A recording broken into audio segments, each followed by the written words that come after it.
Do it, Mel. Do the speed run. Nah, just kidding. Like, I mean, unless like the New Game Plus is like just super duper fast, I mean, I would imagine because replaying a New Game Plus and presumably on an easier difficulty, but I don't know. Like, for me, it's yeah. I don't know. You recall? I think maybe just doing something else in the meantime might be a bit more better to get rid, or as we kind of wait Trails to Daybreak 2 official patch. You just want some catch a reminder because it's been a hot minute. Oh. I mean, yeah, I don't see. I'd say go for it then. But yeah, hope everyone's doing well today. I was out earlier for Lunar New Year weekend, like festivity stuff. Alright, not really festivity stuff, but yeah, I guess we're just chilling more than anything because the weather forecast has been complete garbage. So basically, instead of really going anywhere, we're just staying inside. Cause yeah, apparently like I kind of read the weather report for the week. I'm like, what the? I was like, what the hell's going on with this weather? But yeah, so didn't actually go anywhere aside from like the usual thing of like going to a temple for Lunar New Year's, like prayers and all that stuff. All my clothes smells like incense sticks now, but I mean, yeah, that's kind of par for the course. And also the yearly burning your hand while trying to put your incense stick in like the giant pot of other people's incense sticks where you're trying to carefully put like your stick in, but then the ash falls on your goddamn hand or clothes. I'm just like, god damn it, dude. Like, you know what pisses me off? Nobody puts the incense sticks starting from the center. Because ideally, to avoid having people burning their hands or trying to reach over and burning like their wrist trying to put the incense sticks in, they just put it anywhere. I'm like, if everyone collectively starts from the center, we can slowly work our way toward the edge to make it easier to just put the stick in and we move on. But no, like, because it's all just placed haphazardly, then every subsequent one afterwards will have to be placed haphazardly because no one can try to put it in like in an organized way at that point. It's all fucked. I just like, bruh, gloves might help with that. Like gloves would help, but I'm like, I don't want to like dirty up or burn a hole in my own personal gloves just because some assholes like don't want to be organized. I mean, better than burning your skin at that point, but I don't know, it's kind of like, which one do I care less about, gloves or my skin? Skin grows back, gloves don't. There, logic checks out. Hey. But anyways, yeah, so oh man, it was actually a pretty long morning. I actually didn't get to eat breakfast because of how long it took, because like with how family always wants to do things like, oh, we gotta get up early and like get through the crazy dense packs of everyone wanting to get their morning Lunar New Year prayers and fortune stuff like all sorted out. I'm just like, oh my god, this shit's gonna take hours. Fucking parking situation was even worse. What about gloves made of skin? That's just our hands. But yeah, like my breakfast was at like 12:30. I'm like, at that point, had a really nice thing of banh mi though, like grilled pork banh mi. Oh, really good shit. Like if anyone ever has the opportunity and never had it before, like if you ever find like a Vietnamese place that sells banh mi or whatever, do yourself a favor and go buy one. Like you'll love having banh mi and everything.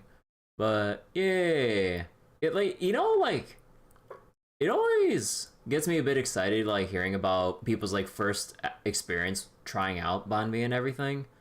Cause like let's say like people who are just used to like let's say Subway sandwiches or something, they're always just so amazed at like how much more things are just packed into like a thing of banh mi compared to like how much cheaper like uh Subway cuts corners with their sandwiches and shit. Like they always give you like the thinnest fucking slices of protein. They skimp on like even veggies and stuff. And the way they cut the sandwiches or the bread leaves you very little room to add anything to begin with or what have you. At least with my experience with Subway. And you go like switch over to like banh mi if you happen to have like a Vietnamese sandwich place or just whatever nearby, or if you can find one depending on where you are. Yeah, it's like fucking night and day. The difference and stuff. It's really nice. And also like the veggies and stuff too are what I find a bit more delicious. Like whether it be like the pickled daikons and carrots and then cilantro and then like whole slab of hecking cucumber for like the extra freshness and crunch and everything. And then if you really want to quite literally spice things up, like you get your like long slices of jalapeno peppers and shit. Like really good stuff. Like yeah. So that was basically my first half of the day today. And then actually, was there anything else of note? Hold on. Anything else happen? Now I think about it, not really. So that was just basically it. So anyways, yeah. If y'all ever have the opportunity, go buy some banh mi. But anyways, we got FGO to do.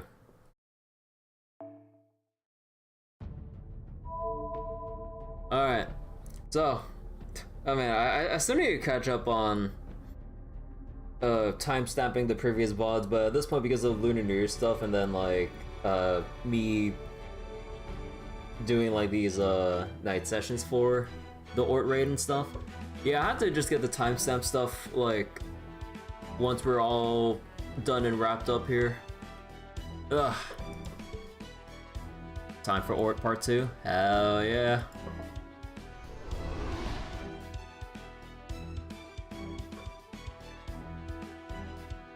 Now we can start going all out more with the, with our team comps.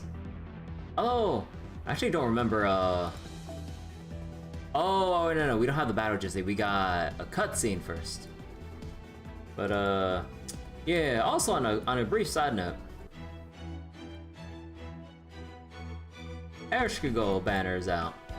I threw one tempo just for the hell of it. Yeah, I mean, yeah, no, I can't get that lucky considering I already got Kukulkan out of this whole deal. Although I did get the 5-star Erish CE over here. So, shrug.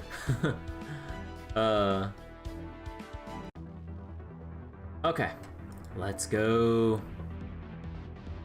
I also spent part of my AP today farming up some QP, so if we need some emergency upgrades, I do have enough QP for maybe one small set of upgrades, maybe like an append if I need it. Erish ate all of your QP. Oh god. At this point we just need to like... I really wish we could just do like a multi-clear QOL thing where you could just like submit this much AP to clear the equivalent of that amount of runs to just get your QP all in one bunch. Like, please. Okay. Okay.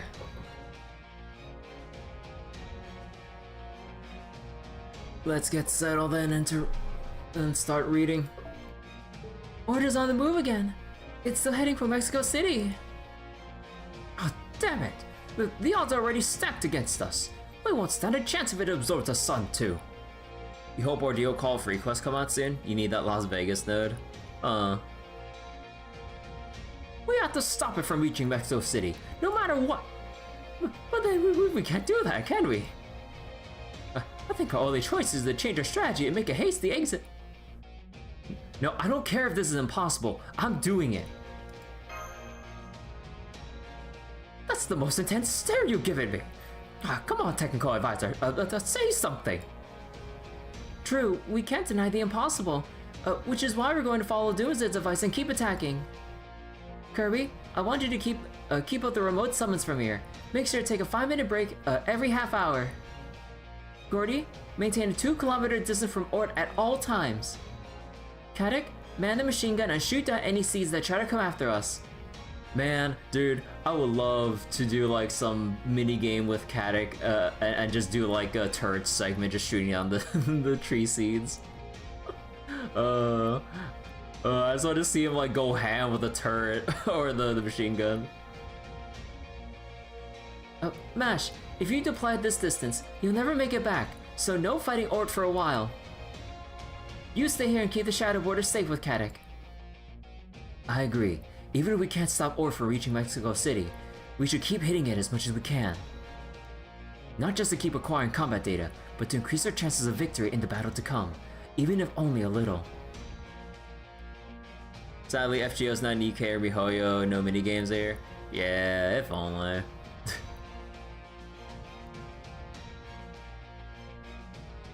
Oh, I swear I'm surrounded by idiots. Alright then, take your motion sickness pills now while you still can. If you thought my driving was wild before, you're really in for a shock now. TPU, the seatbelts won't fit you, so grab a railing. Oh, of course, I hope to stay with you all for as long as I possibly can. Okay, back to work. Lock it in, Gudako.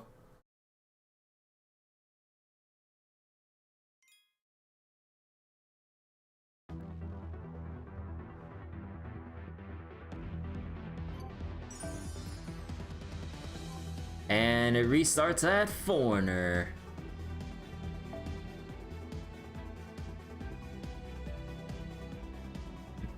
Galacta Supercell. With the development of the Space Storm, you continue to sustain damage. You may be able to counter it by using skills that nullify the attacks.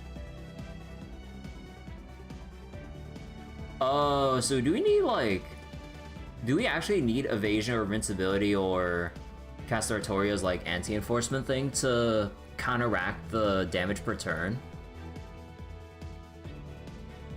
Paradigm inflation. Skills used in front of Orc get analyzed, and some of the effects get imitated.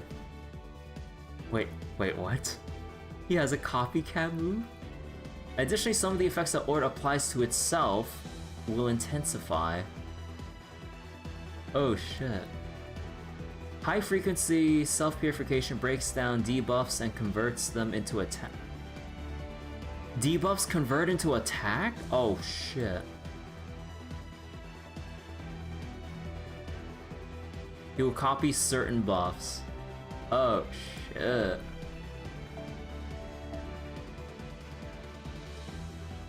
Alright, I need to go with like a lower or with a more budget team to kind of do this. Alter Ego or Foreigner? Preferably single target MP. I think it's time to break out... Maybe it's time to break out Mecha Ellie and see where we go from here.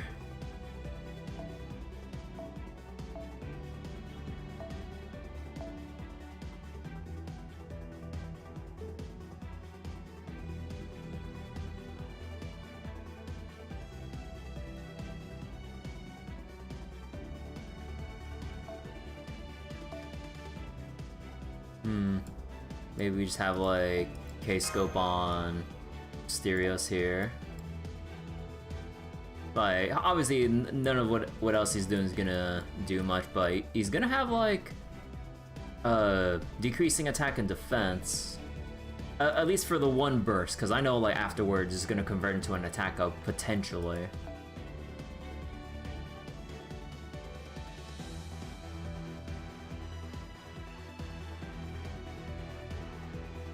Hans, no. Okay, hold on. I need a filter for... Let's see. Buster... NP strength up.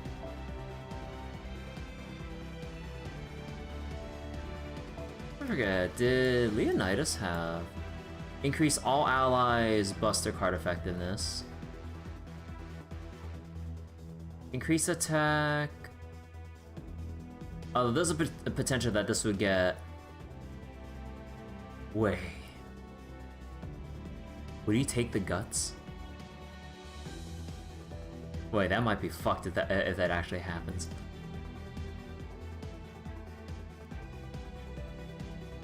Yeah, if anything, I think maybe we just do Buster effectiveness only. Greatly increased defense, supply... okay, not 100% sure on how effective that might be.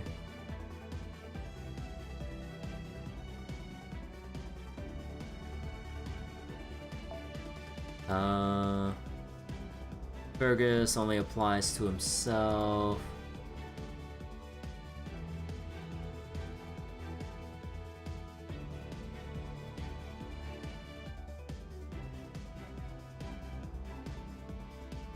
What about MA or Mysterious Idol?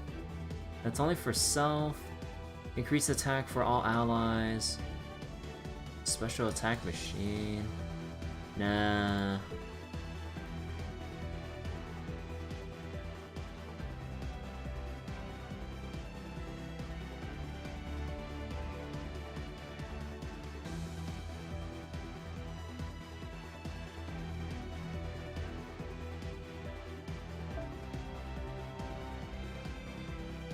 Increase all allies crit strength and crit stars. Increase effectiveness for one ally.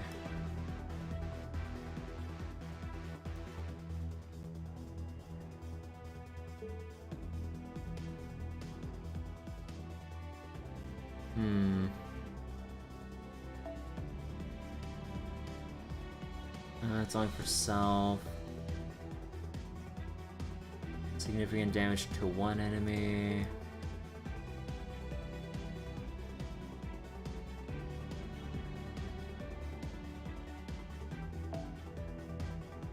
Yeah, no, maybe we just do go with this. Wait, do we have anyone? Actually, wait, time out. Do we have anyone that gives NP still?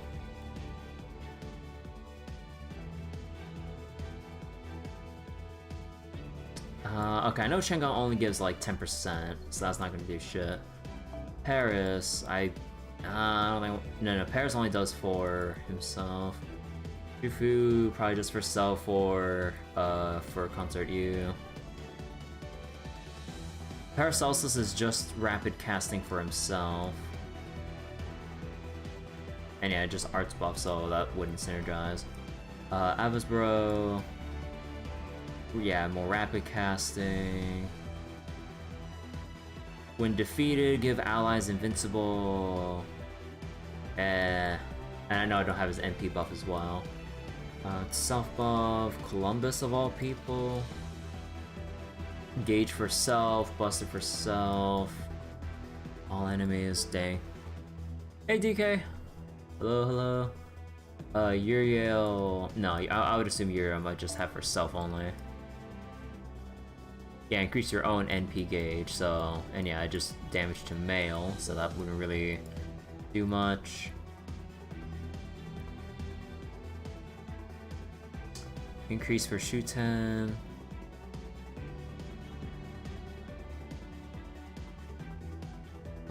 No. Don't bring Berserkers to this fight. Self. Just for quick buffs and That's only at 10% as well, so it doesn't really... Do I really not have that many other options for... How's my Lunar New Year? It's kind of like the usual fare. Like, went to the temple with family and everything. Did like the usual prayer and incense stick stuff. All my clothes smells like incense now. The usual. Increase NP gauge and restore HP for one ally and gain crit stars. Increase attack and apply evade to all allies.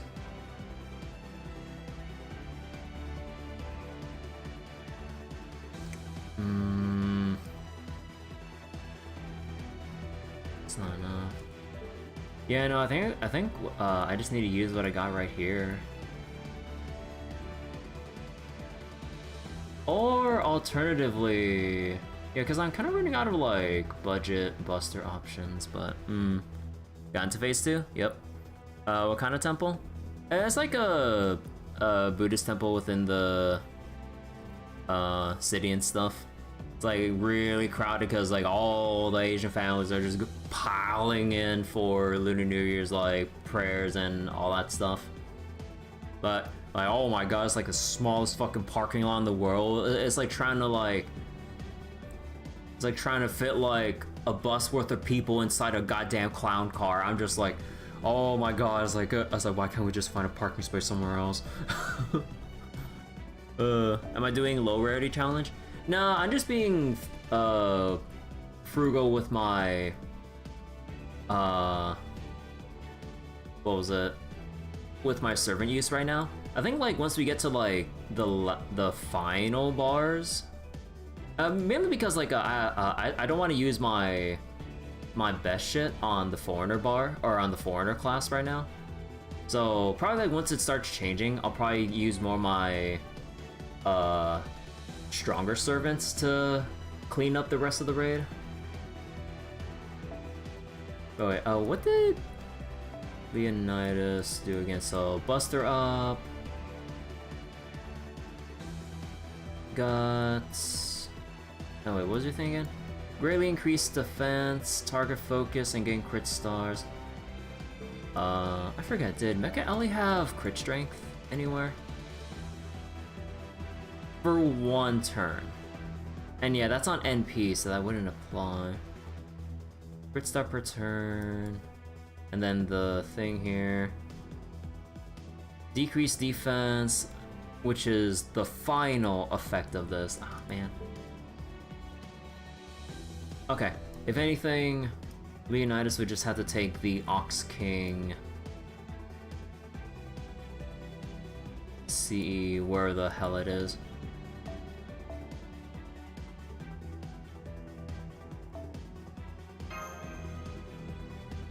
Okay, so we got decreased defense. We got Buster up, and then Buster up with Leonidas himself. We have NP strength.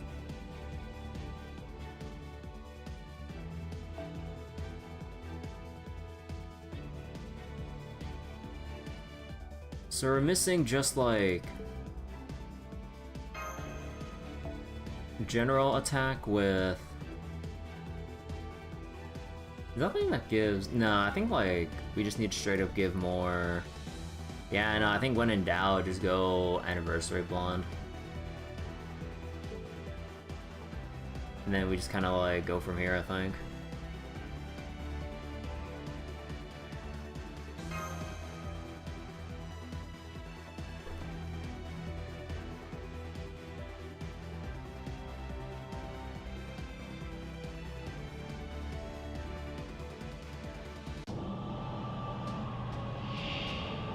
Oh. Wait, 1.2 million? Oh shit.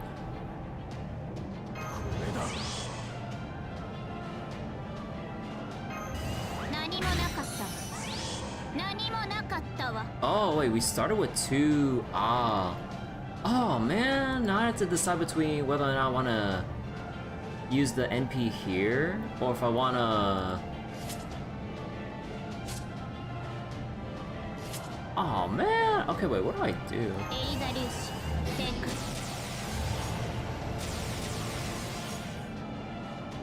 Oh, so that's how the copy works. Oh, okay.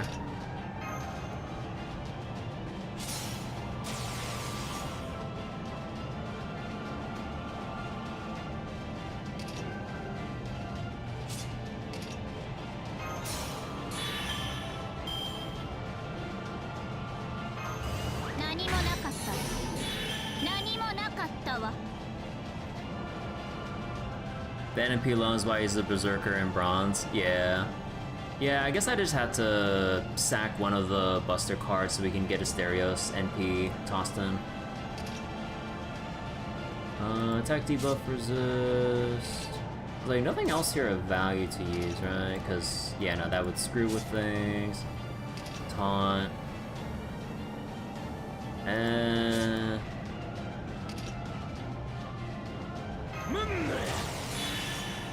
Okay, okay, I was wondering if he would copy Guts. I was like, oh god.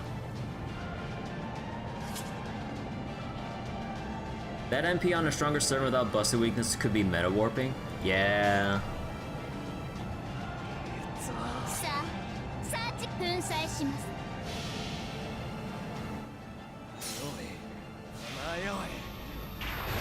How the fuck do you fit Ord inside a labyrinth?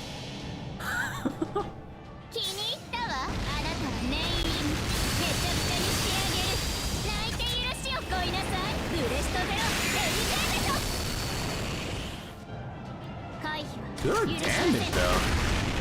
Holy shit.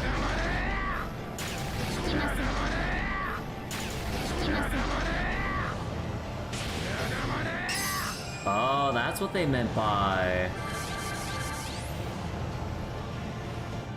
Oh, okay, yeah, so it is coded as a straight up, like, extra attack like that. Oh. Very carefully.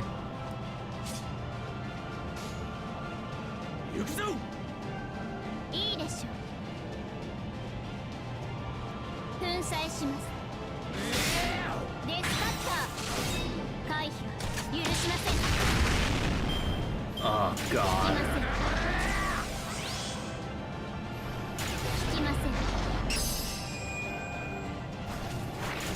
Oh, I didn't think that would actually... Oh, son of a bitch, I should have put the Guts on then. Ah.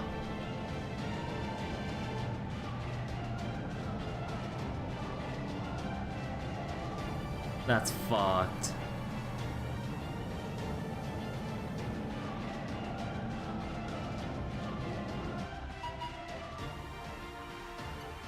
Alright, still in the same class.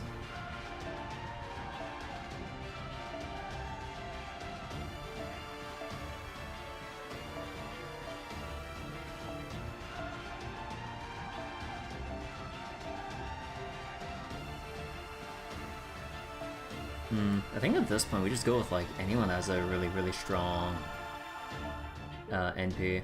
Although, hold on. What do we got now? 200k.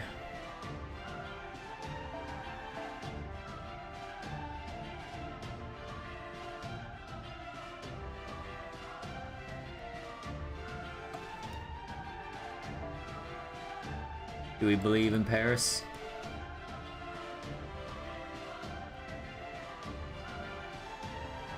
No. And yeah, I mean, no, it's, yeah, Paris does have like a special attack increase. We do not. Although, wait. And removes buffs. Oh, actually, couldn't we potentially work it to our advantage where there's a chance that we could get the buff stolen or copied and then we remove it and then we use the NP?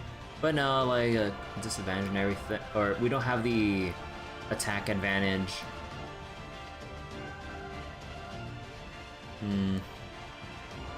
And I don't want to use my other Mecha Ellie just like this. I mean, somebody's got to go up.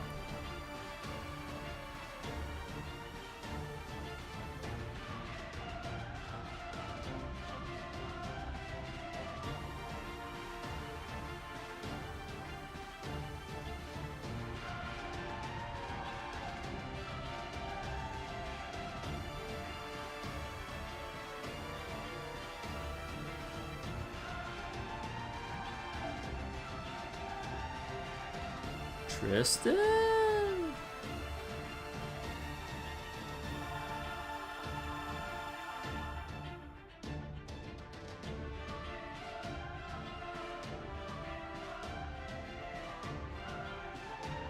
No, okay, wait, who has like the best potential damage spike at 200,000 without class advantage?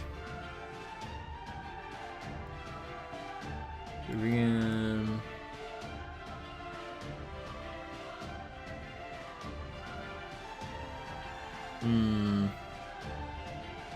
I think maybe I bring in Chloe for this.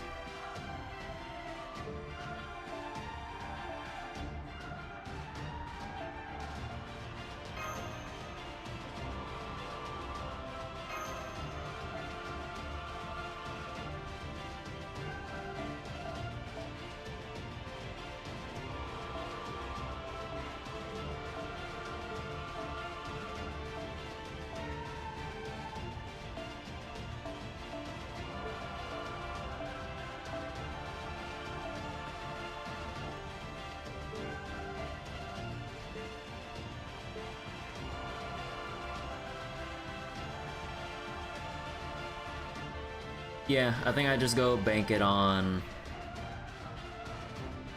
this. And also Chloe does have sure hit on NP, right? So we don't care if he copies it. Yeah.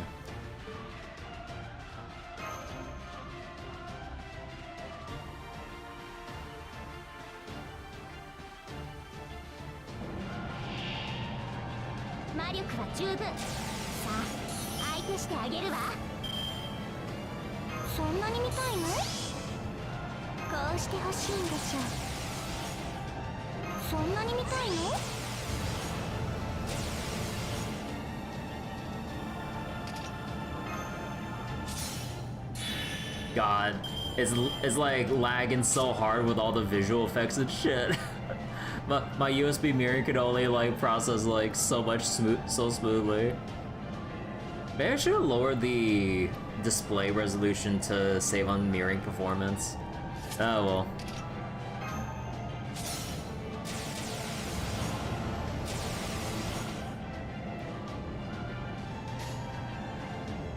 This stage gatekeeps all low quality phones. I really do look like that,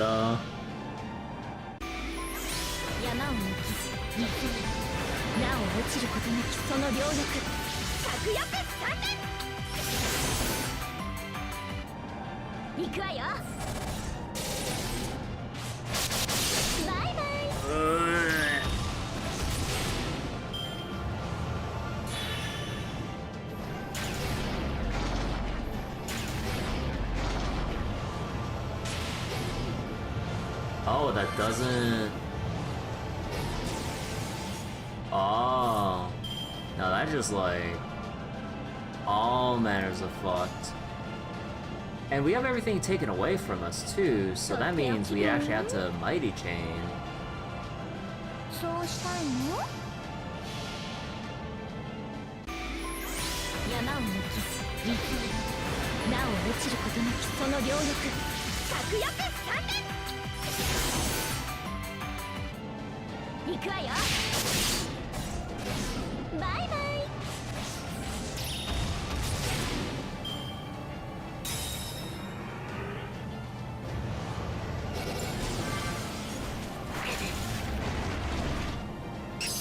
Oh, bye-bye, Chloe.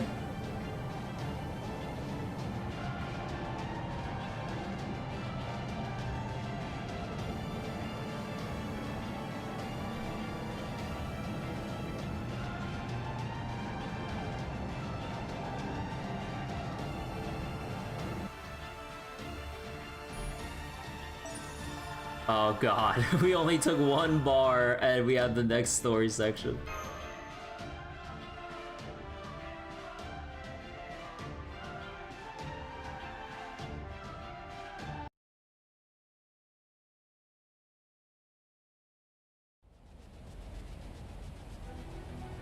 A storm is coming. A storm bent on reclaiming its heart, the sun, and destroying the world. Every surviving ocelot gathered in Mexico City. The tree of emptiness seeds have ravaged those living in settlements scattered across the jungle. Mexico City was the last hope of those unable to fight. It was the last bastion of safety when all others fell. The warrior Asalama took up their firearms and went to war with the seeds flocking outside Mexico City. Now the seeds are gone.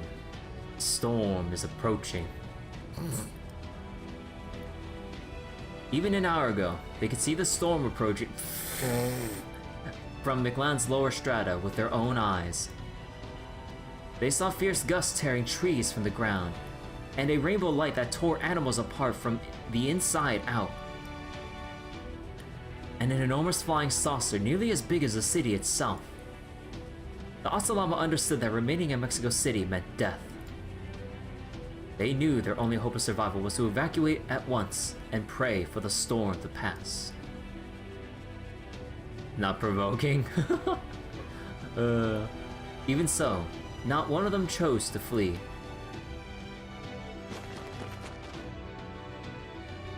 What are you idiots thinking? What do you expect to do with those weapons? Can't you see that monster? It's coming for the sun! Mexico City is finished! Just come with me. We'll run away. Hell, you should be honored. Few Asalama have the chance? The with two E's? Few Asalama have the chance to serve as a priest's bodyguard. Huh? You're moving further into the city. Are you really so desperate for battle? Damn it all. I came all this way to learn that the Asalama were even more useless than I could have imagined. Fools! Listen to me, damn you. Fighting that thing will make no difference. Mictlan will never be yours. Test Calipoca and the cryptid were your last hope, and then nowhere to be seen. Who are you even fighting for at this point? Did this guy order you to do this? Are you trying to protect the city for your king? No, not for king. What? You can speak my language? Uh-huh. Finally learned. That why I understand you now. We no fight for king. Fight for city. Fight for Mictlan. We want keep living in Mictlan. Want be smarter. Want children laugh more. That why we fight. Not for God. For our world.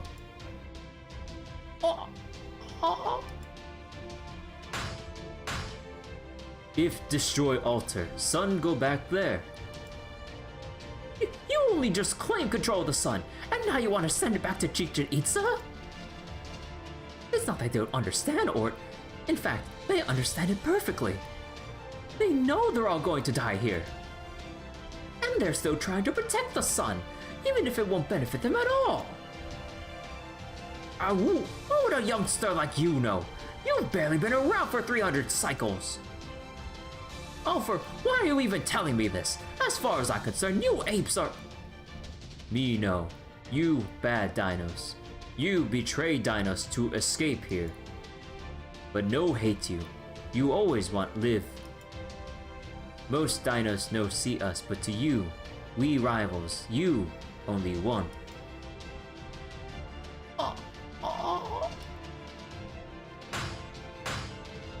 So hard. Must hurry. That's not going to do anything, you damn ape! You don't even know how it works! Get out of the way! The altars are just for decoration. Remember the stone you stole from Chichen Itza? The sun is drawn to that. Yes, that's it. Give it here. I'll put it back where it came from. Good. Now, me can go fight too. Me give you this. Exchange for carrying stone. Chosen by fate. What's this? An ape skull?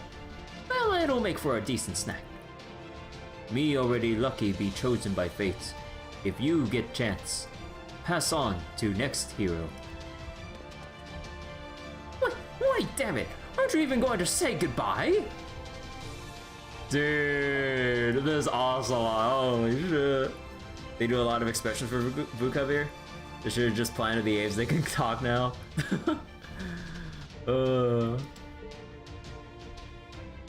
What's your name?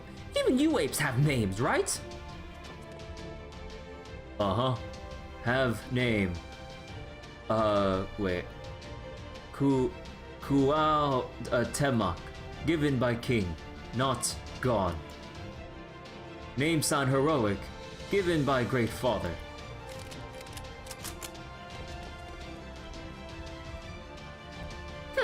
You want to go off to die? Wait. By my guest?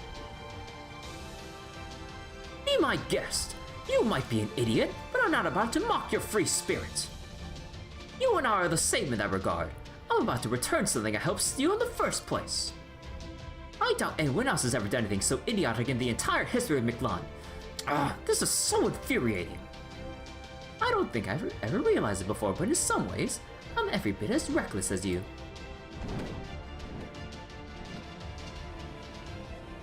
And so the priest flew for Chichen Itza, cursing the young ocelot all the while. Neither knew that Kuatamak, which means descending eagle, was the last name, or was the name of the last Aztec king in proper human history. Oh, that's cool. A valiant young ruler who assumed the throne in Spain-occupied Tenochtitlan after Moctezuma II died. He fought back against the invaders to the last with only a few hundred of his subjects by his side.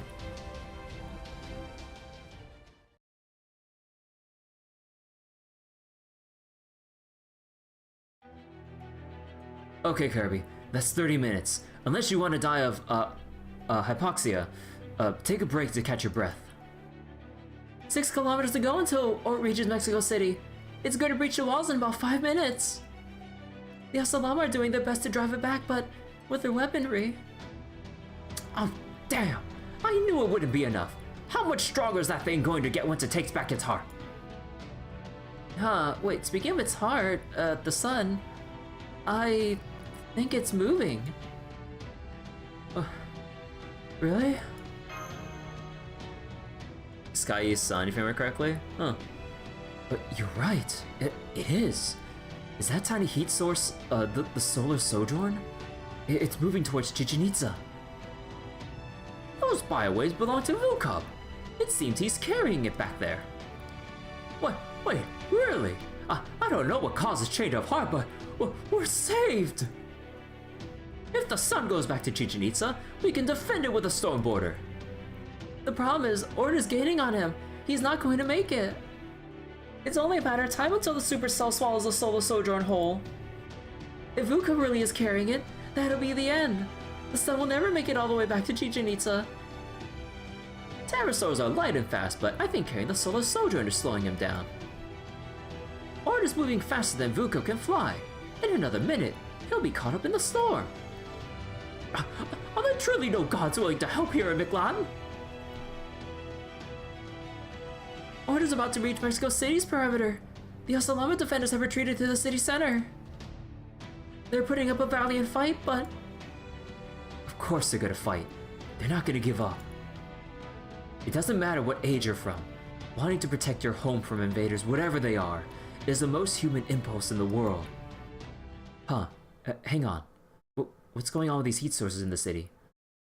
Is it just me, or are they unusually hot? I'm detecting a huge amount of magical energy all throughout Mexico City. It's a Divine Spirit class spirit origin signal. Oh? It's not like anyone will still be here. Who'd want to protect a home they have no attachment to? Well, that's fine for me. The middle of a deserted city should be the perfect place to disappear after watching Miklan's final moments.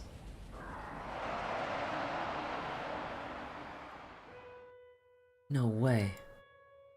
I couldn't believe the report of my senses. Asalama were flocking together everywhere I looked. Their cheers were so loud it felt like they were going to shatter my eardrums. Not one of them fled.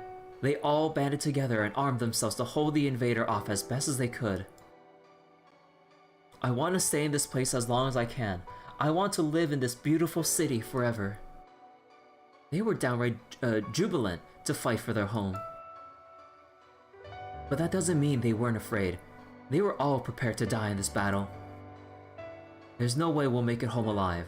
This place will be our grave, but even so, we are going to fight. Even if no one is left, the time we spent here, and the joy we experienced here, is still worth fighting for. This isn't a fight between two groups of living beings. It's a fight to protect what they love from a literal flying disaster. This will be their last battle. A battle to protect the home they valued as much as their own lives.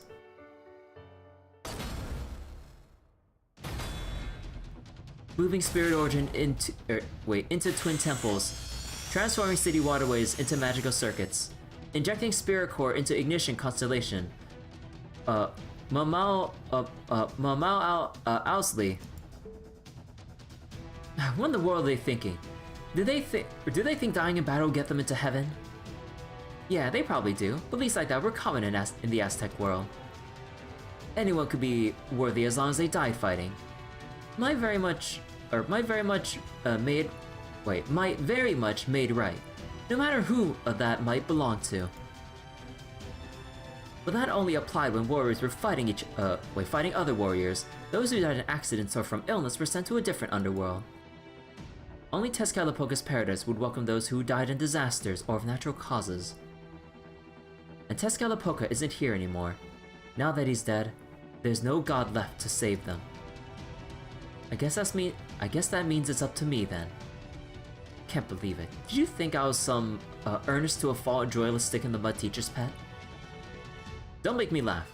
I just want to avoid hassle as much as I can. I'd rather avoid anything strenuous if I can help it. I hate doing anything that doesn't benefit me. And yet, I definitely can't fight anymore. Just turning my head hurts all the same. Dual God Combination System, Ometeotl, authorized. Activating Heart of the City. Get the hell out of my city, you damn invader!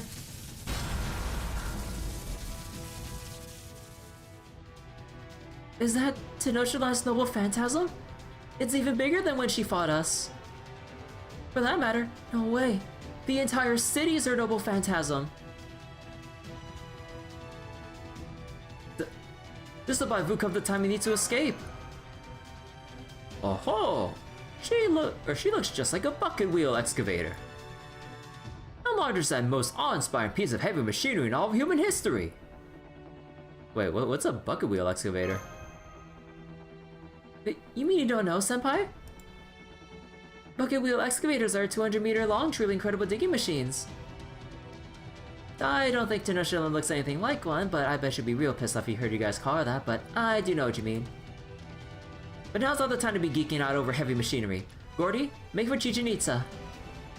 While Tenochtitlan buys us time, we're going to follow the sun. This time, we'll throw everything we got at ORT in the second underworld.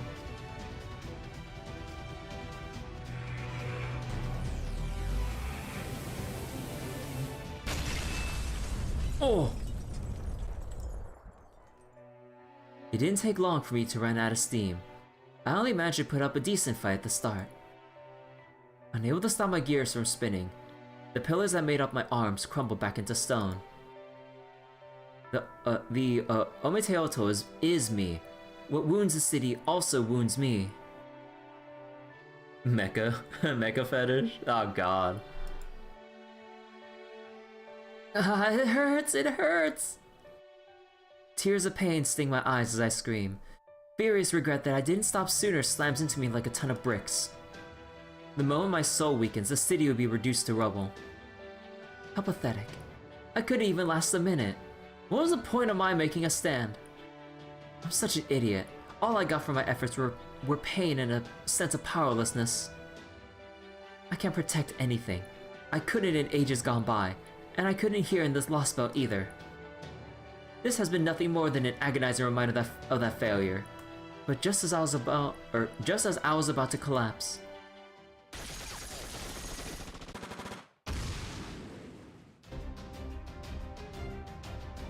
Tears spilled down my cheeks as I began openly sobbing. Furious, mystified joy that they never fled. Or wait. Furious, mystified joy that they never fled crashed over me like a wave. They're protecting me. Me. The city that was never defended. Me, the city that never truly fought to protect itself. Me, the city once occupied by foreign invaders, then buried beneath the earth for not suiting their cultural tastes. No, I'm not buried yet. Not as long as there's still people here who want to live. Maybe I can't stop you. Maybe the best I can do is slow you down for 2 minutes, not just 1. But that doesn't mean I'll give up!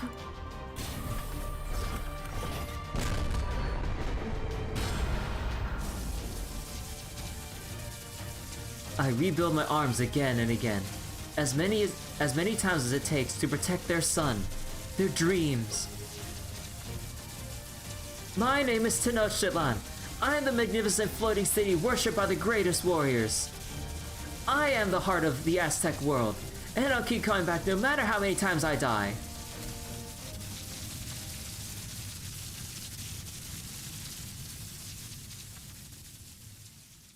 A city must protect its people. Aww. Oh my god, the flashbacks.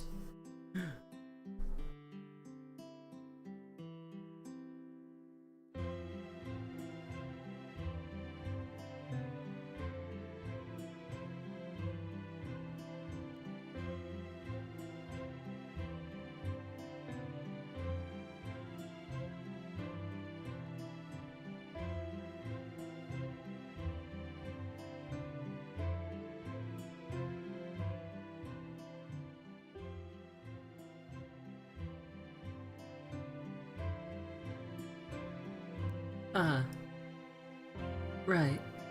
Of course. I should have realized that could happen. Or it is gone now.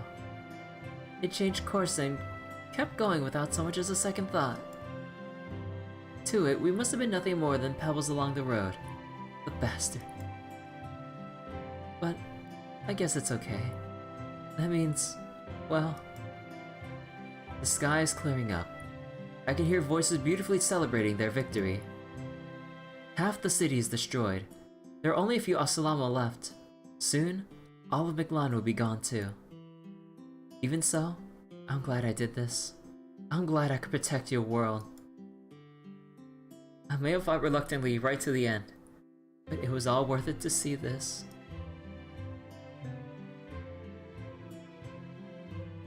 Goodbye, my city. Goodbye, my people. Goodbye, nosy Nitocris. Aww. Let me take a screenshot of this.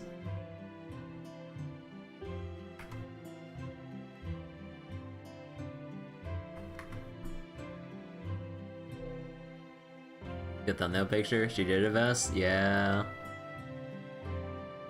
As you can see, I have no more heat, no more regrets in my heart. This is as far as my dream for this city goes. With this, Hummingbird falls back down to the Lake of the Moon. Lord Harvard didn't even try. It was just another Tuesday. Aww, the...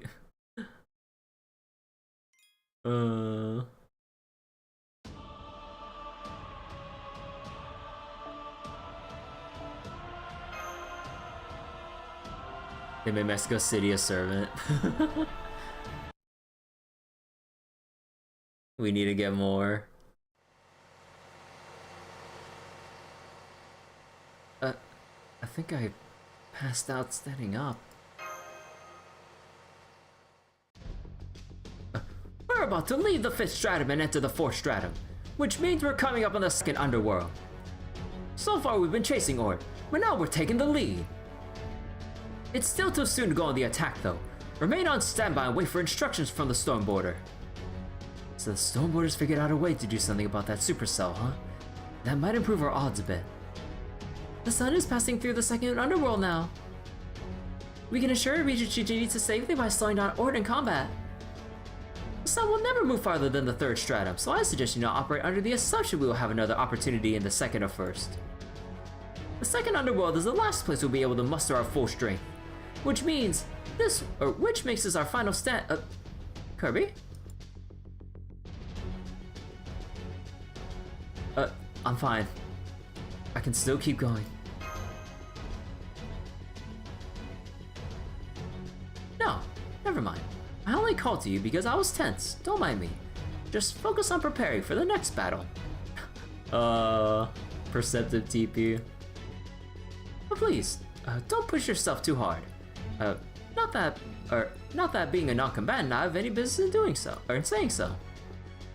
Don't be silly, of course you do.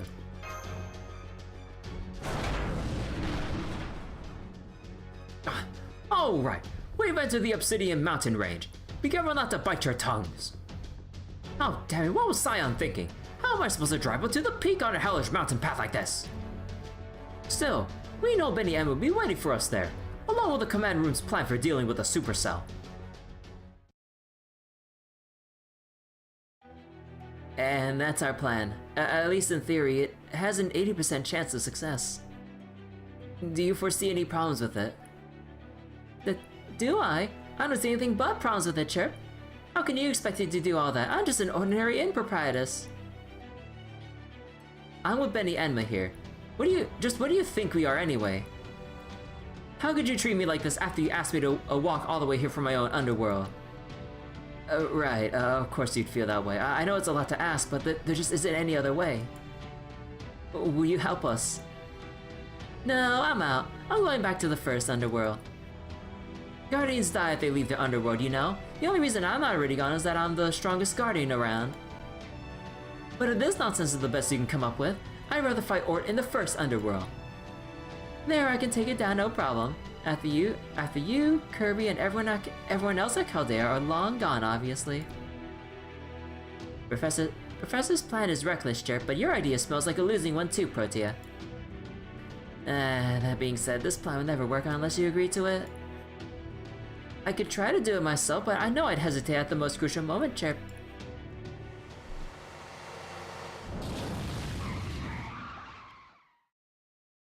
Oh good, the Shadow Border's here.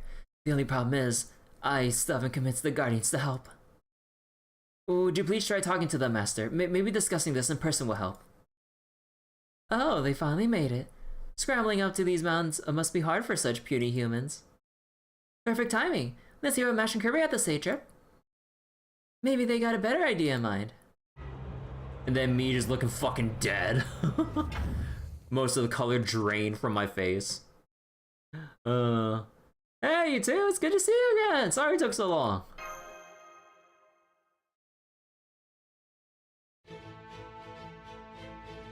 Oh, they took one look at my face. Oh.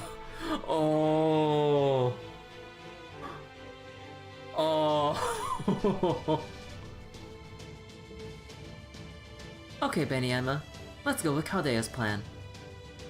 I can't stand to see her like this. I agree, Chirp. I've already made my peace with this. Now I'm especially glad I've been training since I became a Guardian, Chirp. Huh? Oh, it's nothing. Now you stay in that little car of yours. If I see you walking around trying to act all chipper right now, I might just have to squish you. I'd love to make you a delicious dinner, but I'm afraid that I'll have to wait until a little later, Chirp. Just make sure you wash your hands thoroughly first, no matter how tired you are. Good habits are still important, Chirp. I don't know what brought on this change of heart, but whatever it is, I'm grateful for it. Alright then, Shadow Border Group, I'd like you to remain on standby here. Once Ord reaches the second underworld, Benny Enma and King Protea will execute our counterattack plan. Trismegistus 2 has analyzed and identified the organ generating that supercell. So our plan is pretty much to grab it and hack it to pieces.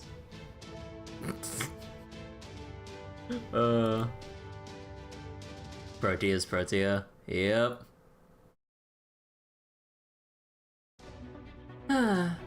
Kirby looks so exhausted I just agreed to the plan on the spot.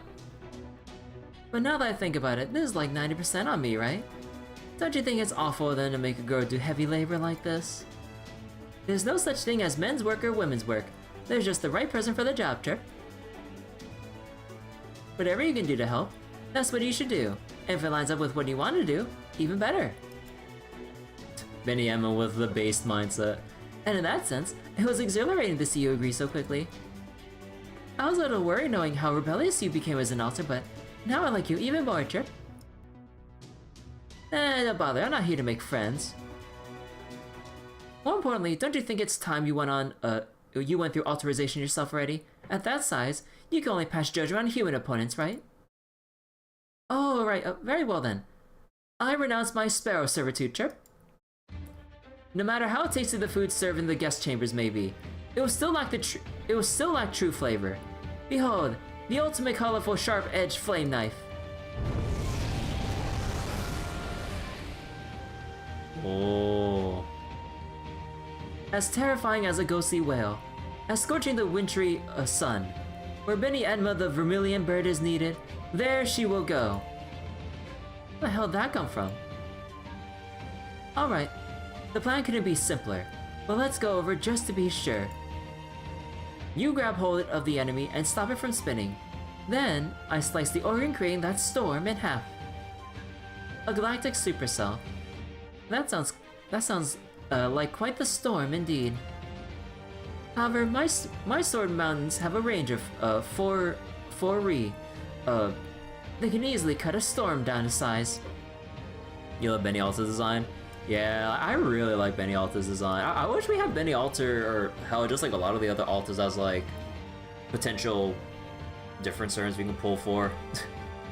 Well, okay, now maybe hard to justify that. Well, I mean, I kind of torn on like the fact of like them being costumes versus like separate versions. I don't know, because on one hand it would suck having to pull for every single one, and on the other hand, you could just have a simple outfit just right then and there. So I'm like,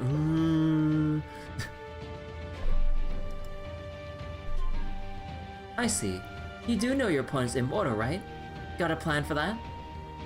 If our opponent cannot die, then I'll simply apply the concept of death to them. As a matter of fact, First Hassan taught me a secret angel technique that I can only use here. wait, what did First Hassan teacher? It'll only work on the part my sword mounts cut off, but I will make absolutely sure to kill it. Wait, seriously?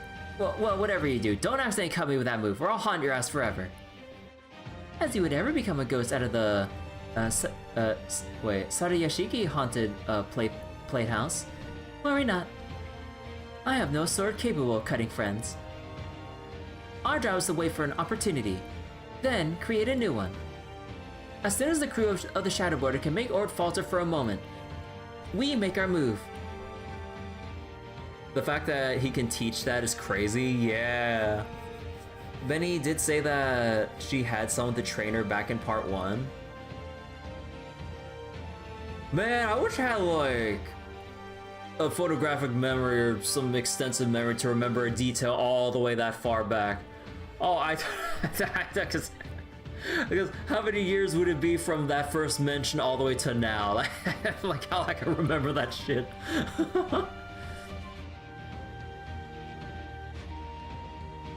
Yeah, I don't want her to have to do any more mass summonings, but there's nothing I can do about that.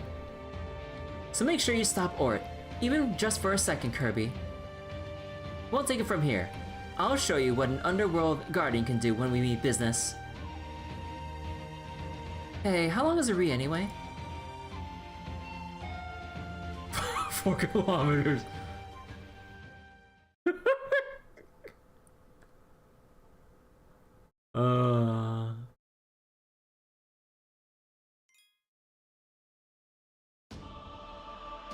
I actually never heard of Ri as like a unit of measurement, actually.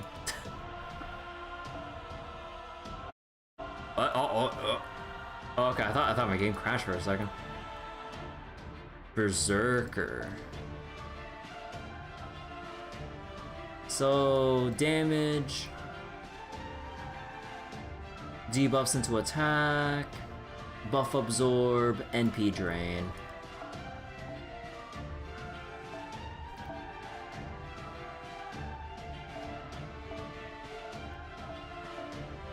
Okay, who wants to be? Let us see, who wants to be the one?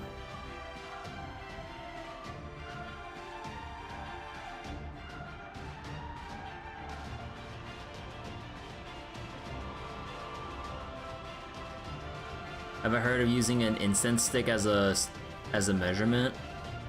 I will say from personal experience, there are so many different like brands or companies that make these incense sticks that all have different stick lengths. Like holy shit! Like I grabbed a cluster of them when I went out for Lunar New Year stuff earlier today, and because it was all like mixed up and stuff, I had to just grab like just any number of them in no particular like kind or whatever. And when I lined them all up, all the sticks were different lengths. And I'm just like, bro. So wait, it was an archaic means of measuring time. Oh. Oh, okay. Actually, there must have been some movies I think I should remember seeing way back in the day that did something like that with incense sticks. Huh.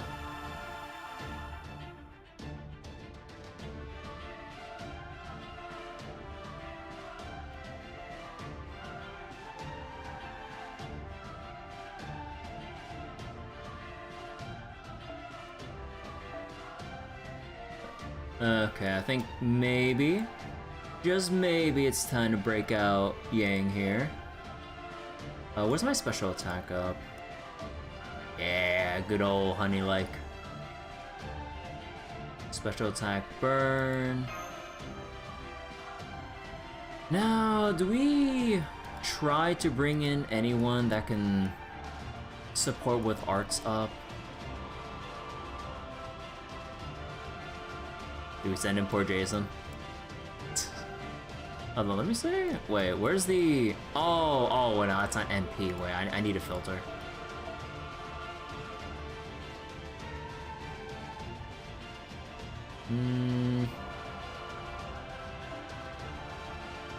There is Paracelsus with... Might be able to work. Actually, with Paracelsus, it's... Hold on.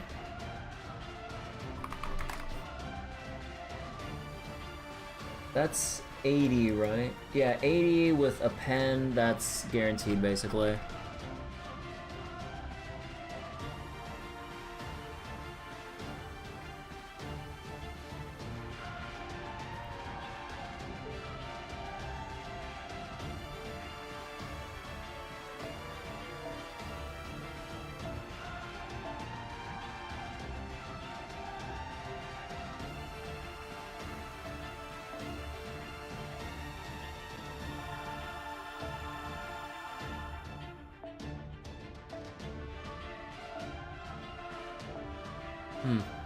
Are there any Cs that give charge up along with crit stars by any chance?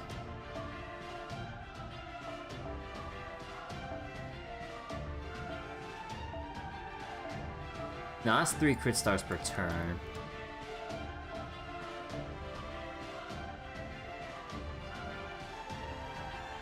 Oh, that's the one I currently equipped. Charge by 2, debuff success rate.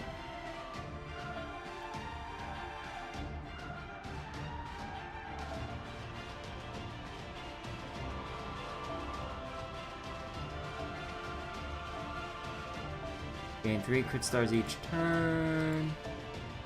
Nah, they don't have it. I guess if anything, maybe...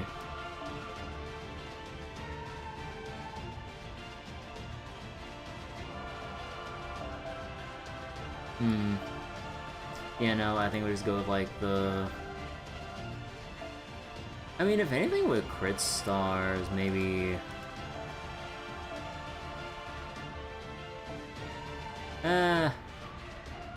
Screw it.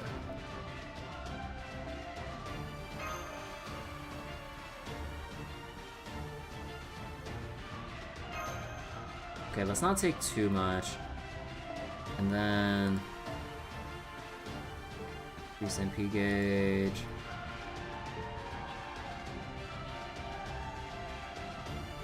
Actually, wait, let me double check.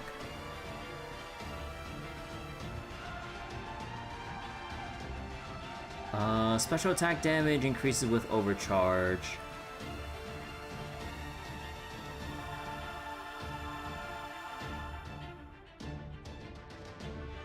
And I believe... Oh, not all of my command cards give burn. I think I'm missing... Yeah, I think only, just this one is the only one that doesn't burn.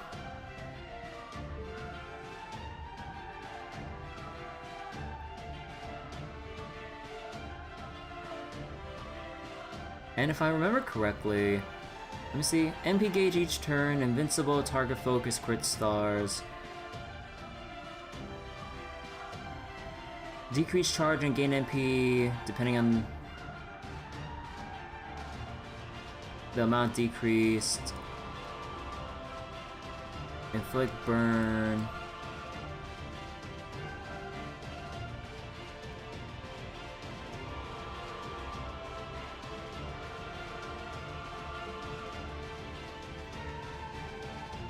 And then arts, and then wait, I forget. Wait, was it just MP gauge?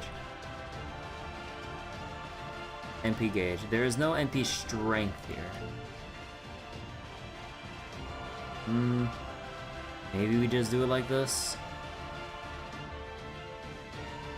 I want to believe.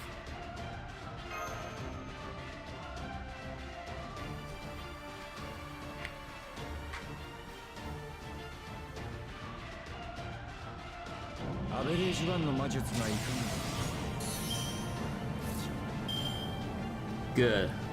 Bro, my FPS, holy shit. Oh my god, dude. It's just killing my, like, in-game frame rate and everything. Oh my god.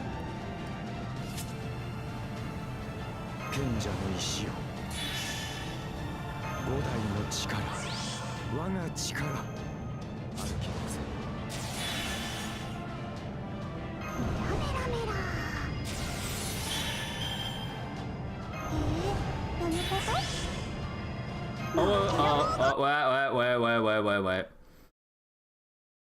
Wrong button.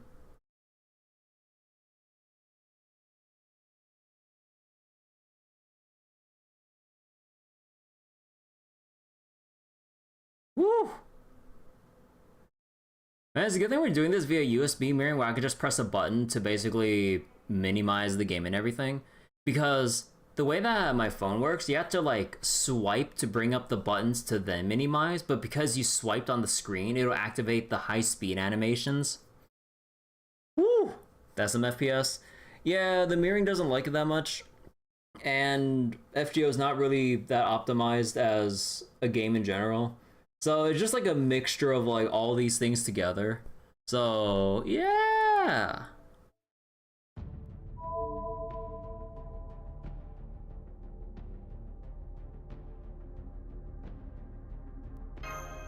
Wait, how you doing, Askel? This really do be like the USB mirroring like stress test with the raid fight here. Ah, my frames. Yeah, you want to use this on the next turn.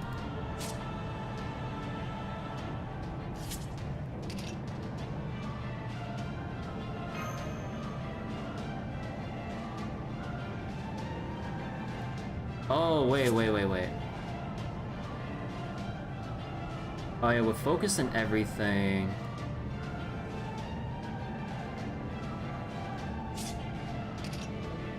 Oh, wait, no. Oh, wait. Remove 3 debuffs and increase... Oh, 3. Oh, wait, I just... Oh, no, because the additional burns should come in, so then even if we apply the 3 here via command cards, we'll still burn based on the living flame state. So then we'll still have enough to go with. You thought ORT was a bug, not a UFO? No, or it's the UFO. It's just the legs and everything with just dead skin hanging off it. Yeah.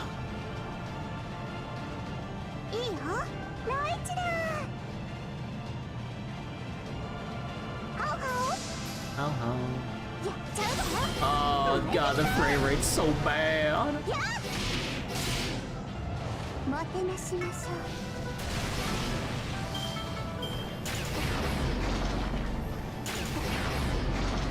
Oh, my Paracelsus is gonna... Yeah.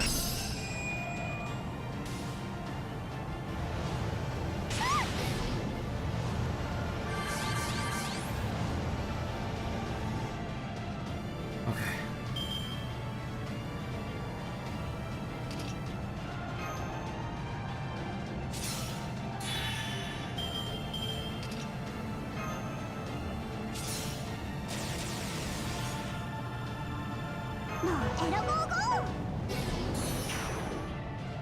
I need to decrease the defense here. And it is still burning. There is one burn here. So we can make use of the burn and all that. Well, actually, wait, timeout. Was there any particular burn I want to use first? Increase crit strength and gather rate. Okay, so the Crimson Fairy one I want to use as a last order.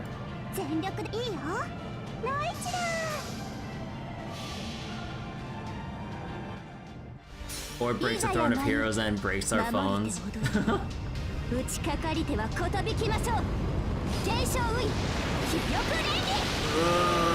think that's anywhere near enough.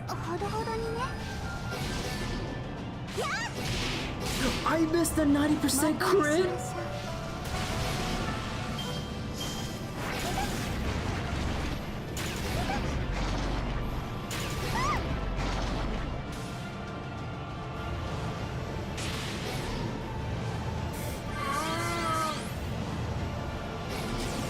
Oh, my art's buff.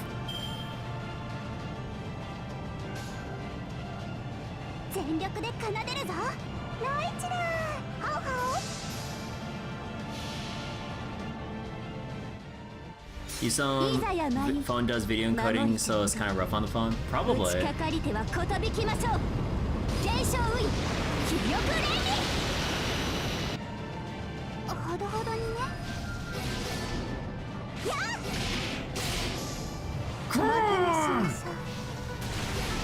Yeah!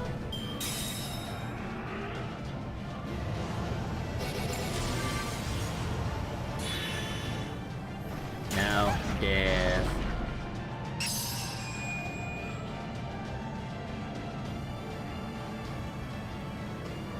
Okay, I need to check my game settings. It has to, I think I still left that on high resolution, but low frame rate. I think I need to turn it to low resolution. Unless it's already on low resolution, then this shit's fucked. Although I might need to turn off the USB capture or USB mirroring real quick and maybe put in. Maybe I need to enter in an argument to lower the display resolution so we kind of scrunch up the screen a little bit. Because otherwise, yeah, this is just miserable looking at this. Let me see. It's already on low res!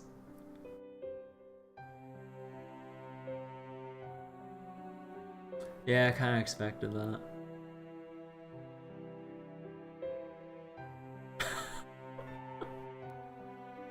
It's already on low. This is where a capture card probably shines. Yeah, so capture card would shine during moments like this. Oh, you know what?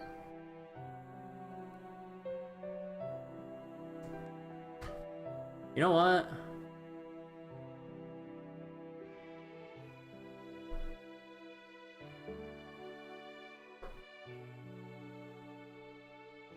Hold on. It's time to bust out the... Okay. It's time to bust out the capture card just for this. And then we switch back to USB once we're done. Well, assuming we finish in time. Without burning through my whole battery. Okay, where's my adapter?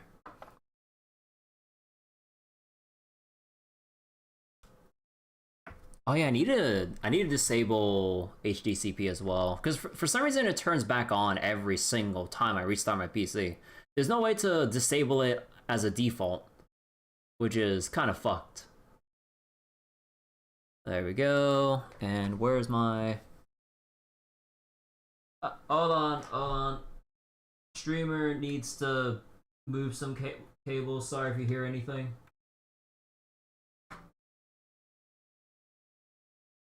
Let's see. Where is my cable now? Is this it? No, that's my controller cable. Okay. The cable management back here is a little bit of a mess. Oh, here it is.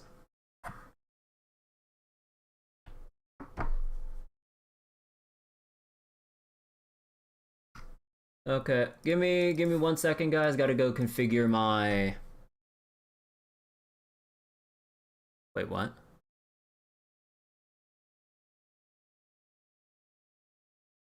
Oh, God, thank God. I thought it broke first. I thought my thing broke for a second.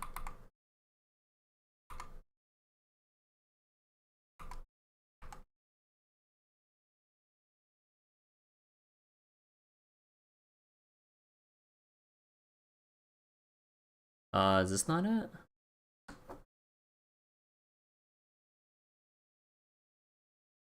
Oh, did I plug it in the wrong, oh, wait. Oh, it's on my preview, okay. Okay, now we're on the capture card right now. So you know what this means. I can actually put it on high frame rate and high resolution. Hell yeah. Now the thing is I need to like hunch down and then look down on my phone because I actually have to press on my phone instead of using my mouse now. Well, at the very least with this, you know what the neat thing about this is? Because I'm doing this via capture card, I had to like, I had to put my OBS preview on my main monitor so I can actually read chat without having to like, turn my whole head to my other monitor now. So I can actually read chat a little faster with this.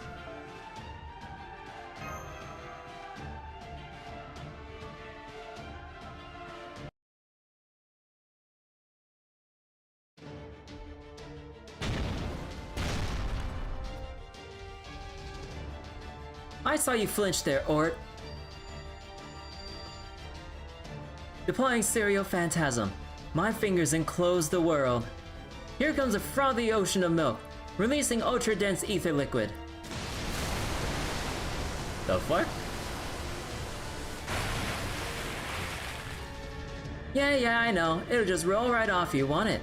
Guess I just had to grab a hold of what we're after myself, won't I?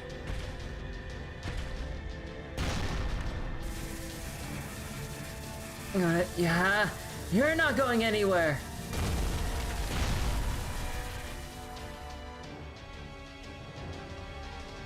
Now, Benyanma, do it. Let me see. Oh. Oh shit.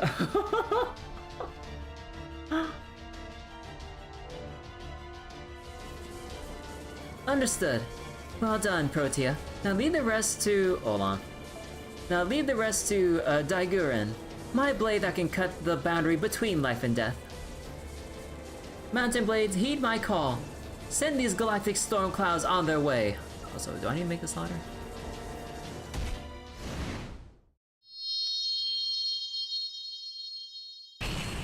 Oh!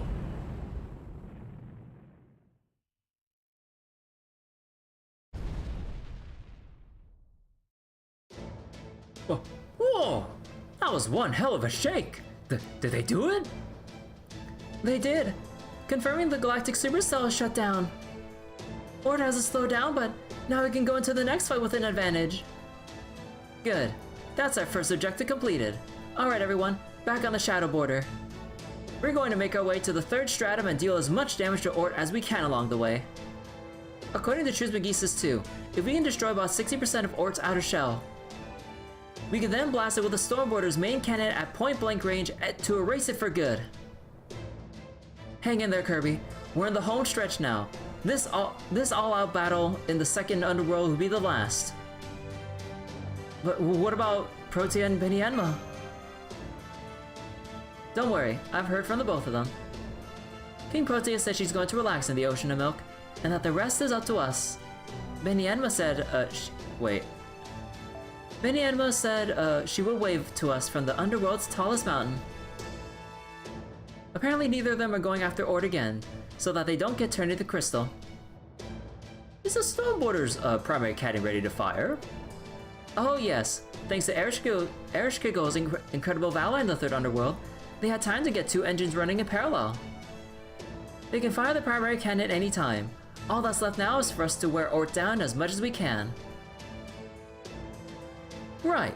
As soon as Ort is damaged enough for the Stormborder to destroy it, as Trismegistus 2 calculated, we'll all make a mad dash for Chichen Itza.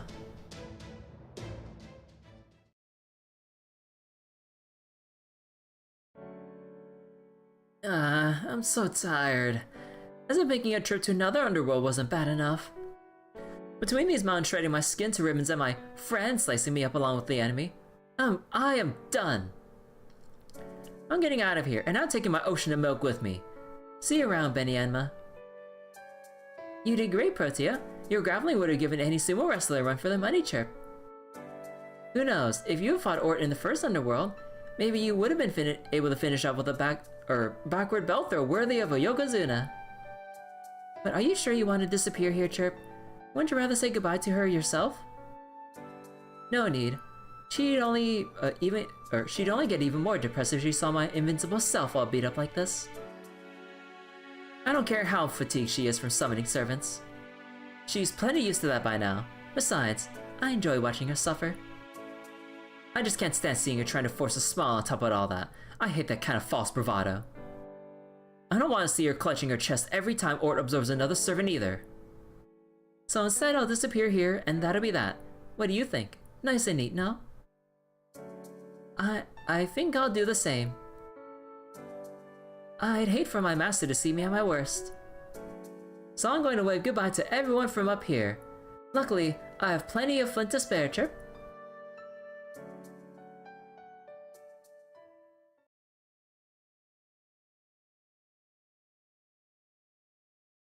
Ah, my battery's finally draining. Alright. We're on a different kind of timer here. Wait. Oh, wait. Archer. Wait, I can do the Skaha comp that I was like cooking.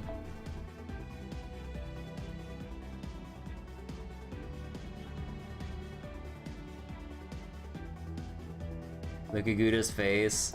Let me check. Oh shit. Yeah. Poor Gouda.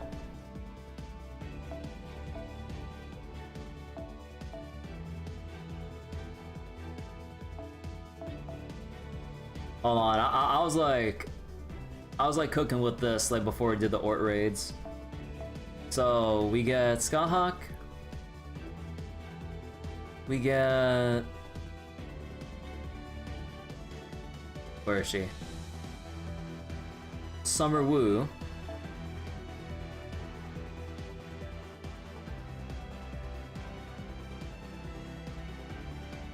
Santa Martha. Wait. Did I save the comp somewhere? I wish I could, like, copy and paste the comp that I made informations here. Because, like, was it? No, not that one. Yeah. What was this one? It was White Garden. Okay. So White Garden and 2 super scopes.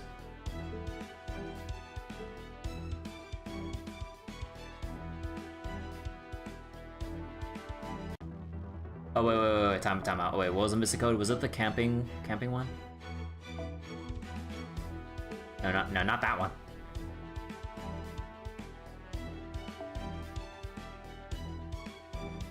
Wait, why did I never... Oh, no, this was a different team comp here. Okay, so then, like, the thing would have been the... I believe the camping one, right? Oh, no, wait.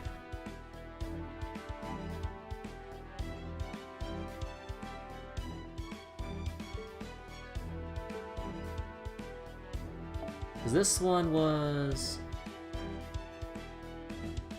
quick and NP with 50%. With the append, I believe, so that's 70. And then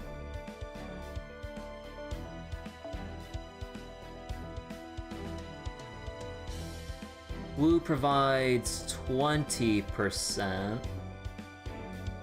So that's 90.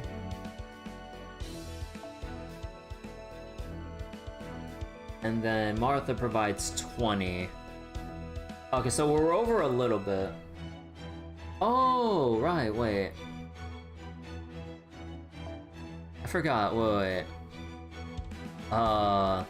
Skyhawk provides herself NP gauge with her rune skill here because of the skill buff. So wait, so that's 20 from a pen, 20 from skill, 20 from Wu, 20 from Martha, so we're missing 20% at that point. I would need like the Mages Association uniform for that then. But then we'd be missing, because like the thing that I'm missing here is like extra quick buffs and everything. Yeah, no, okay, no, so we still have to keep with, what was this? White Garden? Yeah, we still have to keep with the White Garden then. Aw, man. I mean, there's probably like a better comp to Theorycraft, but yeah, I just go with this for the hell of it.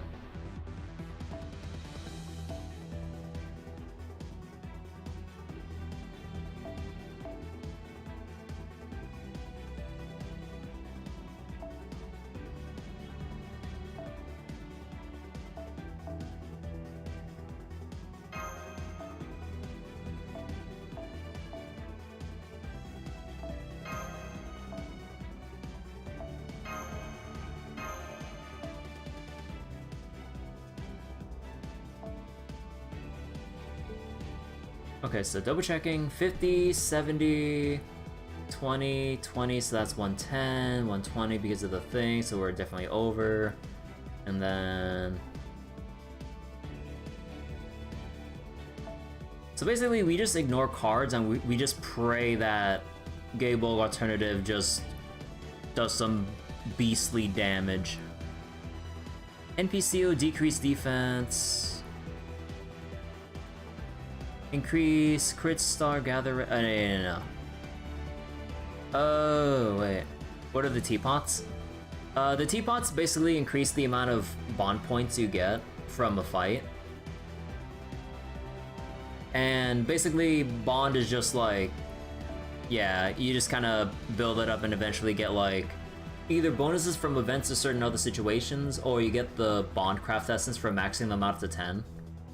And yeah, teapots help kind of expedite the process a bit, although they're pretty rare. They expire for some fucking reason. And, yeah. Alright, we're just gonna go with this. And yeah, today's the last day I can use the ones that I have before they expire, and we need to save these for the last couple fights because they're the ones that give the most bond to end off the story here.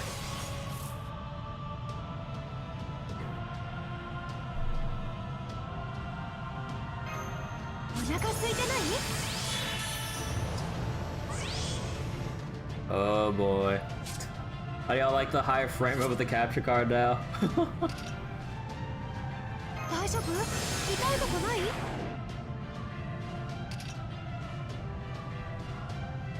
Increase gauge for yourself. Oh, it's only for, oh, the gather rate's for the ally. Oh, okay, no, we can say that for next turn then.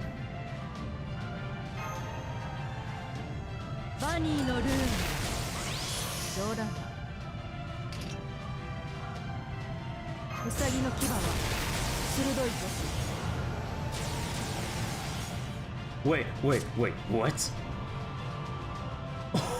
Oh shit!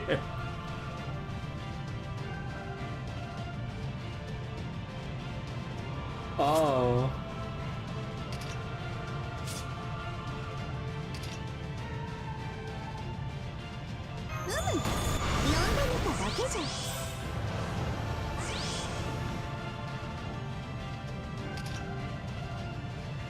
apply special attack undead.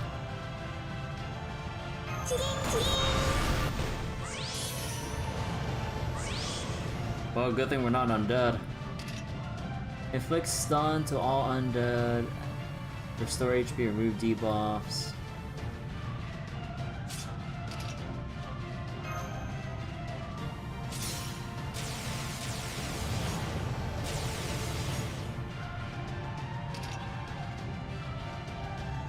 Okay, now we need to apply evade like right now.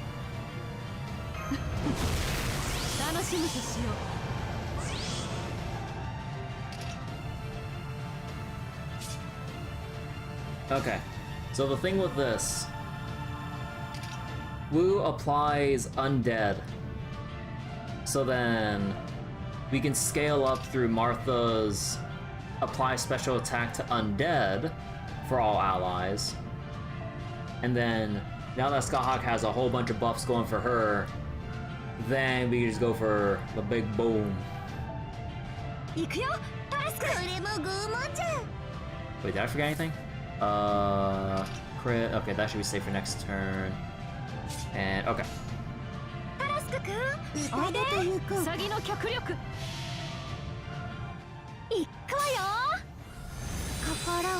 Man, look at the 60 FPS Noble Phantasm animation.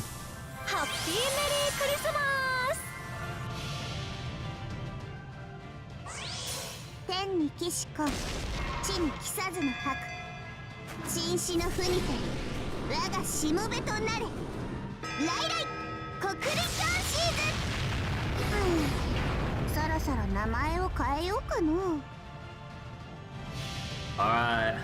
Is this gonna do as much damage as I think?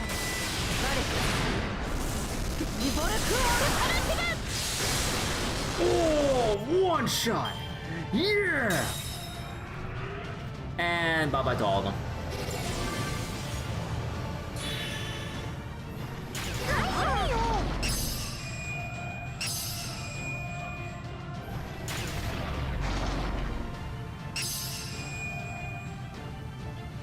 I did! I got my one-shot comp off. It only took 3 servants worth of to pull it off.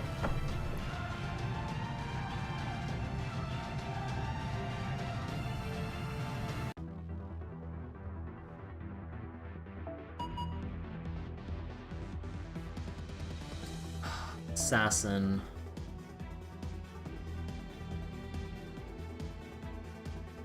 Shouldn't be too much of an issue. Data lost. Cersei time.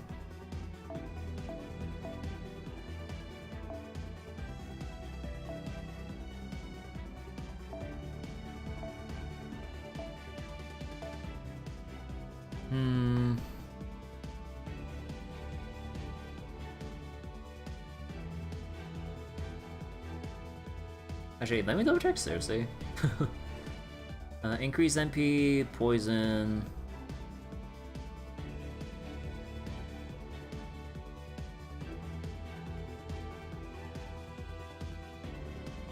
Turn Or into a pig, if only.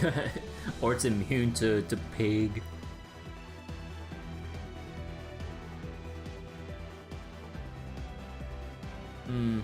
I think I'm gonna start going bigger here with like the servants to use. We'll bring out Sanzang for this. We'll go grab the Black Grail. Who's left with? Wait, who's left out of my Buster buffers?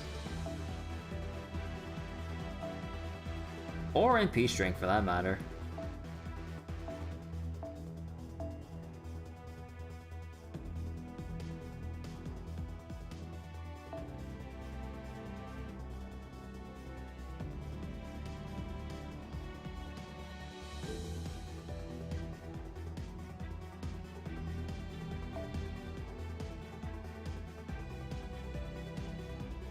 Buster effectiveness.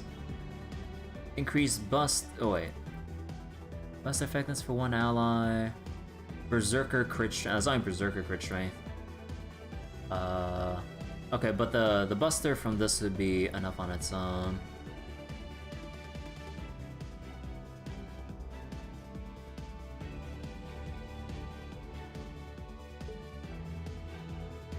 You comfy?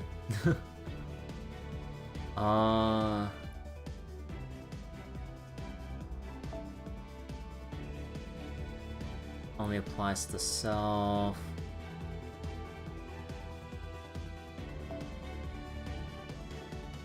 Heavier. Increase MP strength. Increase MP gauge.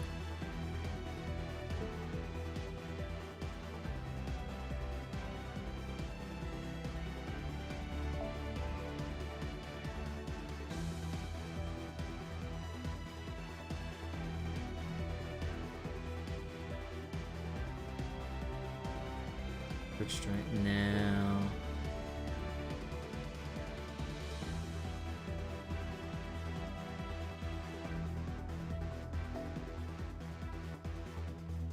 Increase effectiveness for one ally. Increase MP charge. Oh wait, if I remember correctly with Sanzang's MP charge, I don't think that really does anything. I think it's like extra crit decrease. Yeah. Okay, so we have a lot of NP strength via... We have a lot of NP strength via...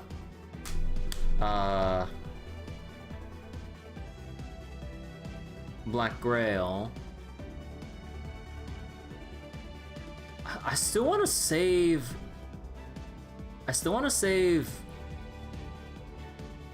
Merlin, Coin Sky, and Oberon, but... I mean, at that point...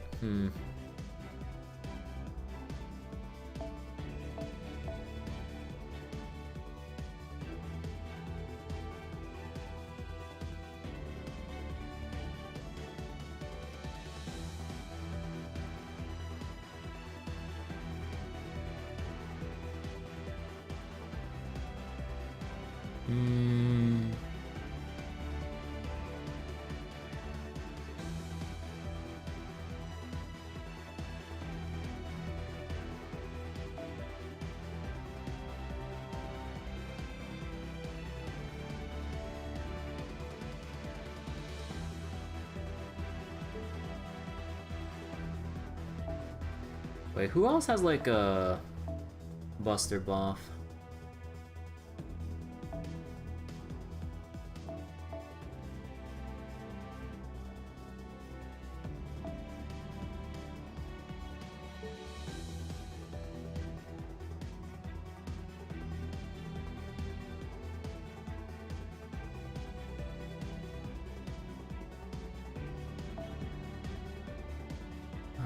For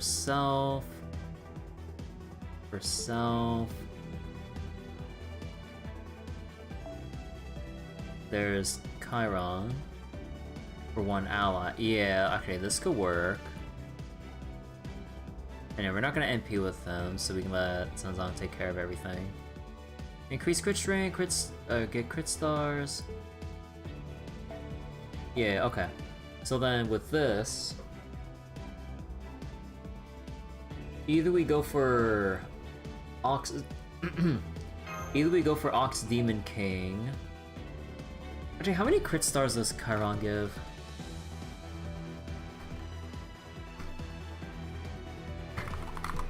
At level 9. Is it like 19? 13? Oh, well, shit. Okay.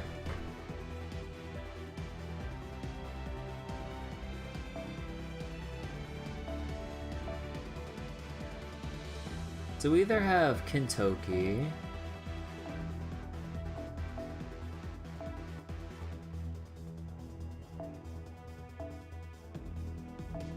I don't think there's any other option I got for this kind of thing.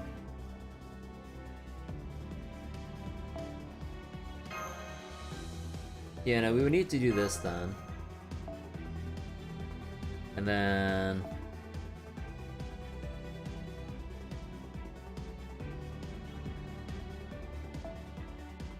yeah, I think we just go...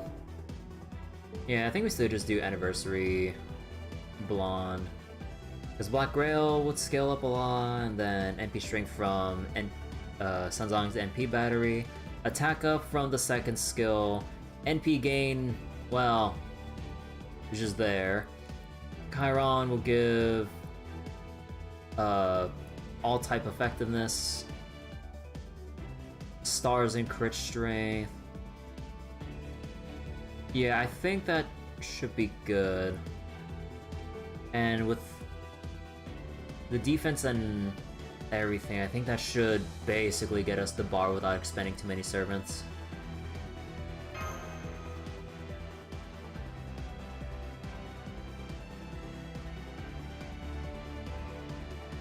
Only give 80%. It gives 80%, but I have her appended.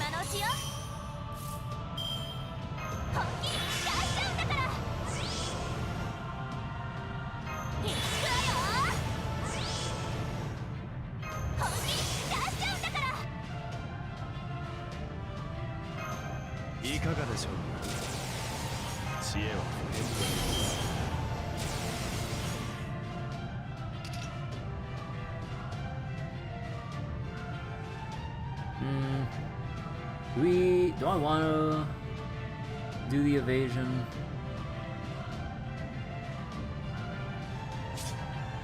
So then next turn will be 2 Suns on Art's cards because she has 3, and then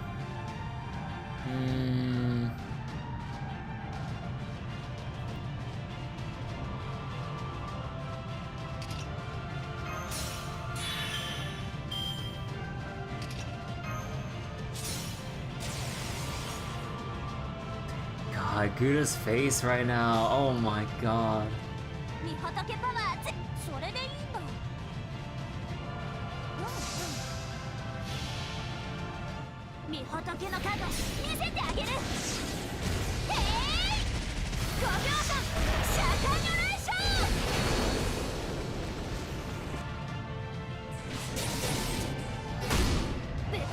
Oh, we're so close.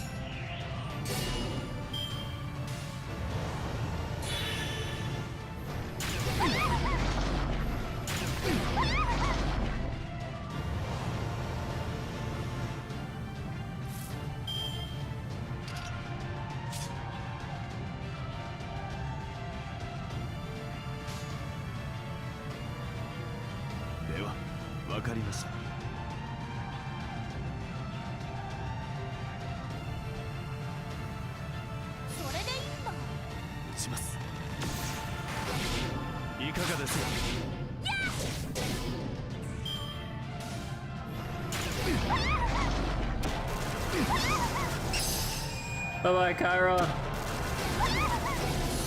Ooh, ooh, kinda close.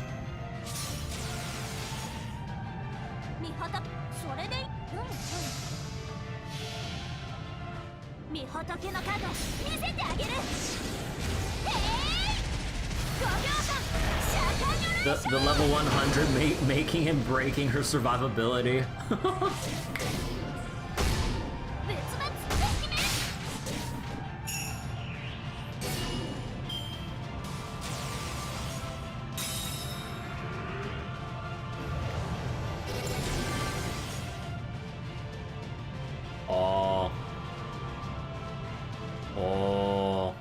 I don't think we actually ever saw this. Oh.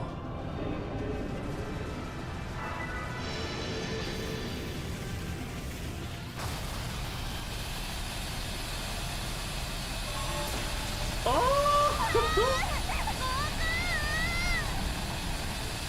Oh, shit. Oh my god.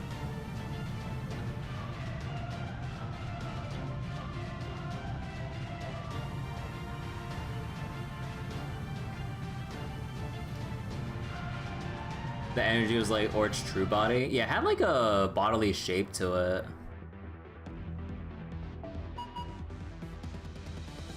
Oh my god, we still got more to go. 86% battery.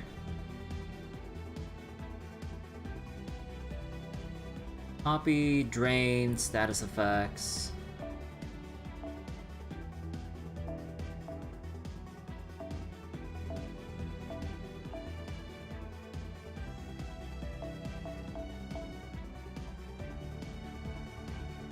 What we saw was a dead skin. That's probably the actual one it will make. Yeah, it's probably the shape of what it will take should it actually get its proper form or shell or whatever you want to call it.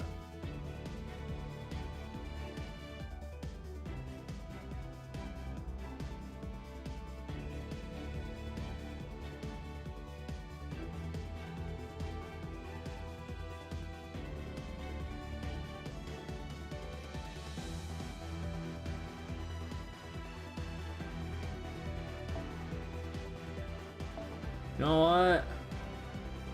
We're bringing Coin Sky for this shit.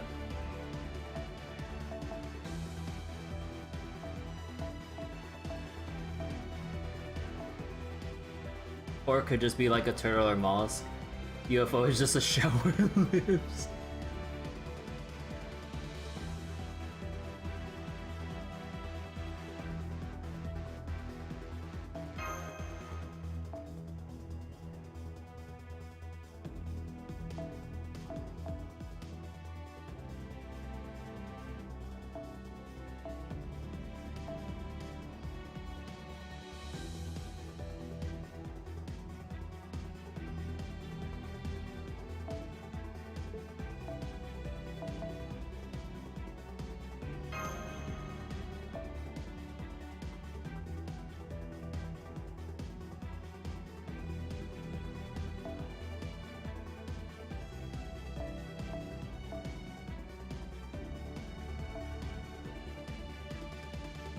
These are the same thing. Let's see.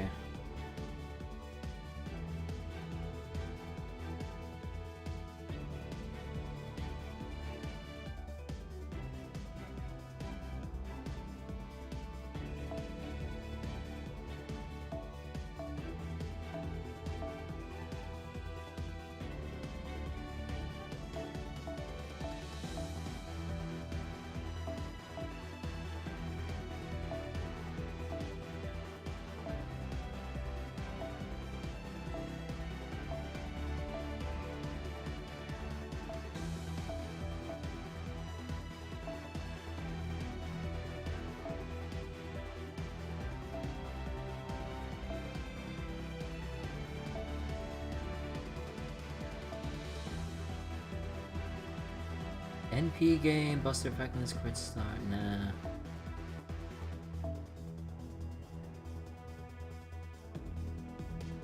Buster Card Effectiveness, Crit Strength. 20 stars.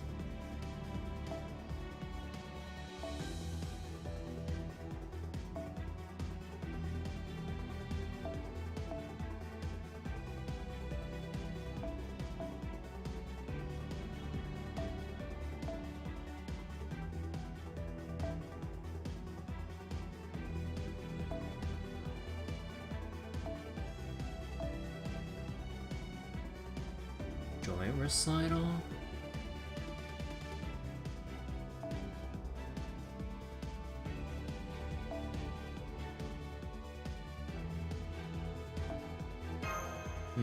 Nah, maybe just stick with this. Or most of them level 15. When you MLB CE, the experience almost always adds up to 15. 19 if it's like a great super success. So they just get XP just from limit breaking. Otherwise, it's a pain in the ass to level them up otherwise.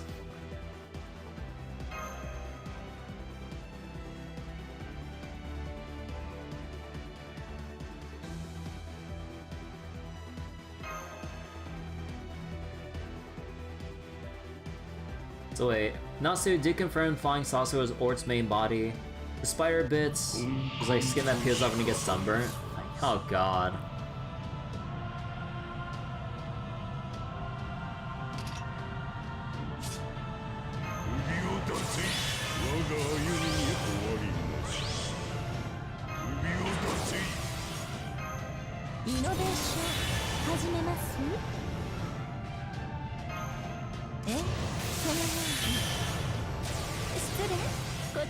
Oh, right.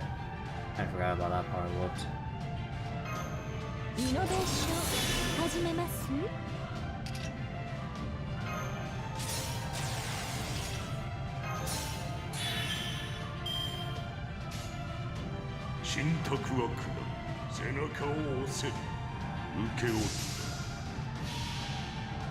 This makes this even more freaky. Yeah.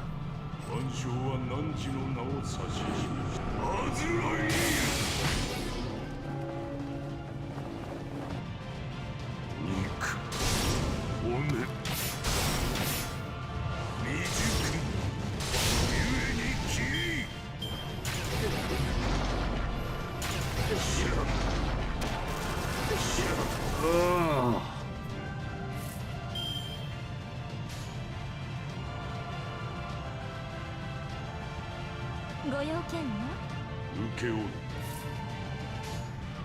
Yeah, we already have...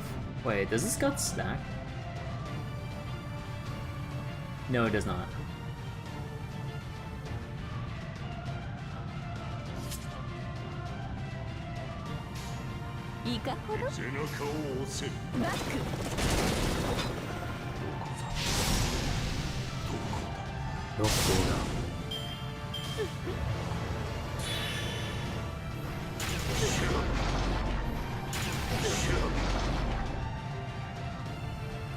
Oh.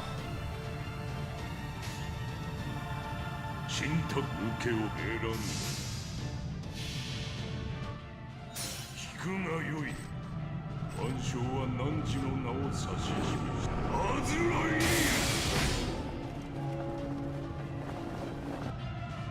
どこだ。どこだ。では死ね。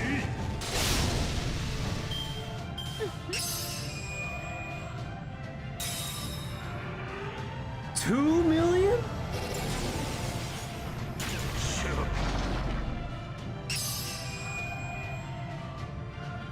Oh shit. Please let it change your saber. I need to break out Robin Hood for this shit.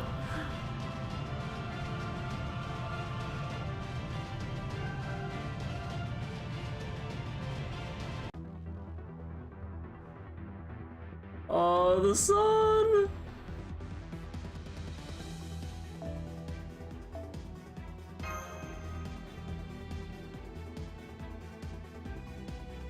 We got a lot of battery left.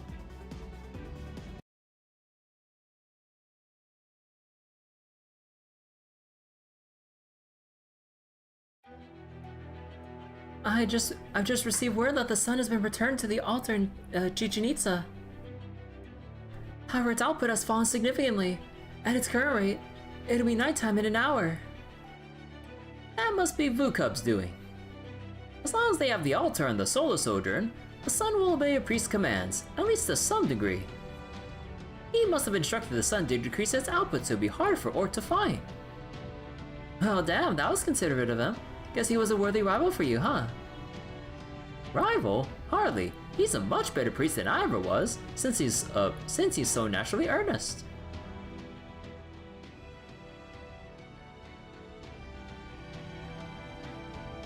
What a beautiful sunset.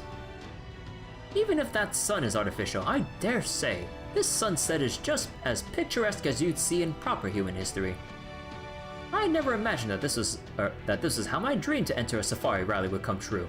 Just goes to show you, you never know what life has in store. Safari rally? Ruka redeems himself. Only a little bit.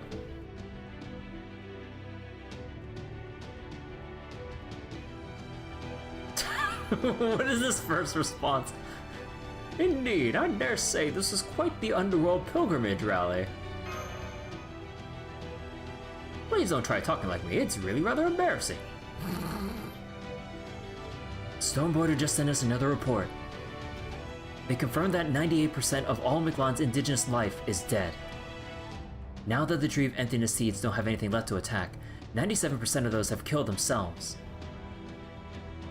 At the moment, the only things still alive in this subterranean world are us, a few dinos, and Ort. And Ort won't be around much longer either.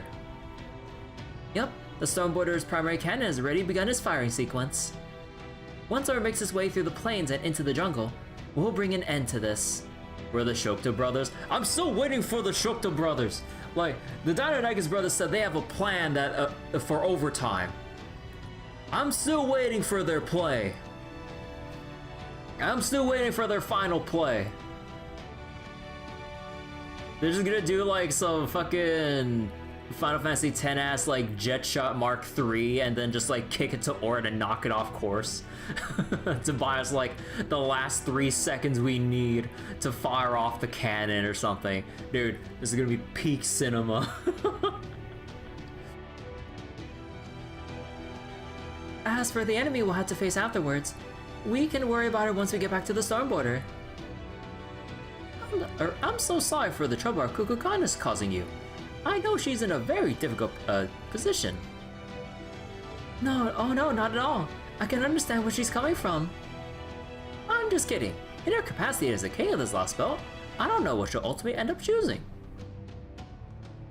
But I'm fairly certain one thing she won't do is wipe all of you out. Personally, I'd like nothing more for her than to move on from this last bit and join you on your... Oh. Are you hearing that too? What's going on? Nobody told me to expect anything like this. What's with all these life signs? Is it another incident? Are there tree of emptiness seeds gathered here? No, it's the Shukta brothers. About damn time. Like, if not now, then it'd probably be never. These signals are coming from Dinos, and they're all headed this way. But how? I thought they all scattered into the jungle. Aha! So that's what happened.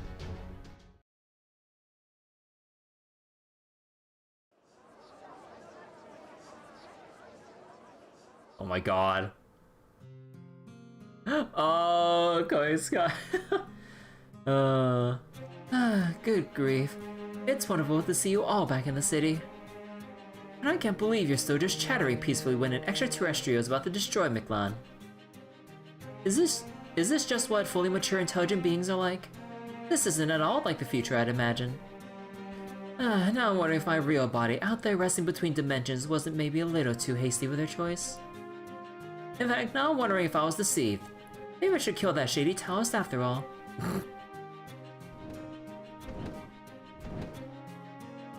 Oh, is that Vu-Cub? Ooh, things just got much more interesting. Are you all still out here wasting time? I assume the fact that you came back to Chichen Itza means you still care for it. But that monster is going to destroy Miklan even before the sun can explode. There are no living creatures left in or below the fourth stratum. Are you just going to roll over and let the same thing happen here too? Show some spirit for once, damn it! Even the Asalama didn't go out without a fight. I know, but still. You make a good point, but that's pretty rich coming from you after you conspired to destroy Chichen Itza in the first place. Whether we fight or not, we're still going to go extinct. What point is there in making a stand? Acting without good reason is wrong. We can't waste our energy on pointless endeavors. Pointless? You are so... No, you're right. You're absolutely right. This isn't your problem. It's our problem. We were never going to change. Why would we? It's how we've stayed peaceful this whole time. No matter what happens, Miklan will be destroyed. I suppose it makes sense that we wouldn't change, no matter what form these final moments take. Don't be stupid. You're living beings, right? Of course you can change if you want. Sometimes you guys are so smart you swing right back around to being dumb.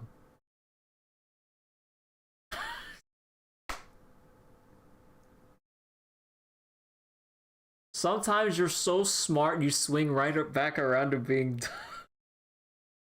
What? Huh? You're... Oh. IQ overflow.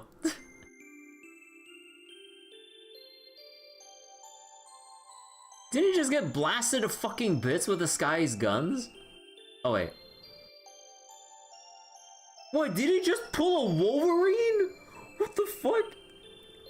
Sorry I was gone. The sky shot up just about every inch of every inch of me except my head, so regenerating took a bit.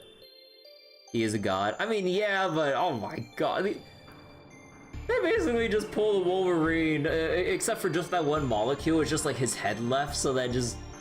oh my god. They did not just pull that shit. What? The king of dinosaurs? You're alive? I mean, thank goodness you're alive. Another Iskai L. Yeah, pretty much. Can't believe you don't see the point in acting or changing your mind just because the result would be the same. What are you, slaves? You're supposed to be dinosaurs. Seeing you totally lacking ferocity is sickening. You should all be apologizing to the dinosaur fans who are so in love with your wild nature. Listen up, it doesn't matter if your actions don't end up changing a damn thing. As a species, you guys were strong and intelligent. You've long since gotten rid of anything wasteful or unnecessary in your lives. The Mala taught you that excess leads to conflict, tearing people apart instead of bringing them together. They weren't wrong. They had the right idea for a long time. As a species, you guys became incapable of acting for purely selfish reasons, or just because you personally didn't like something. But this is your last day on Earth. No matter how selfishly you act, it won't change what comes tomorrow. Make all the mistakes you want today, cause you're not gonna have another chance to regret them tomorrow. I see. So nothing we do will have any lasting repercussions anywhere. If nothing, if nothing we do can change anything, then that's all the more reason not to. It might not change anything, but that doesn't mean it'll be meaningless. Fighting the death coming for you, even if it's a losing battle, isn't a waste. You still have a choice. You can let it end all the same way you'd end any other day. Or, you can rise up to meet that end. It might be stupid, maybe even a waste of energy, but just putting in that energy is meaningful. Meaningful? For whom exactly? I don't see how it could be meaningful for us. For something bigger than yourselves. You've been taught that ever since you were born. As of right now, your story doesn't have a single conclusion. You loved hearing about the other Lost Belts, right? Well, the people who lived in them didn't just disappear one day. Even when they had no hope of survival, they still went out fighting against their greatest enemy, Chaldea. You guys didn't laugh when you heard about that. You were there, You knew there were legitimate reasons for them to fight for the end they wanted. Coming to terms with their extinction or fighting it to the very last are two very different approaches. If you think of your story as a sentence, it's all about where you put the period. Remember, there's literally no tomorrow, so why not make a fool of yourselves for a change now? I see. You do make a good point. Wait, was that just the... Wait, was that a gun sound effect from the dinos that... Yeah, I never thought of it like that before.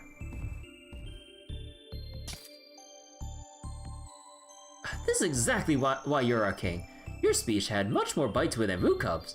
Alright. Oh. No longer lonely?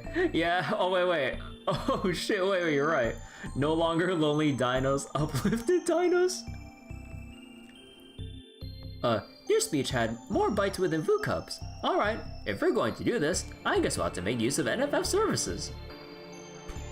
Oh my god, they're borrowing Koyanskaya's guns!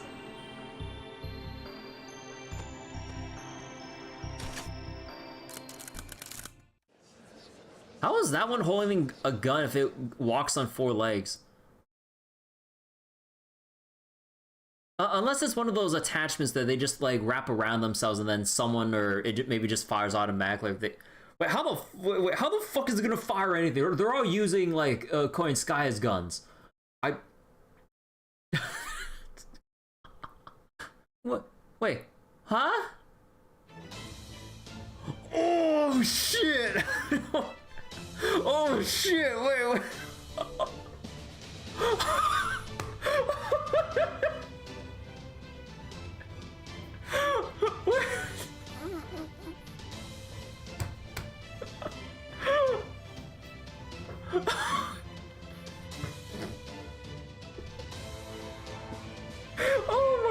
This is peak fucking cinema.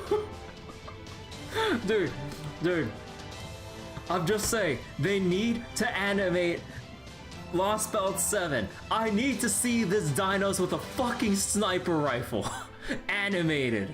I need to see that shit.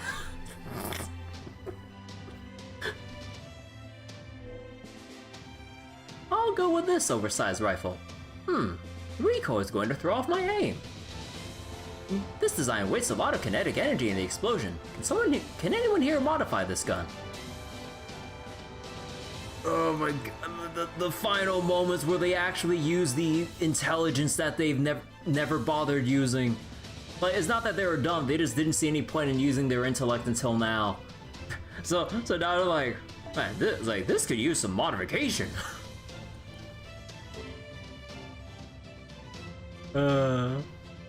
Dinos fiddling with gun B. Bullets are useless against ORT. What if we repurpose our biowaves instead? That could work. Oh my god, they're enchanting their fucking bullets. Oh my god. I'm definitely sticking with bullets. This railgun uses opposing electromagnetic pulse to fire them at much deadlier speeds than standard firearms.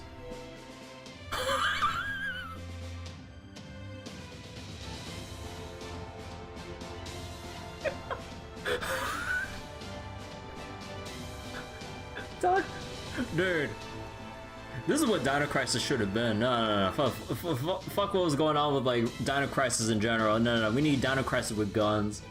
But the dinos have guns. Oh, speaking of, you guys know that Dino Crisis bundles on like GOG? Like, I've heard so much about Dino Crisis. I want to go check it out. Dinos Crisis, bro. I would play and be scared the fuck out of my mind in a Dinos Crisis game. I've always thought NFF Services guns were lacking something, but in 15 minutes we can have them modified, stabilized, and ready for training. Dinos fiddling with rocket launcher! Wait, where's his rocket launcher? Come on! Let's not bother with rockets that explode at impact. We need rockets that will penetrate ORT's armor and detonate inside it. While we're at it, we should make the whole rocket launcher bigger too. Big enough to fill the rockets, big enough to fill the rockets filled with, bomblets.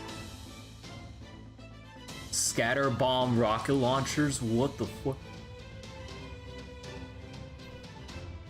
Da Vinci taught me the principle behind explosive ammo like that. Apparently it violates some kind of treaty in proper human history or something. Sounds rough. War crimes. That dinos will rip up Gotia if they actually tried. Bro, I would love to see that. Fucking Gotia against like fully armed and prepped dinos with NFF fully modified like NFF Services weaponry. I would love to see that. Geneva Convention is just a suggestion.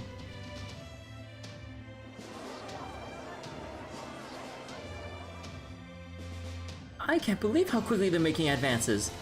They might actually be the most dangerous species I've seen yet. You know, NFF services are really nice. Until now, I wasn't sure if you had any purpose whatsoever, Coin Scott. Damn. Damn, the roasting.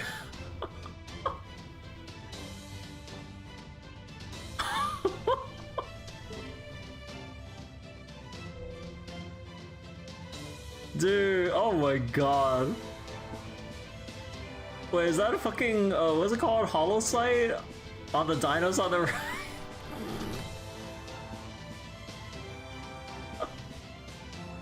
Dude, I need to send these pictures out to a friend. This is so stupid.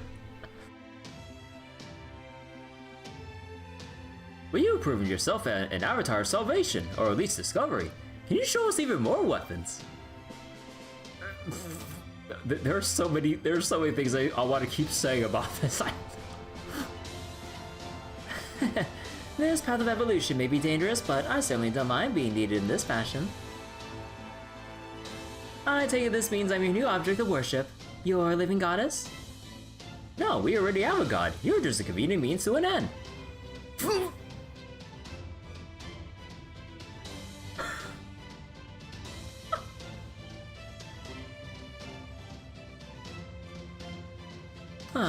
Worth a shot.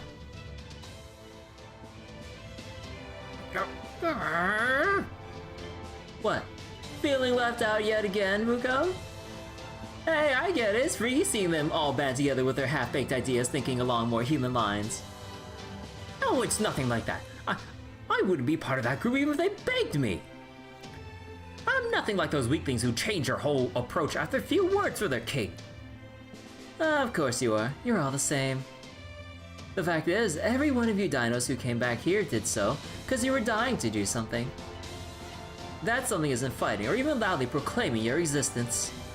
It's a desire to make your mark as a species. That's what drives you guys forward. Always was, always will be. Huh, is that so? Well, they're welcome to it. I'm just... What are you doing? Just standing around. Get ready now, you're gonna be my ride, right? Why do you think I became your king in the first place? We're doing this together, Vukub. Hell, these dinos don't even know the first thing about fighting. Us hot-blooded types gotta lead the way or they'll never figure it out.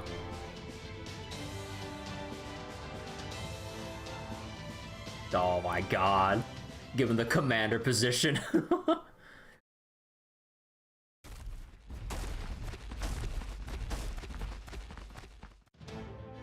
Wait, are they going to the fourth stratum? Toward Ort? They're all smiling and waving as they go by. 50, 60. Those are the dinos that survived the attack on Chichen Itza. And they're armed. Don't tell me they're planning on attacking Ort themselves. So, border to Shadow Border. I believe you just passed the pack of dinos.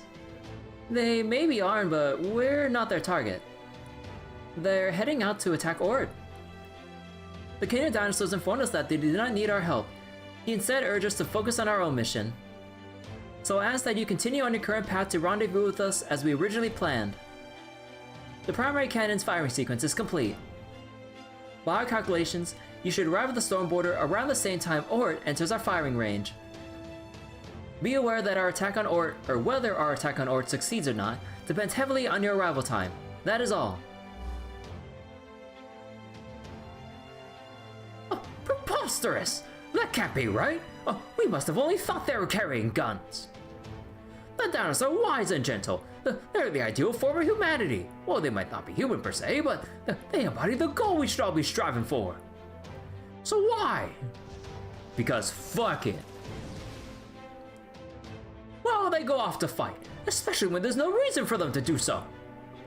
We can destroy Ort all on our own. That's what we've been working towards all this time. There's no point in them spilling their own blood here. Gordy. Gordolf, please keep your foot on the accelerator. I know you still have time, but you never know what may happen. Also, this is where I'm going to say goodbye. Thank you all for everything. Did you... No, stay with us. Alright, do you have anything I can use as a weapon? Even something simple like a knife would do. Dude, he wants to just jump towards Ort with a fucking knife? But why? All of my fellow dinos have gone out to fight. I can't be the only one not to do so. I understand that to you, this may seem like nothing more to us than throwing our lives away, and I'm inclined to agree. A knife is one of the best weapons for him given his eye. Oh, right. Yeah, I kind of forgot about the Mystic Eyes thing. Oh, shit. By rights, we can and should be doing all in our power to avoid this battle. But be that as it may, this is the decision we finally arrived at. If I ignore it now, I can no longer call myself a Dinos.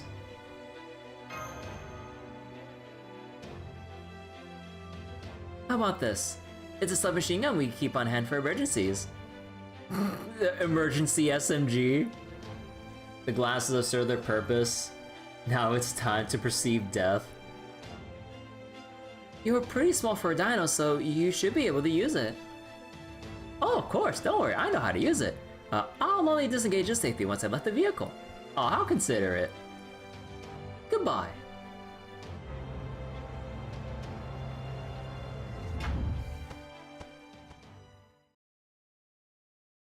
Wait.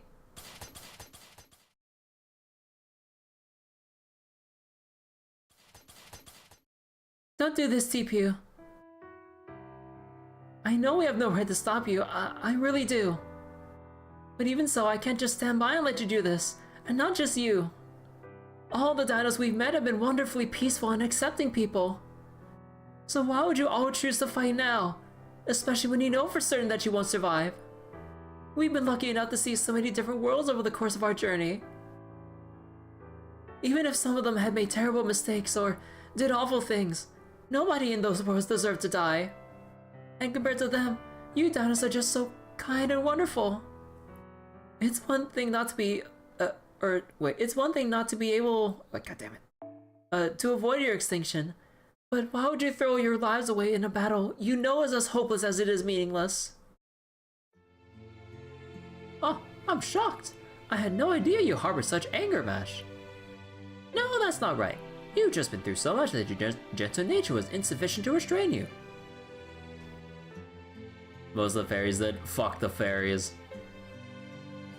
Dinos never considered anyone special. We were all equal in every way that mattered. That's why we never fought amongst ourselves. But I'm not like that. I place more importance on those I cared for. I remember how your eyes shone when Shkik told you about the ideal form of humanity you had always imagined. But then, and correct me if I'm wrong, I believe you found yourself conflicted over her conclusion.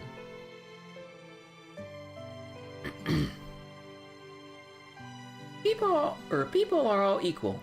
Their lives equally precious. No one should be given special treatment.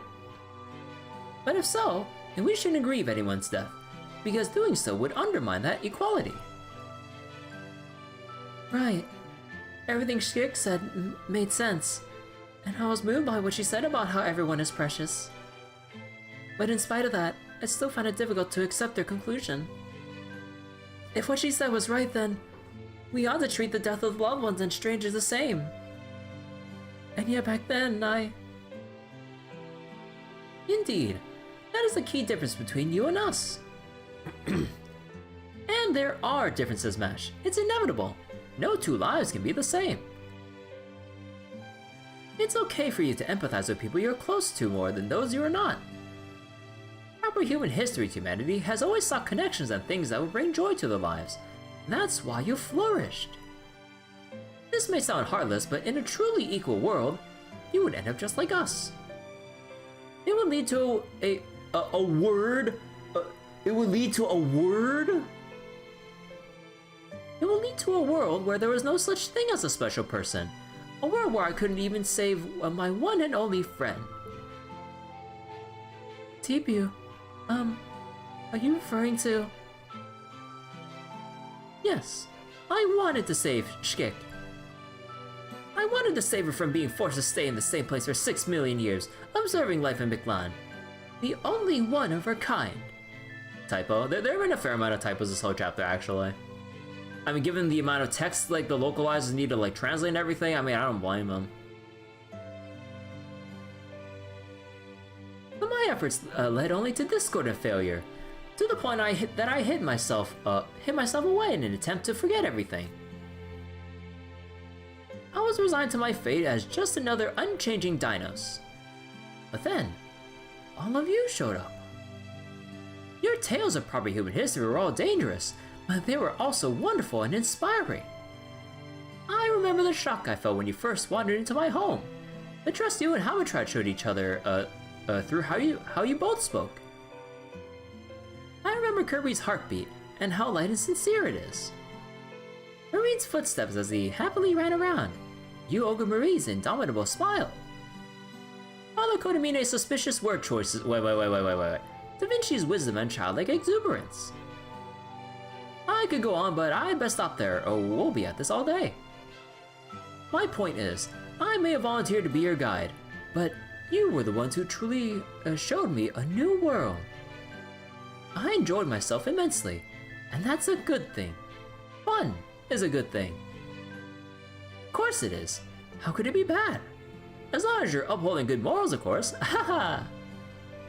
So please, don't think of your world, your actions, as some terrible burden to bear. Haven't we told you before? All the dinos support you wholeheartedly. We don't hate you. We don't envy you. Yes, it's true. You have. Well, having said all that, I do have some new thoughts. I know humankind hasn't had 66 million years to flourish on this planet. But even so, the fact that nothing changed here in all that time makes me sad. With that time, we could have accomplished so much, but we never accomplished anything. So I wonder now, was what we had really the best, most peaceful world we could have hoped for? I now think that very way of life itself was wrong. We never did anything good. We just avoided making mistakes. Humans are incapable of choosing the correct answer.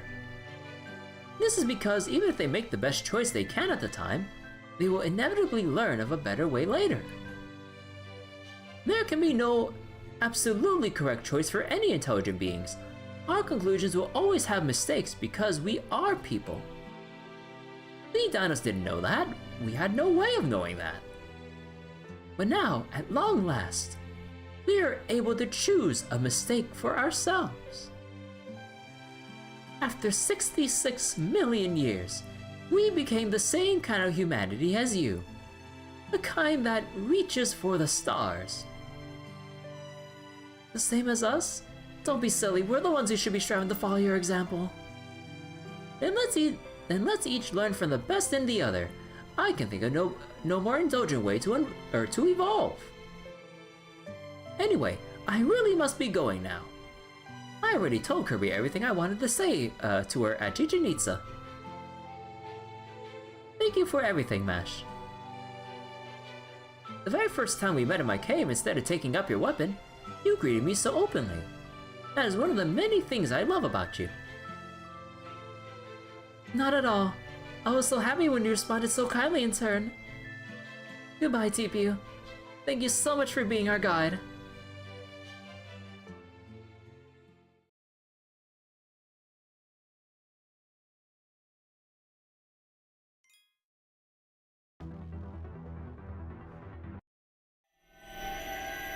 What?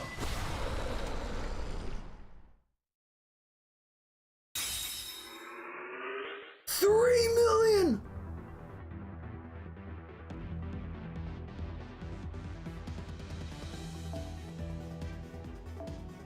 Oh shit. Best NPC. Good job, dinos. Bro.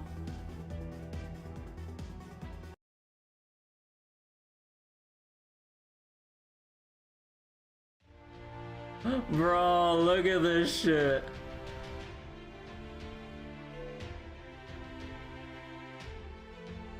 Oh my god.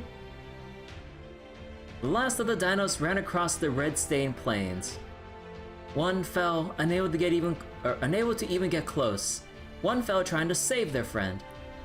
One fell while relentlessly attacking the enemy's outer shell. One turned immediately after the flying saucer passed over their head, trying and failing to wound it until they too fell. One darted across the sky like lightning, wiping out one of the saucer's infinite lives before their own limbs were torn away. And so the dinos' assault ended. The flying saucer continued its way across the plain, unimpeded. TPU was the one who broke the bar. The sound effect was when Mystic Eyes of Death Perception activates in Multi-Blood type Lumina. Oh. Huh. Resilient as they were, the dinos didn't die immediately, even after so much of their bodies were ripped to shreds. Instead, they collapsed on the ground, their bodies in tatters, accepting that their lives would end in a few minutes.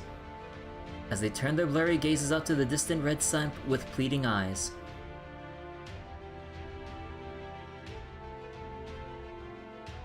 You could have flipped that thing onto its back easy enough, and you never lifted a finger to help them. Right to the end. How's it feel watching the species you spent your whole existence protecting die out? What, nothing to say? Tch, figures. Well, hey, at least I had fun.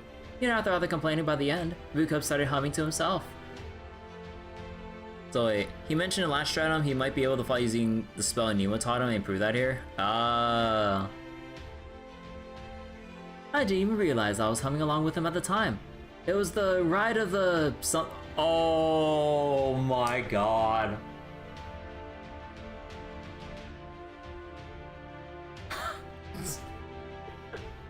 Oh my god, who taught him that song?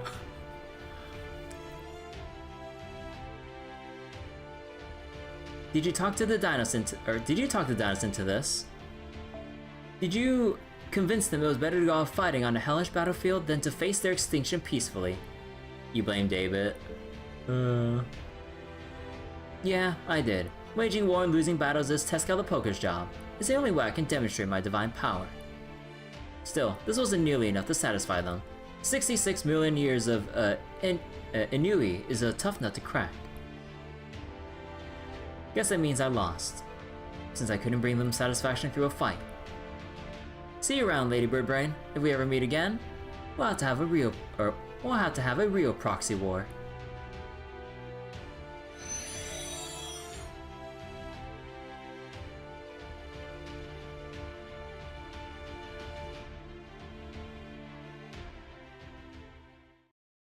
Kukuka?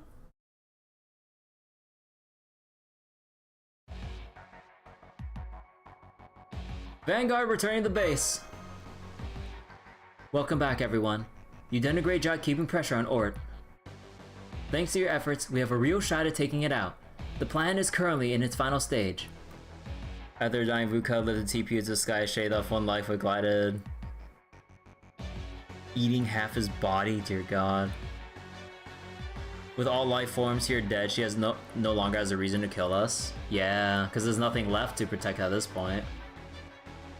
Because, like, she's obligated to, like, you know, do everything for, like, the Lost Belt and the people of the Lost Belt, but then, now that's all gone, well, what should she do now? Our primary cannon, the Hume Barrel Ray Proof, is almost done charging. The moment ORT comes within 30 kilometers of the storm border, we'll spin up virtual Triton engines 5 and 6. We will then stabilize the void space power supply and enter firing mode. We'd like all of you to stand by in the command room until then. In fact, we're not planning on any further close engagements with that thing. This blast will either hit it, or it won't. Must you be so cavalier about such a horrifying prospect? And what's to stop us from spinning up engines 5 and 6 now? I can't possibly be the only one who wants to avoid an engine failure right at the most crucial...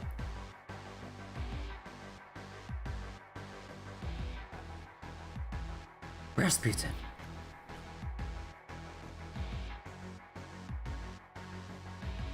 Can I? Believe me, I wish we could, but the primary cannon's effective firing range is limited. According to Trismegistus 2's calculations, ORT must be within 10 kilometers for us to land an effective blow. Because ORT is capable of regenerating itself from as little of its mass as a handful of cells, we had to completely vaporize it in a single shot. So that's why we can't go full power right off the bat. Okay, I get that. But what do we do if ORT has an attack capable of destroying the storm border from more than 10 kilometers away?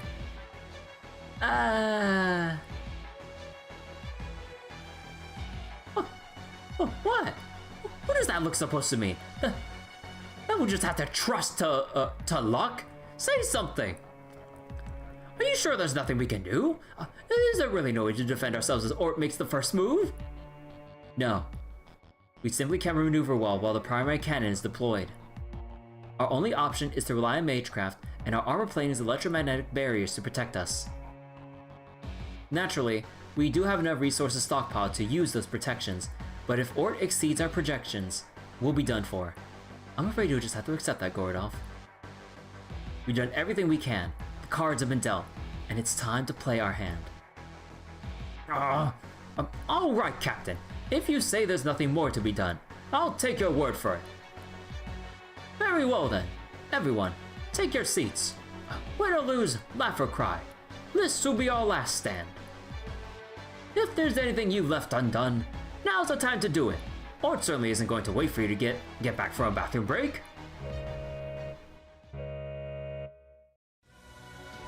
Ort has crossed the plains. 33 kilometers to go into Regis Chichen Itza. 32?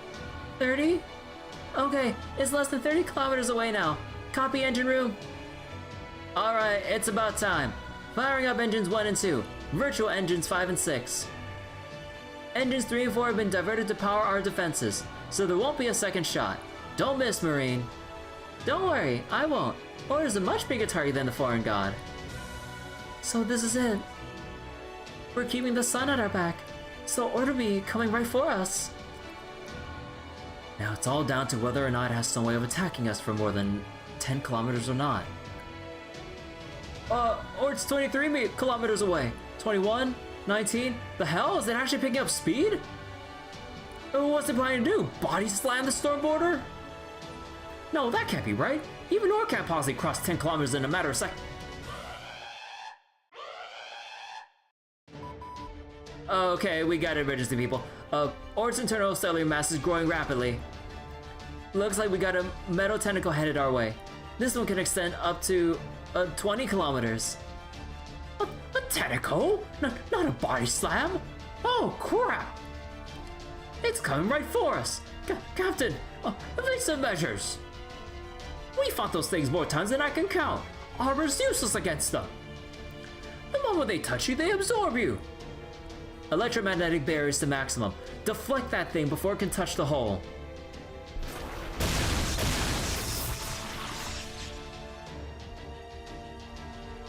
We're managing to deflect it, but it's not letting up. Engine 3 is gonna overheat if this keeps up. That's fine. 5 more seconds and we're clear to fire. Wait. Okay. Wait, really? Can you make a U-turn after firing a Spiritron torpedo? Well, we could, but it would put a lot of strain on the ship, so I'd rather save that for a last resort.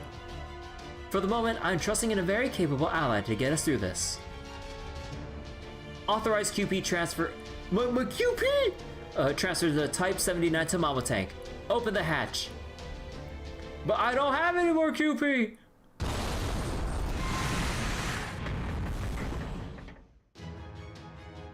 There we go. I've been waiting for you to agree to the terms of our business arrangement.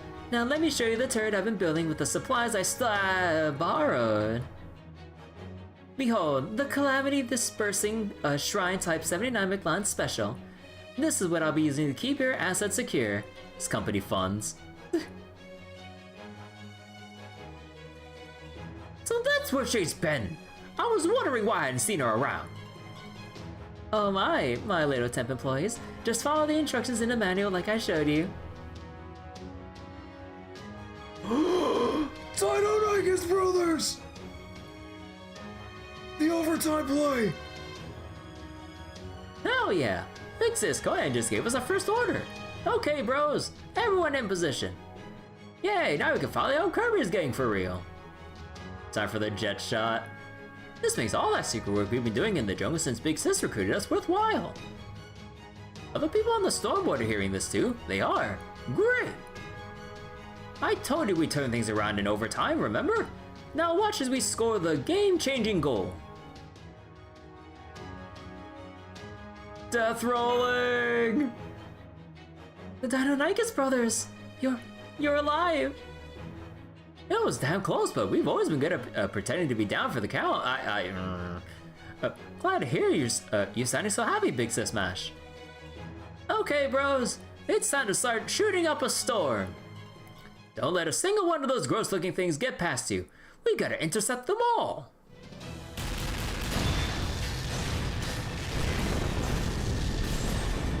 Holy shit.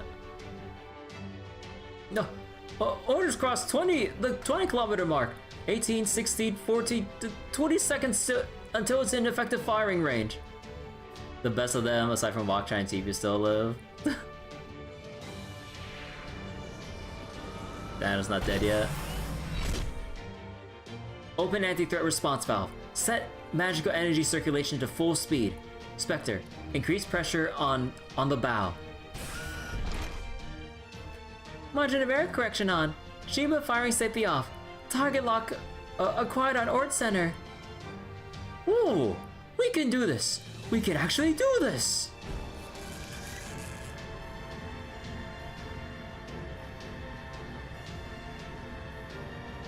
Orders enter defective firing range. Captain, fire!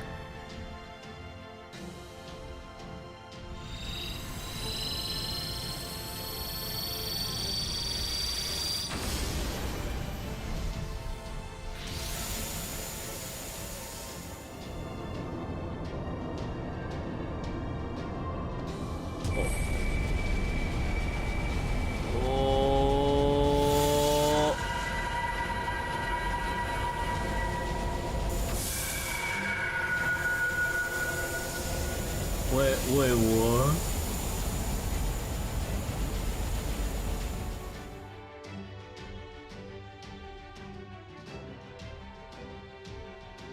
Curve the shot? Oh, dude. He was like swirling the fucking beam around. Holy shit. What? A space storm? But we destroyed the organ it uses to create those. Oh, crap. Ort's internal mass and gravity generation have doubled.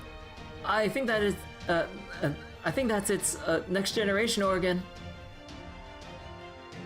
If I'm reading this right, it didn't just regrow the organ. It upgraded the damn thing. What's more, it's using the leftover cells to reform those spidery appendages. Oh. No, it didn't evade the shot completely. It just managed to bend the ray-proof's trajectory. Scion, recalculate a trajectory that'll land a direct hit through that gravity field. Engine room, start prepping a second shot. We can't back off. If Orc closes the distance and reclaims the sun, we'll never be able to win. I told you it's impossible! Even if I run the engines into the ground, it'll still take at least 2 minutes to recharge. Oh, it's getting closer! And it's still generating that storm. 9, 8, 7... The storm's already rocking us like crazy. I can't keep the ship stable.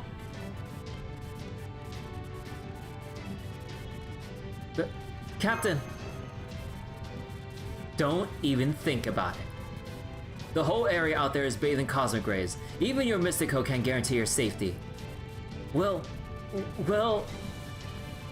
have to retreat and escape Biglan, but then what do we do? Damn it.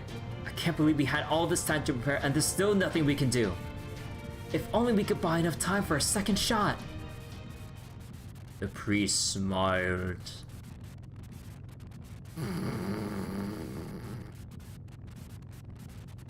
The priest smiles. I understand. You're one move away from victory. As it happens, I have a proposal that may just be of help. Care to hear it?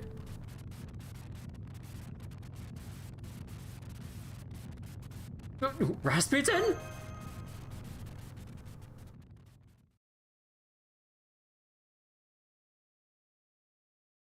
Okay, so what random thing did you do to the ship when no one was looking?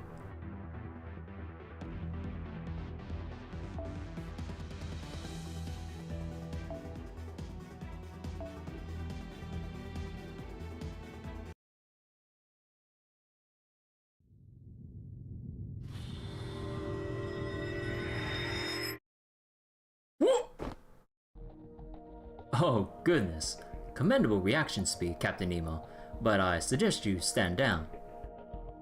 That time is presently stopped does not mean you are not running out of it. This is one of the foreign gods' 7 super authorities. The how do you pronounce that?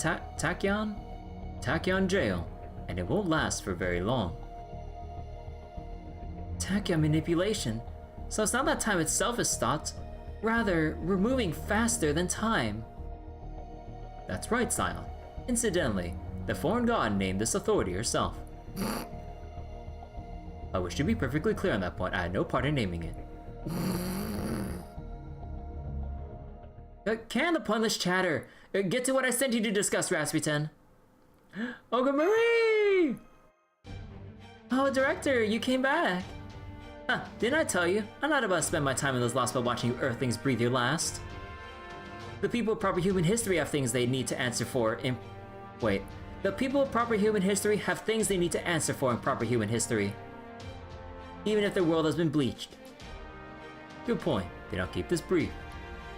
In consequence of David Semvoid's machinations, ORT is presently relying on the foreign god's heart to power itself. It would be a disgrace to her divine reputation if she were to return to the surface without reclaiming it. As such, the foreign god has decided she is willing to join forces with Chaldea against this common enemy.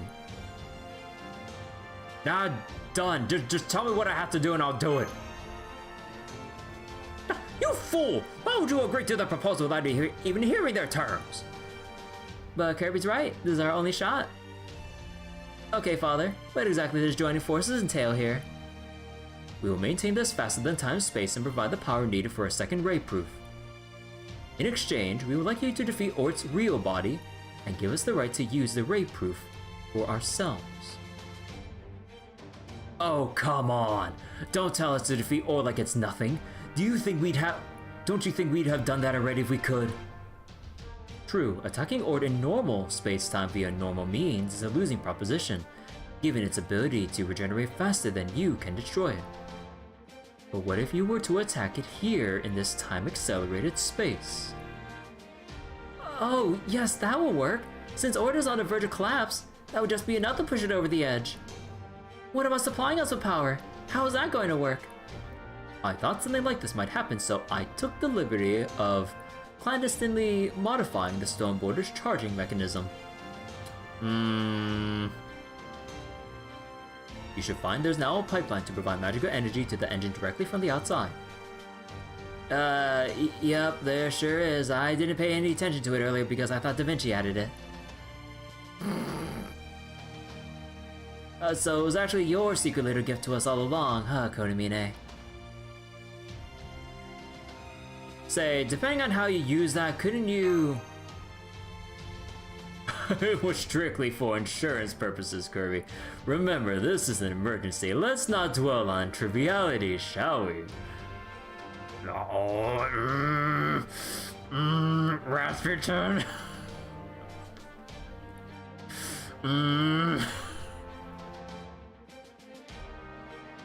Now then, the moment you defeat ORT, the foreign god will undo the time acceleration. You love how he reacts like that when he catches plot. Then use all of her considerable magical energy to fire the raid proof and obliterate ORT from this planet. That is our proposal. I trust you'll find it acceptable. Of course, this will require that Master Kirby go out onto the deck to command her servants directly. Done. Let's go, Mash. Right, honored to join you, Master.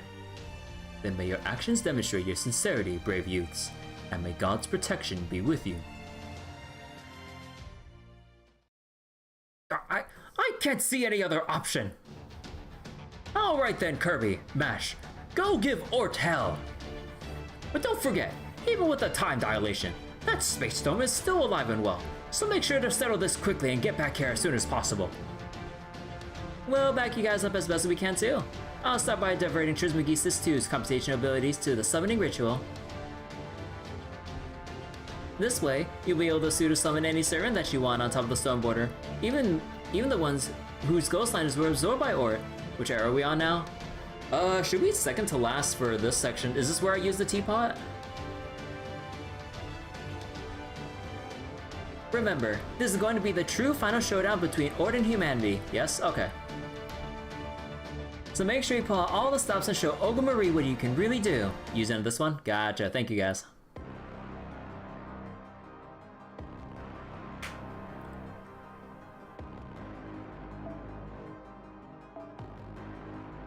Time to spill ORT's tea. Alright.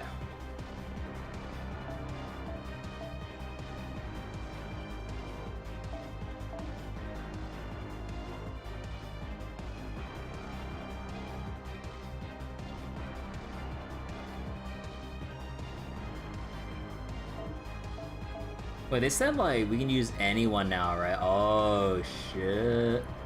Bring your best boss killer.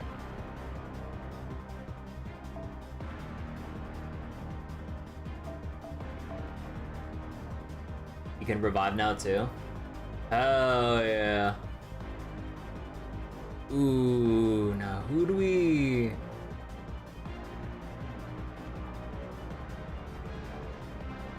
Burn it all if I need to.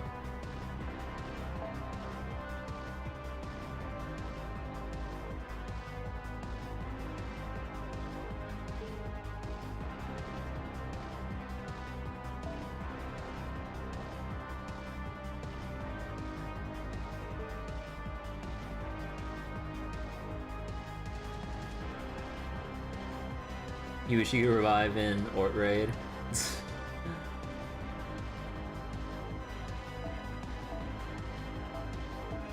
Alright, we're gonna go quick here. Oh wait, wrong one. We're gonna go quick here.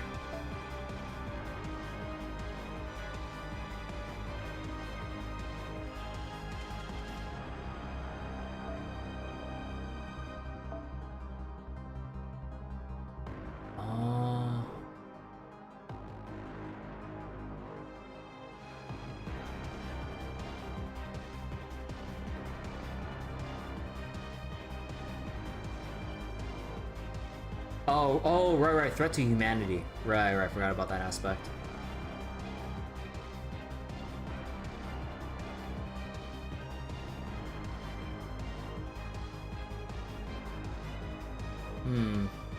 Actually...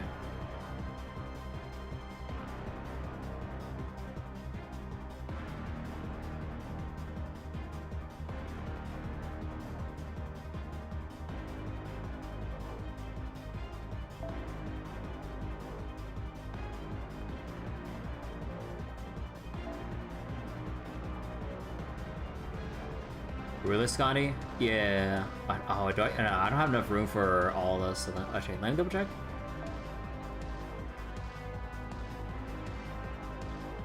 Yeah, really, Scotty. Actually, what does their thing do? Okay, no, you don't really bother with using Grand P. Okay.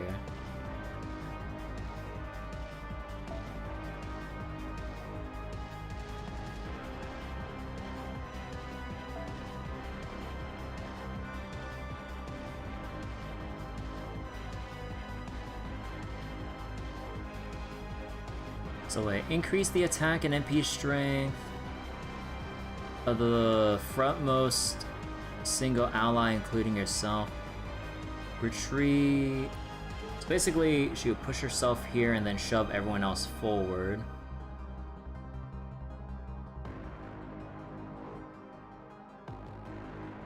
Dude, oh my god, you know what I just realized?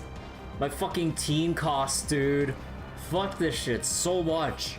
Oh my god.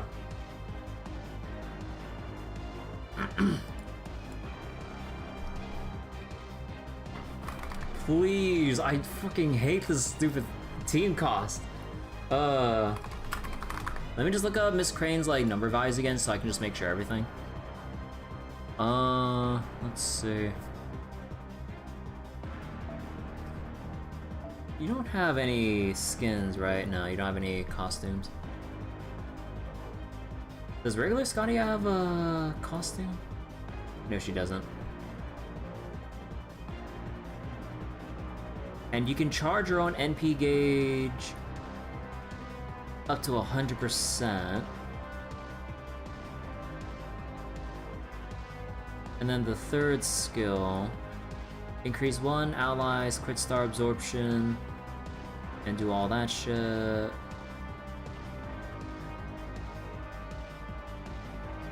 Maybe I don't need to bring so many 5 stars since I can just do my burst, die, do another 3 turns of bursting if I need it. Oh yeah, I could probably... I should probably remove Oberon or something? Or maybe remove...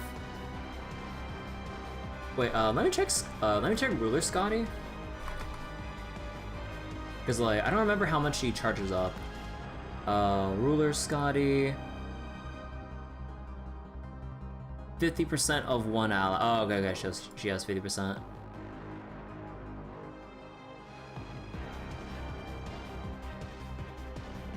you would prioritize the bond here. True.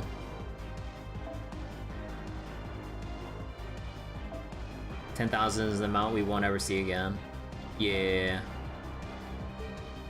I mean, if anything in that case, maybe...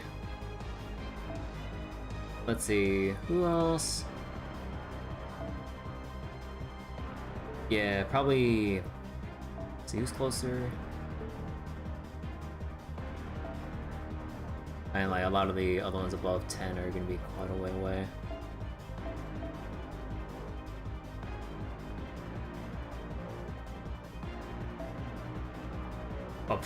Oh god.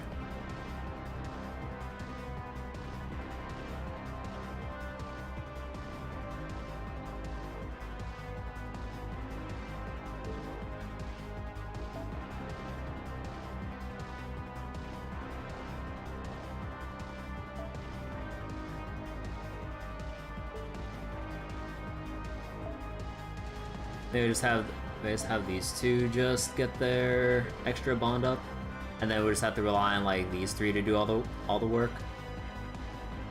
I think if anything, maybe we start with Caster Artoria over here.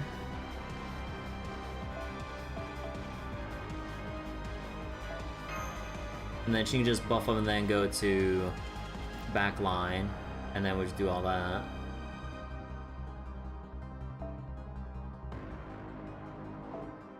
Probably Black God, I hate this shit so much.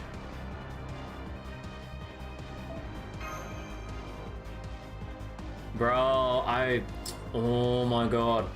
Fucking hate team costs so much.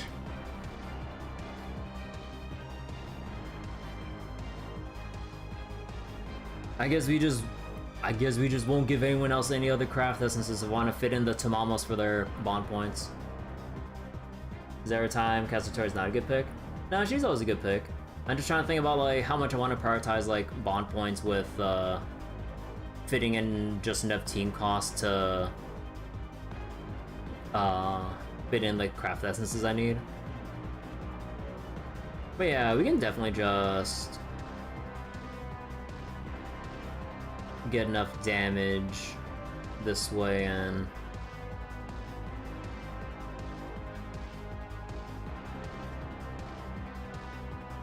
yeah, I guess we're just going without craft. Oh no.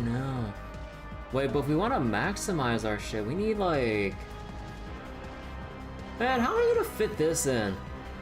I would have to remove... Oh man, no, that fucking sucks.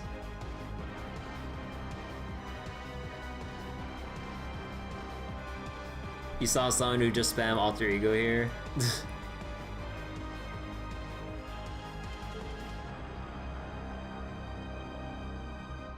Huh.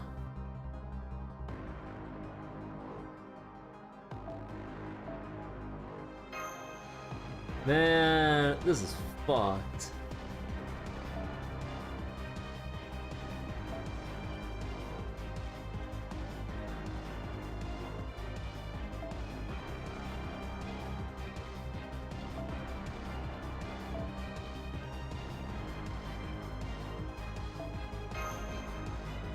Oh, I hate team cost so much. I hate team cost so much. We're just gonna go with this. Fuck it. Oh, actually, no, wait, time out. Doesn't match have like a bonus to...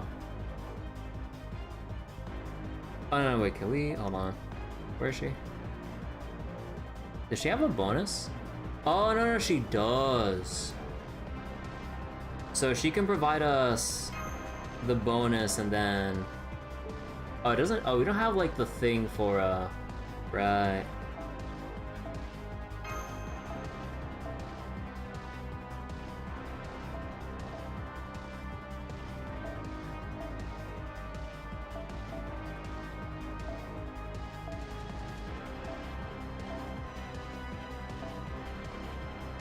No, the rest of this is just like 5% and stuff. Only thing we can do is just like the flat amount, which barely is anything. So then 5%, that's like 500. We can't really fit that.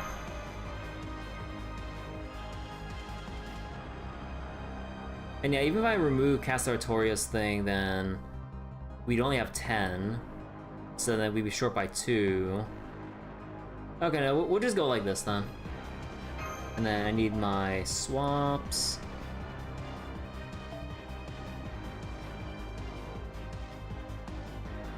I think we'll... Actually, are we allowed to stun it? Think I would just double Scotty? Yeah, I mean, obviously I'm way overthinking this, especially since you guys told me that I can actually revive now, but...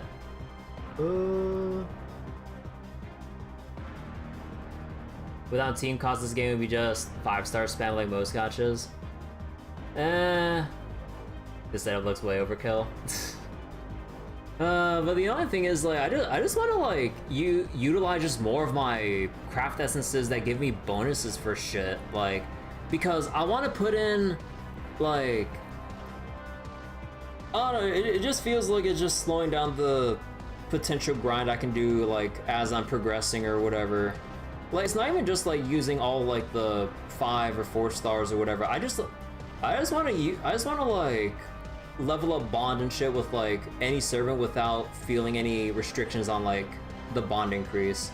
And it's not even for any, like, hard fights, it's just for general farming. It was like, at that point, team cost is not really doing anything. I could just loop everything with my summer Ibuki team without needing to swap for anyone. And then I'm just limited by however much, like, the characters cost just for existing in the backline, not even utilizing them.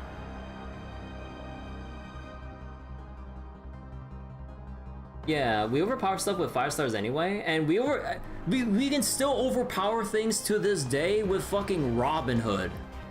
Like, y'all saw in the last session when we actually had it set up, even with, like, a more minimal setup because of the whole data loss thing with ORT, he did 1.8 million. Like, Robin Hood did 1.8 million and he wasn't even fully set up with, like, order changes and extra buffs and everything. Robin Hood could have done more, and the fact that we can grail him kind of makes the 5-star spam argument moot, in my opinion.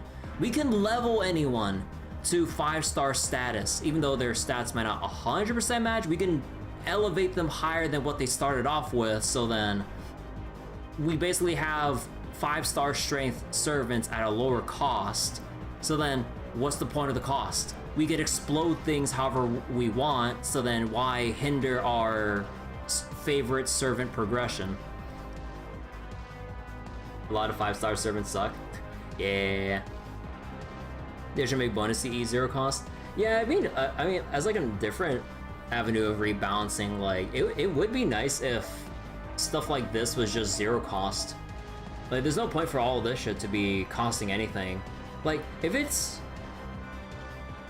craft essences with, like, effects in battle that buff, like, offensive or defensive stats or utility, you know, then sure, give it a cost.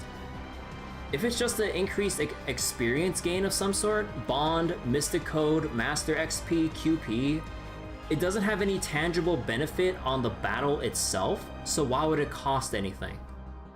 So, if there's gonna be a compromise, at least do that, so we can weigh between, you know, and even then, like, we'd be wasting a slot that could have had a stronger effect on it in battle just so we can get more XP. Like, yeah, that's my 2 cents on it.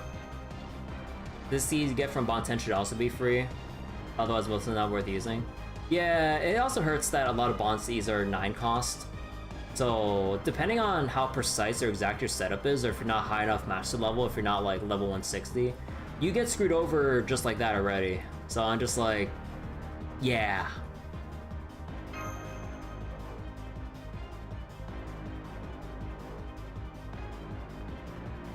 Like, team cost, like, unless you, like, it's only mainly a hindrance for people who just started the game but felt like wailing like crazy to start. Because team cost is is the most restrictive when you're still trying to get your account level up. Because you only have like just some dozens to work with where you're forced to use lower rarity. Grand class should make the bond situation better. Yeah, but it still doesn't help the root of the whole problem. It's like a different band-aid fix that doesn't actually solve the whole thing. Like, just either make it cheaper, remove team cost altogether, or just something, because like it just feels such an archaic restriction at this point. You just herc it out. Watch it make the Bonsi count toward the whole cost. Bro, oh my god, don't even mention. Oh, wait. Oh, wait, Guts is activated. Oh, okay, so we can Bonsi. Okay.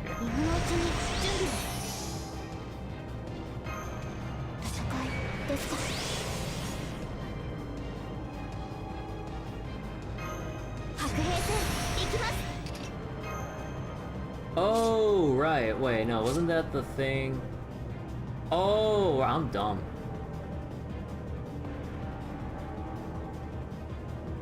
Yeah, I kind of forgot about that for a second.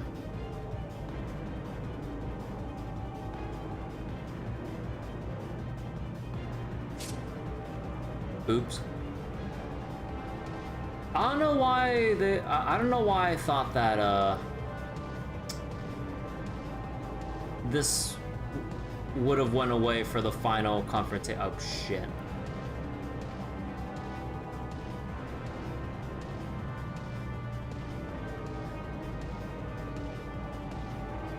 Well,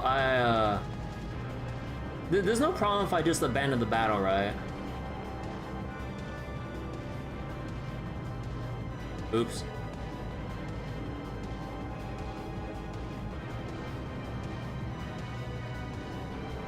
Don't. Okay, so abandoning would just make all this. Oh shit. Alright, we'll just have to make do then. Whoops.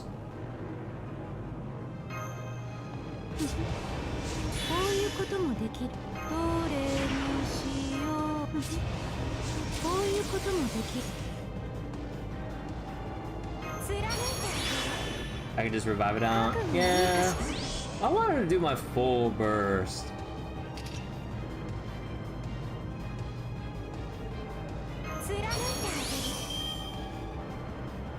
Bro, what is this layout?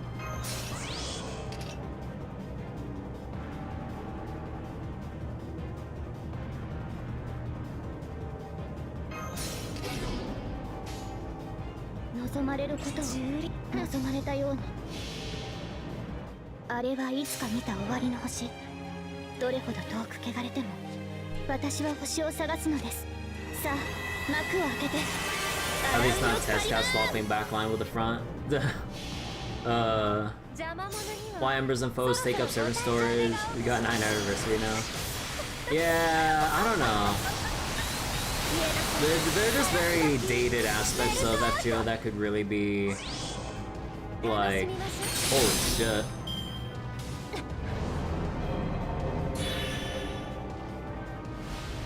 Wait. Oh, wait, no, that still works out.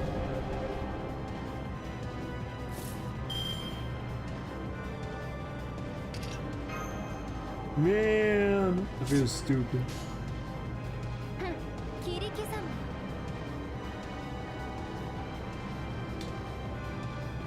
How much more would I get from NP gain if I Mighty Chain this instead? Versus Mighty, or versus Brave Chain. I mean, I don't know the actual math, but I would assume. Ah, fuck. Oh! Wait, oh shit! NV5 and everything!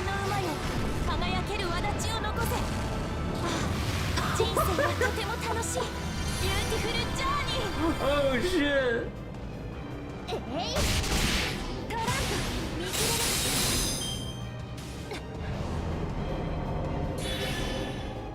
Don't you dare, don't you. Okay, okay. It's still a cavalry class. We're good, we're good.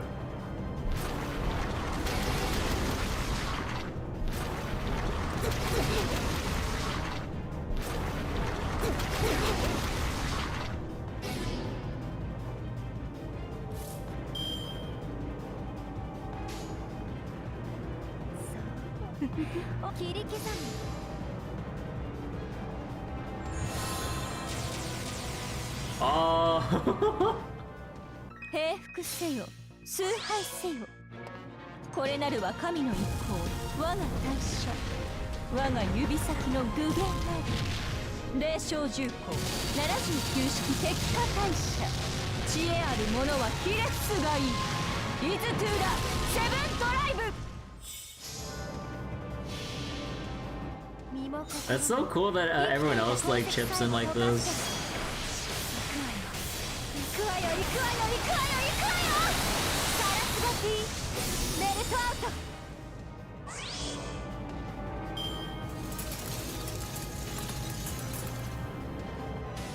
何か踏んでしまったかな。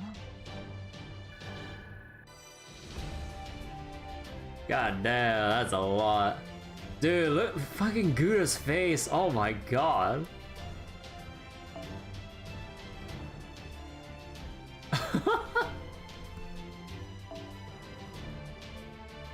We got QP back! Holy shit! Oh my god. I should have brought the Mona Lisa for this shit. Squeezing every last bit of energy. Yeah.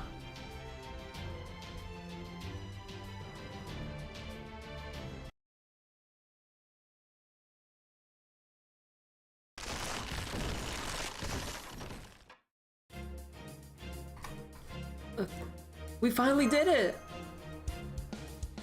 Good. The conditions have been met. Now stand back. I'll take it from here. Got it. I'll go back inside the ship so I don't get blown away. Wait, no, I didn't mean for you to go back inside. I meant for you should find a safe place on the deck.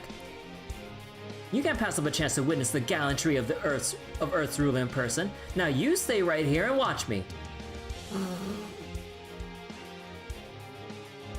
Full bond seeds for the next fight? Gotcha. Oh, right, I knew that. Actually, no. Thanks, Olga Marie. I'm glad I got to see you again. Yeah, that figures. Of course that's the color you people will be showing right to the end. You people! And since this is a special occasion, I'll even make use of your Earth tools. Initiating magical energy provision. Instantaneously charging ray proof.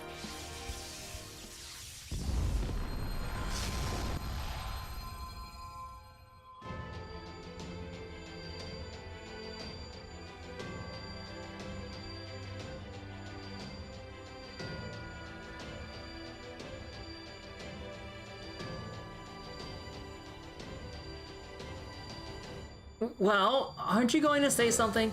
This is it, you know. I didn't want to interrupt you. Who cares? Just cheer me on. You're as clueless as they come, Kirby. I guess that's okay, though. I'm only here to keep a promise.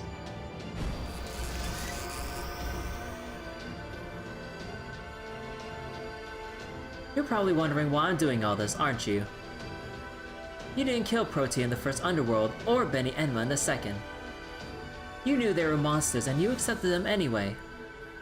Well, that's why. It's such an annoying way to do things. But you'd better not ever stop.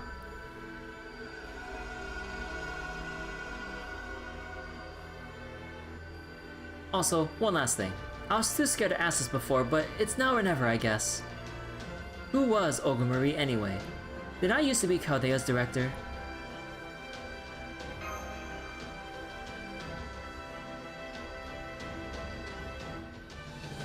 Yeah, you were a little awkward, but you were still a great director. I see. That's a nice dream. I just wish I could have done a better job.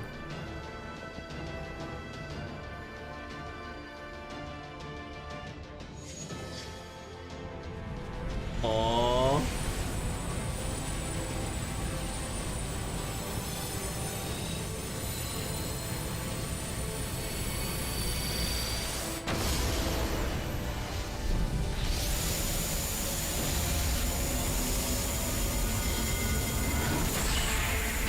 Dude, the encoding would be absolute shit if I was doing this via USB mirroring. I can't believe I actually had to switch between capture card and USB mirroring just so for smoothness purposes and longevity purposes with my battery life. Oh, there it goes. Bye bye, Space Spider. It's finally over. I can finally switch back to USB and stop draining my poor phone battery. Order's gone. It's really gone. I knew you'd come through, Olga Marie. The director?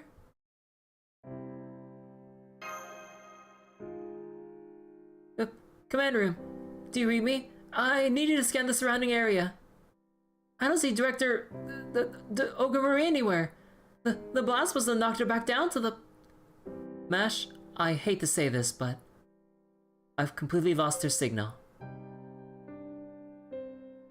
We confirmed her spirit origin vanished as she fired the ray proof. Aww. It's obvious when you think about it. Not even the foreign god could use that much energy without any consequences. Not without her heart. Well, aren't you going to say something? This is it, you know. No, that can't be right. We finally found her again. We were finally talking and laughing together. Senpai. Senpai! Yeah, I know, but she did keep her promise. In the end, she really did protect Earth.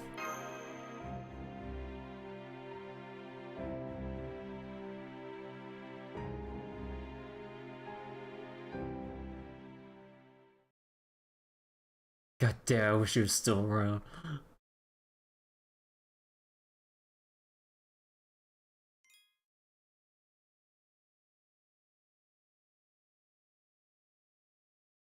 Now where's Rasputin? Oh, the bar! Complete destruction. Olga Marie can't catch a break. We lost her again. Oh, and a question mark, huh? Alright, hold on real quick. Let me switch back to my USB mirroring because my poor phone battery is getting drained right now. It's at half. So I need to charge it. I need to charge it back up with my USB capture now. Bye-bye, capture card. You have served your purpose. Back to USB mirroring.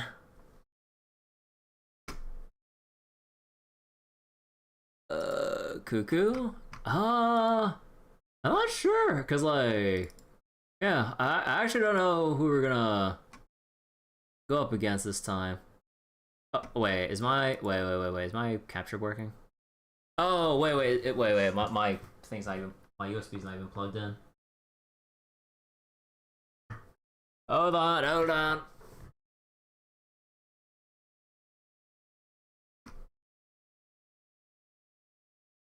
There we go. Okay. Rasputin. I mean, at this point with the foreign god gone, like, Rasputin, I wouldn't think have any reason to do anything now. So, alright, enough speculating. Let's check. Because, like, Kukulkan should have no reason to fight us anymore. And then... Rasputin... Who the fuck? And then here comes David with the steel chair! Come on, Mash. Let's head back to the command room. You're right. The battle is over now. Neither I nor the Stormboard have any strength left to spare. More than anything, I'm worried about you, Master. You never fought for so long without rest before. You should have Nurse take a look at you, and then get some well-deserved rest. David Alter, also otherwise known as Knight Ton. David and Skateboard the Grand Rider.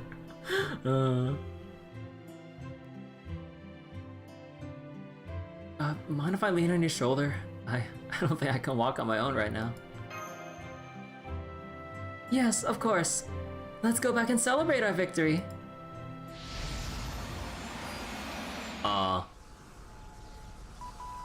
Wait, hang on. Some crazy pauper summoning ritual just started. Did someone call for a servant? Trismegistus doesn't get the heck out of there right now. Misappropriation of proper human history reflections. Overviews the 300 million years of this lost human history. Wait, what?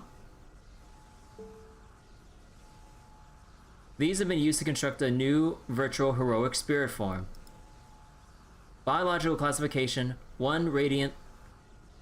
Wait, what? 1 radiant thing, Grand Servant class foreigner. ORT summoning imminent. Wait! Huh? Huh?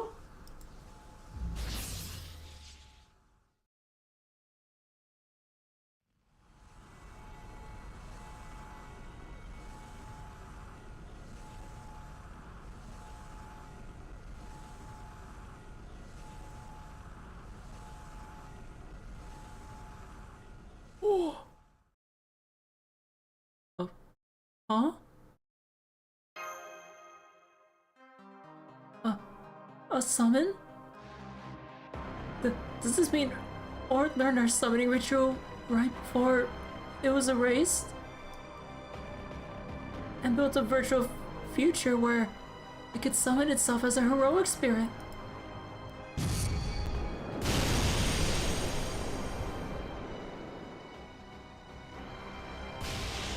What the fuck?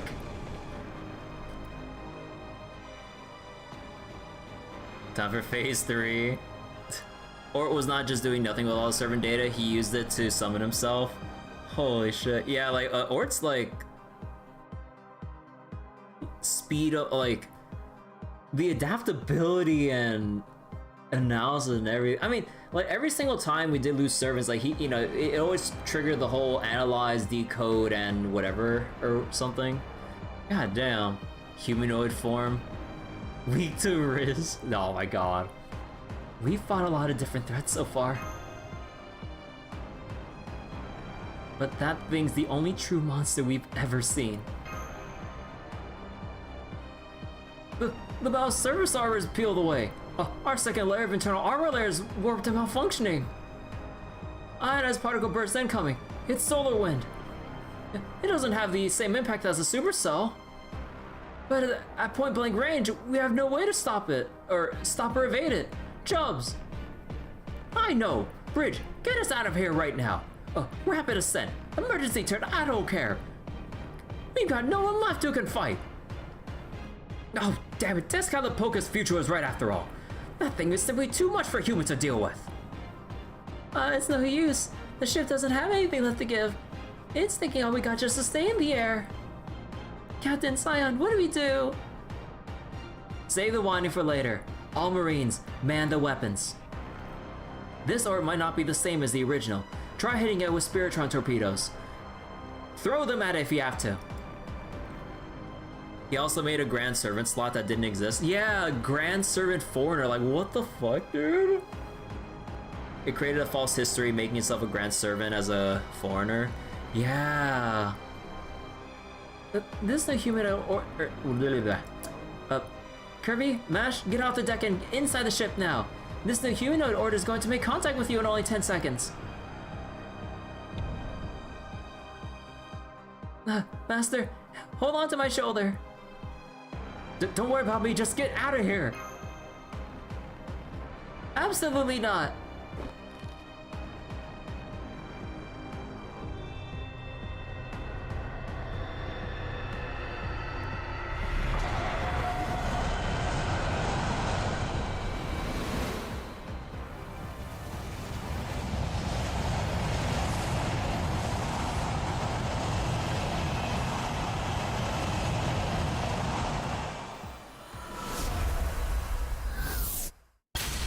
Oh, the green light. Cuckoo?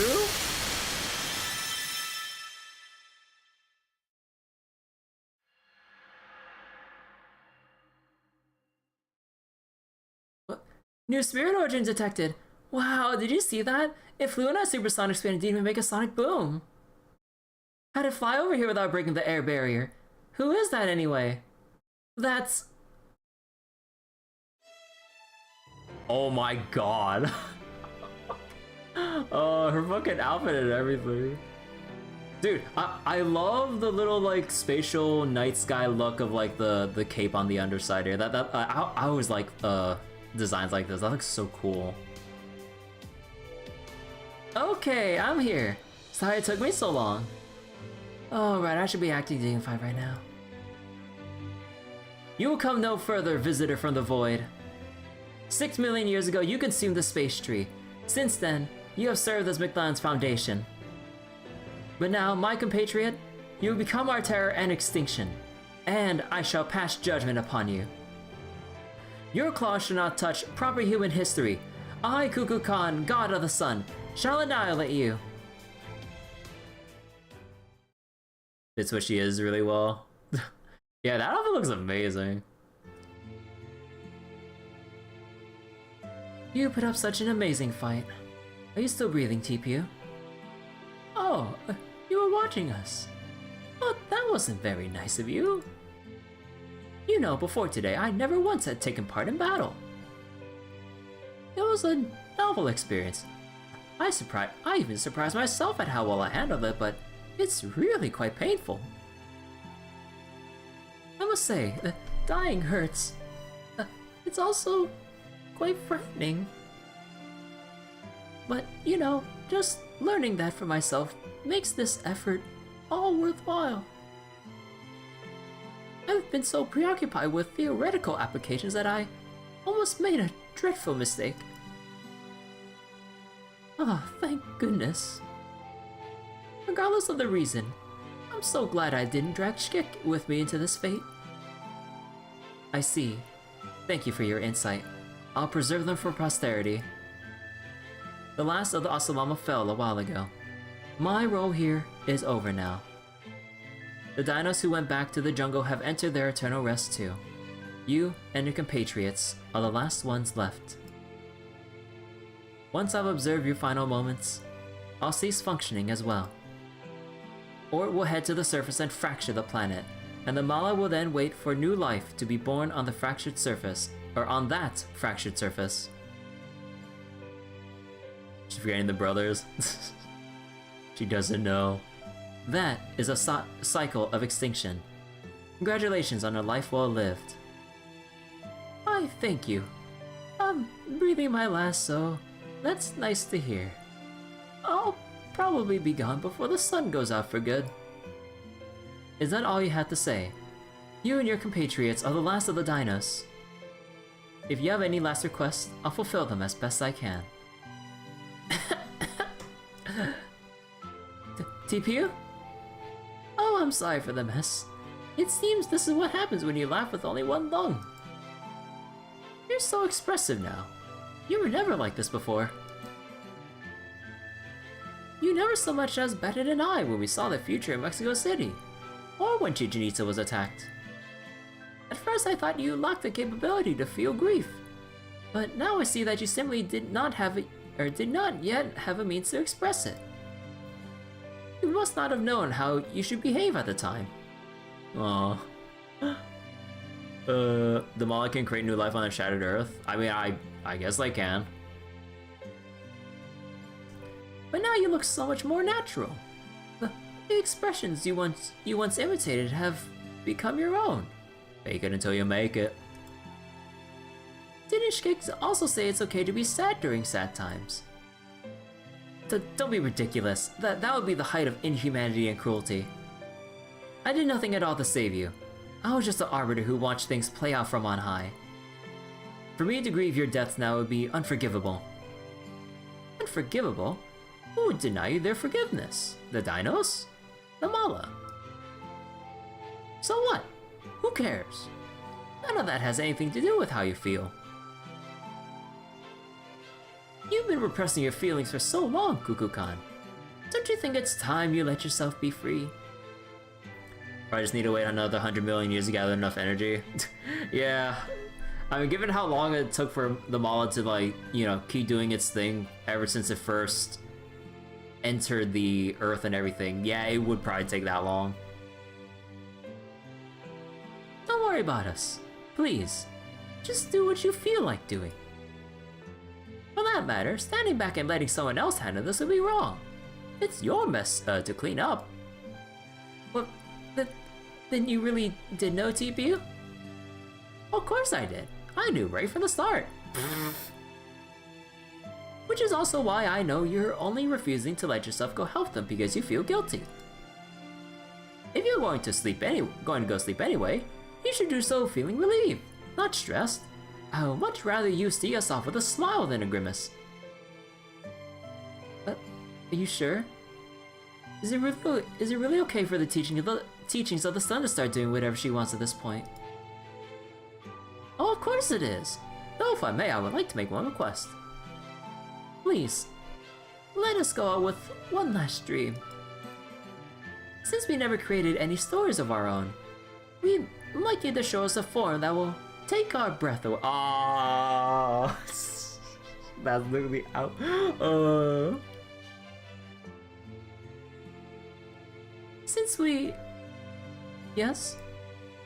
Since we won't be leaving anything else behind, that would be our first and final myth.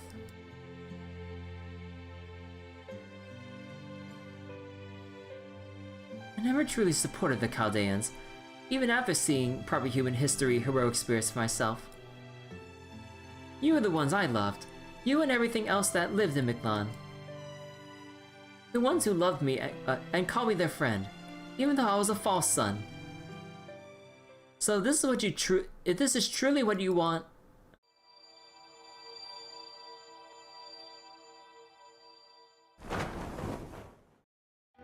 then I'll gladly become this lost belt's god. I am Cuckoo Khan, the winged serpent, and the avatar of the golden sea of trees. Now I should go steal my heart. Or go to steal my heart. The dinos, sprawled on the ground, gazed up at the trail left in the sky. The trails in the sky? Whoa! It was as though they were looking at a beautiful star for the first time. One that felt oddly familiar. Her heart? I guess so. Despite being on the brink of death, they still cheered and watched the shooting star go on its way. They relished the joy of being alive and tallied the regrets their impending death would bring. Even though proper human history was as foreign to them as a lost belt is to humankind, they still prayed for its future as if it were their own, as they closed their eyes one last time. The fifth extinction drew near. Soon the sun born in the depths of Earth would illuminate the world once again. A golden pair of wings streaked across the sunset sky. And so the lost belt, which lacked any stories to tell, finally birthed a god of its very own.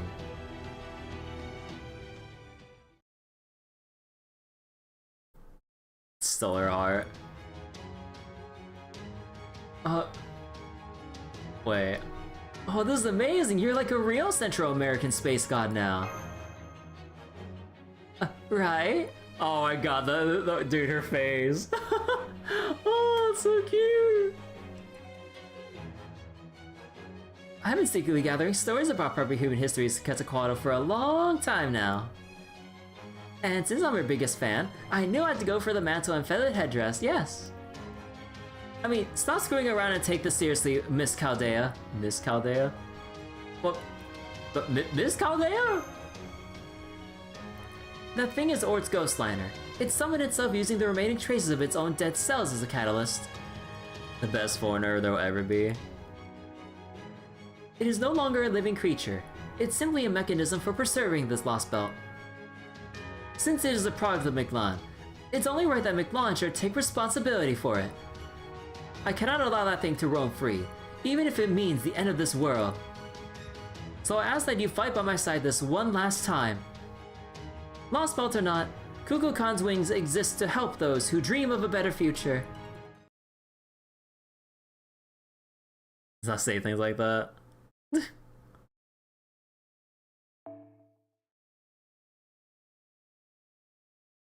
Oh. Okay.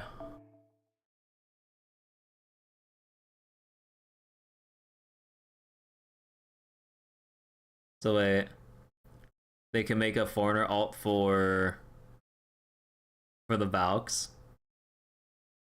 Not MX enough. Okay, wait. So I will go look this up just for the sake of like thinking about the team comp. Like, I would assume. Oh no. No, or just still a foreigner, just a grand foreigner. So, because like, I kind of want to bring like Summary Buki for the bond points, but I'm like, I mean, given the affinity, unless we get a buff that neutralizes like negative or weakness from classes or whatever. But let's see. All right. Who do I want? Who are we bringing? I can just use all of my cubes. I'm gonna be reviving. Oh god, am I really just gonna brute force? Alright, I'll go brute force the shit out of those. And wait. Can I still swap, or am I actually just limited to this? Wait. I still can't swap, can I? No, I mean, that's only with Ort's main, right? Or I forget. Wait, can I actually swap or not?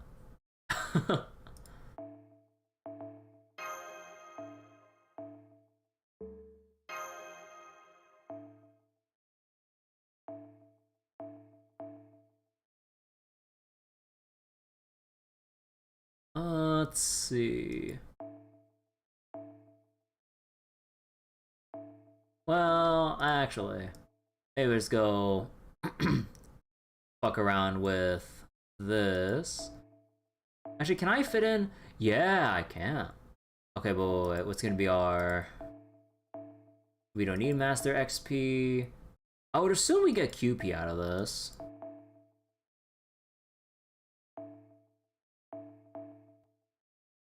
Bond and friend points. Okay, well, we'll do it like this. As scuffed as it would be. So, I can swap, but Ort forces swap after a bar break. Oh, that is evil. Oh, that is evil.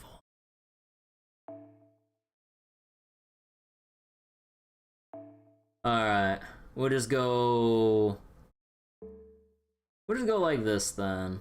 Well, actually no, we don't really need like a proper swap at this point. How about...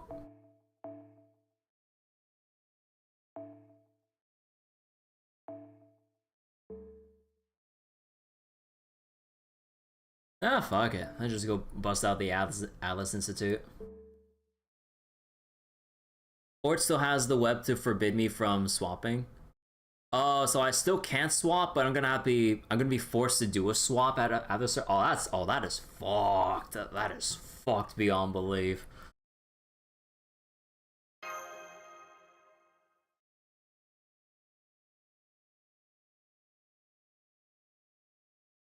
Alright, let's go. Even though it's gonna be super scuffed because my Buki's gonna do like nothing for damage. Oh.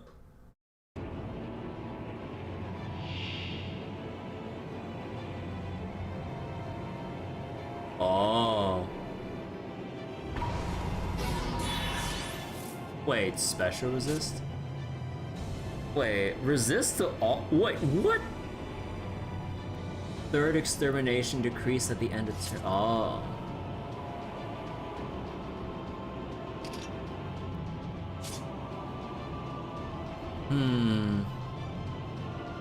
Oh, and it already drained like that much of her life like that? Oh.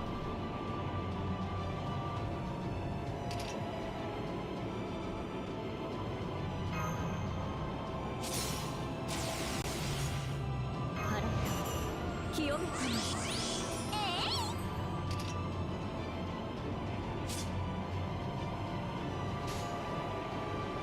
へえ、そうなの？適当にやっとくわ。ザバーン、尻尾バーン、尻尾バーン。 Notice his level. Wait, he's only level 1?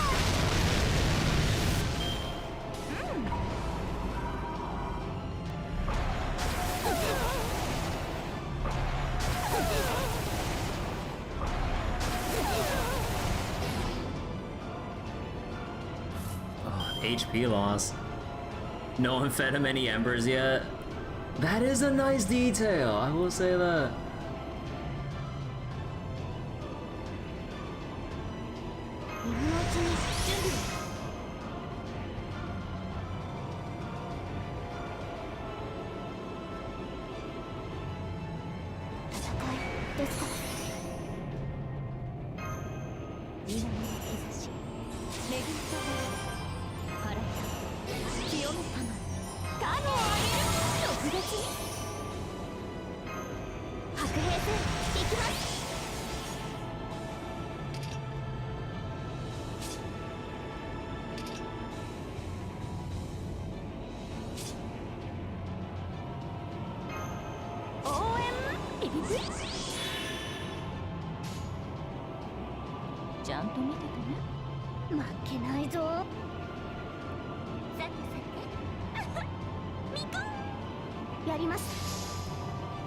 How strong would he be if he was like level 90? God forbid he gets extra grails.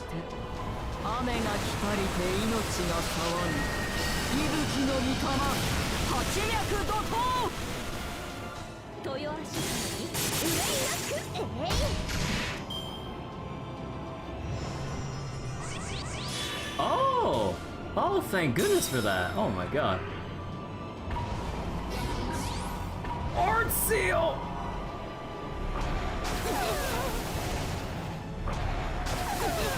Oh, you piece of shit. No. For 2 turns? Oh my god.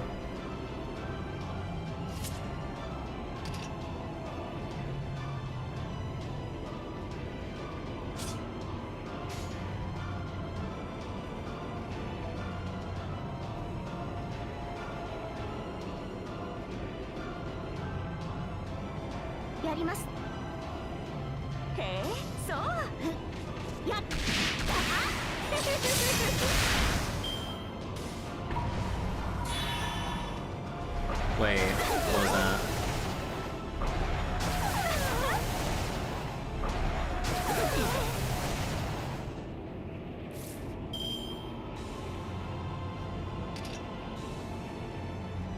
There's nothing I can really... we just have to fucking take everything.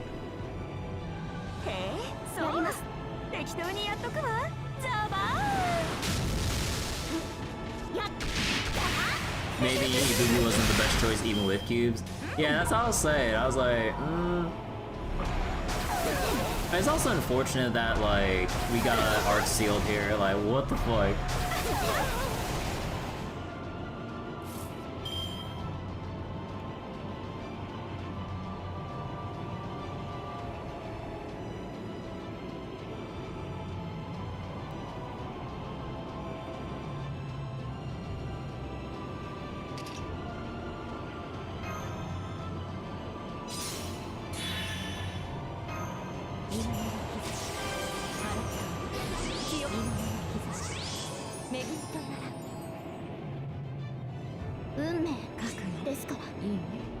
No, hold on.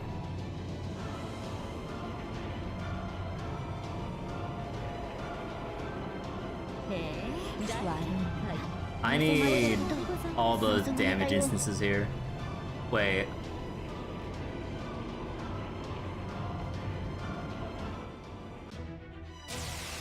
Oh. Oh. Maybe I should switch my capture card so the encoding will go to shit through USB mirroring.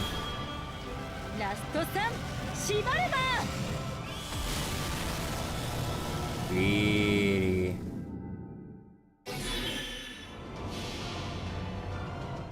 They knew the meta, so they decided to throw a wrench. Yeah. 雨が光りて命が騒ぎ息吹の御霊八脈怒涛この世にはびこる霊の邪みそぎ払うは我が雫石 You went in with Melzer, pretty fun. Yeah, I mean, like, Melzer would have everything going for her for this fight, so, yeah. あれはいつか見た終わりの星。どれほど遠く汚れても私は星を探すのです。さあ幕を開けてアラウンドカリバーン。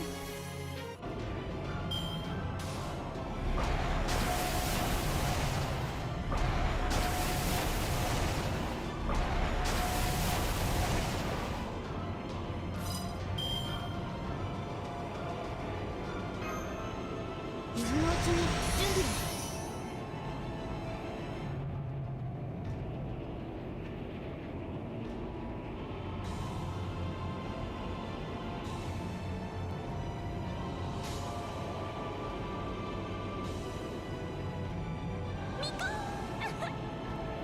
Well, Tamara will do it herself.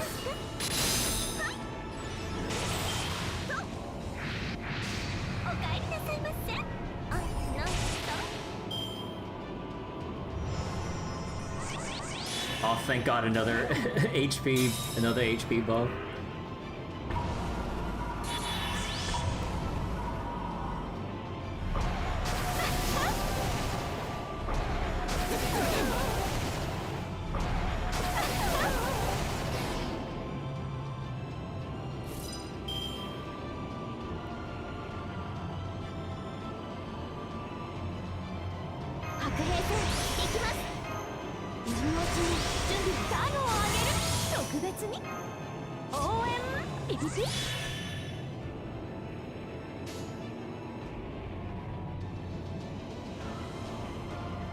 Wait, oh shit, I just 6?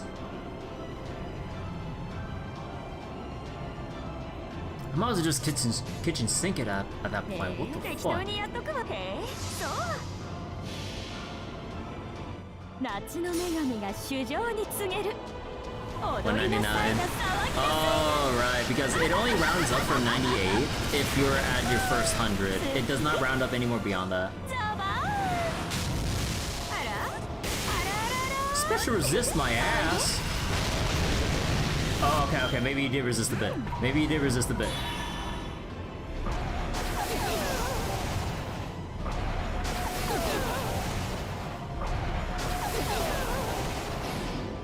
Oh, the final HP though. Damn it.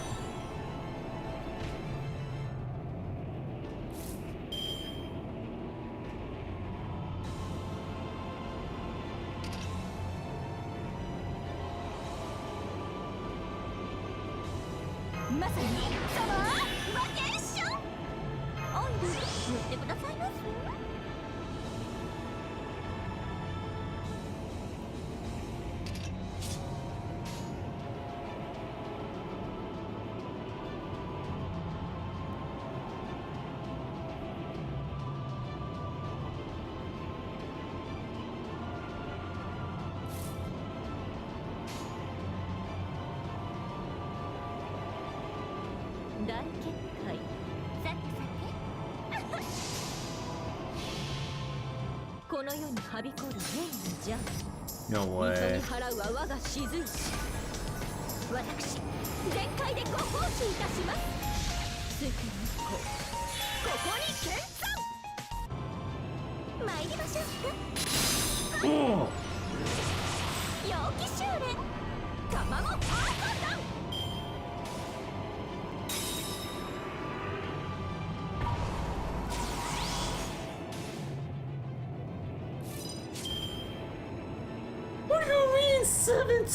7 hits of special resist up. Oh, fucking bullshit.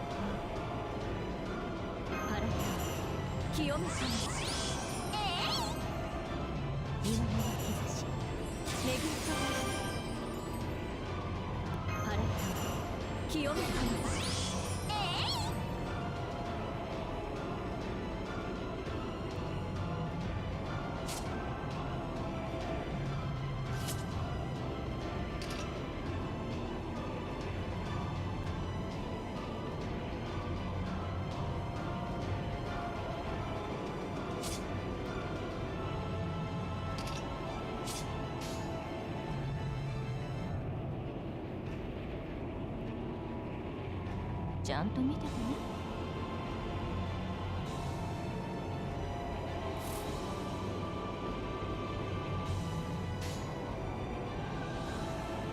覚悟胸のそうなの？夏の女神が衆生に告げる。踊りなさいな、騒ぎなさいな。すっきりコンコンとザバ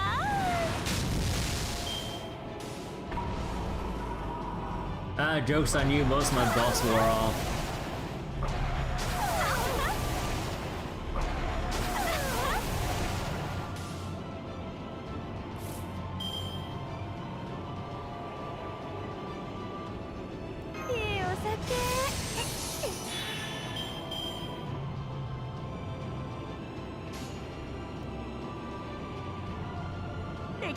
そうなの？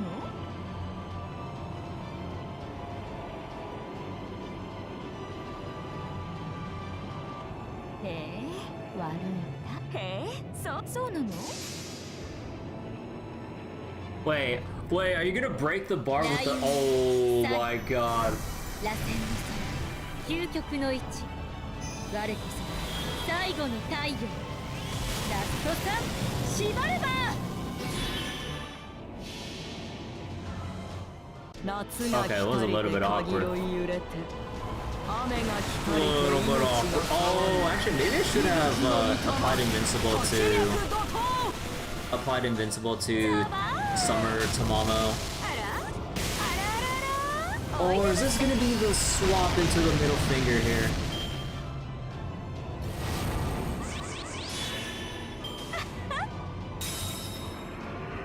Oh.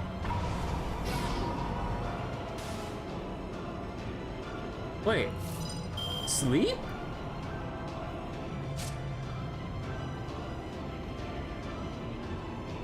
Century of Darkness. Oh. Wait, huh.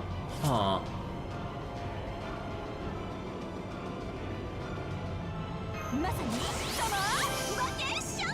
カノをあげる。特別に応援ピピピ。ジャッジメントの時間だぜ。胸の I mean, this will definitely be overkill, so I'll actually just use the arts card here.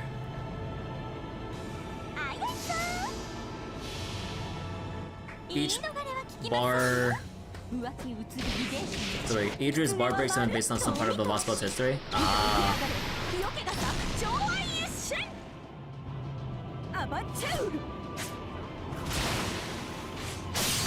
Oh my god, look at that MP game. Based on Khan, where Aura was put to sleep and everything? Ah.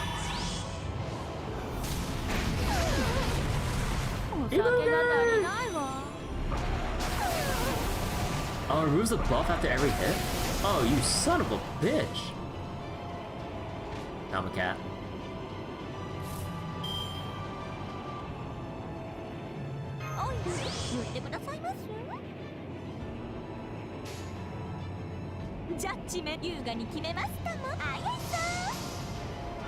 Tamama can take over his DPS.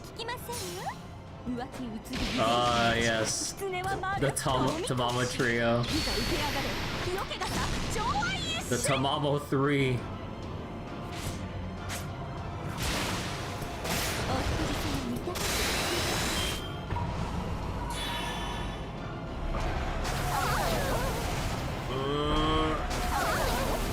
Come on, Noah Tamamo, stay with me.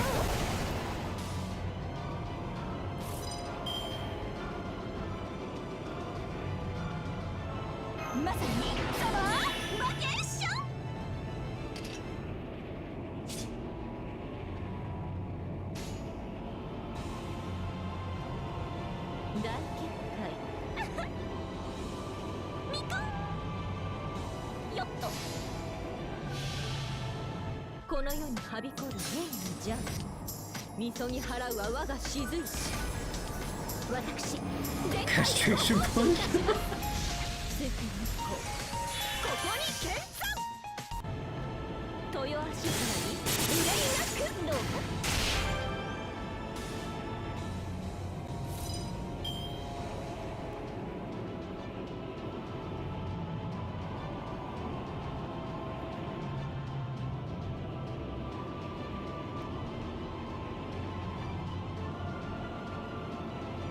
ュッとそしてクイックキュッとそしてクイックゆっくりしていくのだね南の日差し巡ったなら新た清め You like the background change? Oh, did it? Oh shit, I was not paying attention. Wait, what do I have right now?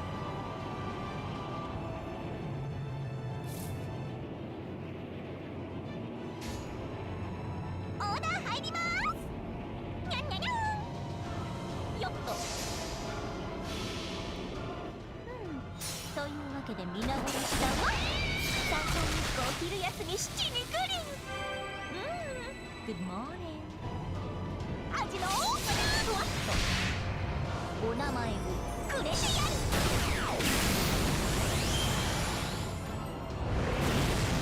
Oh, thank goodness.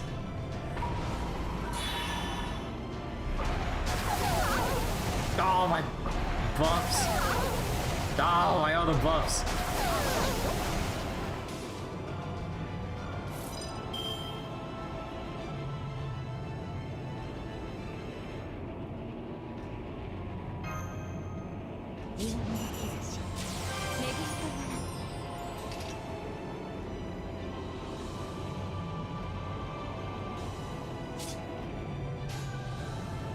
ジャッジメントの時間だぜあやさ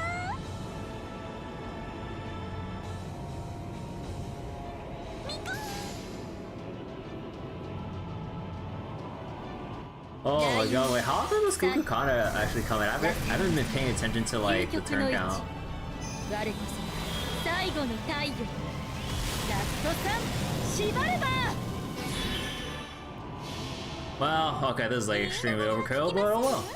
浮気移る遺伝子の力狐はまるっとお見通しいざ受け上がれ火よけがさ上愛一瞬 Kick Ord in the dick. 参ります豊橋原に憂いなく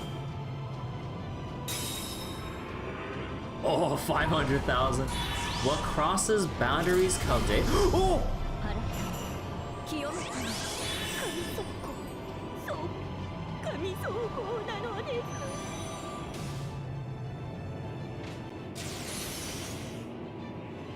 Oh. That was a swap? Oh. Except the kills? Oh, that kind of swap. おい塗ってくださいます被弾確率収束最大ダメージお任せください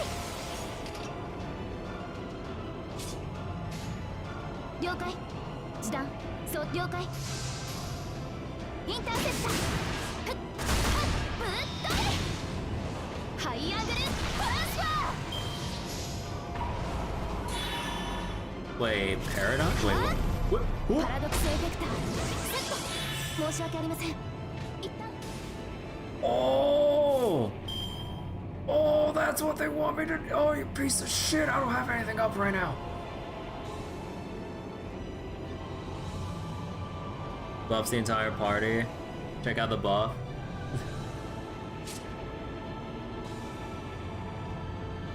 Increase attack when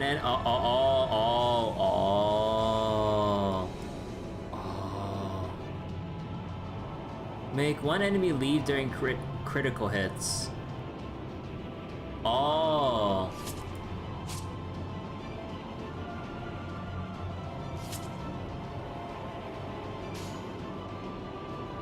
Oh shit. にゃんにゃにゃあやさ胸の見えちゃってます味のオープナーコンコスト Oh, I just realized. わないよアイドルとかウェイト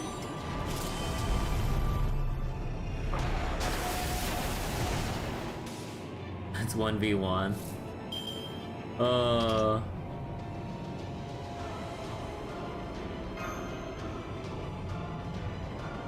Wait.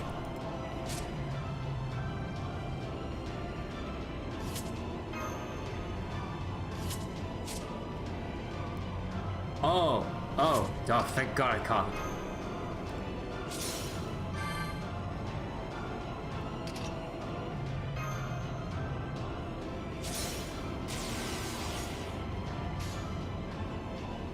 雅にきあやさ優雅に決めましたもコンコン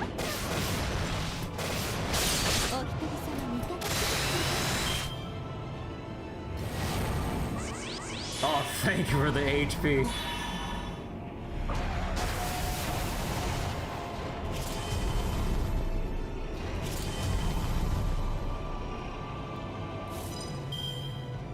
まさにサマーバケーションオイル見てください I don't care, we're going all out with this one. まさにサマーバケーションそれでは皆さん優雅に決めましたもあやさ言い逃れは聞きませんよ浮気移り遺伝子に近く狐はまるっとお見通しいざ受け上がれ色気がさ超愛一瞬 Man, fuck that special resist.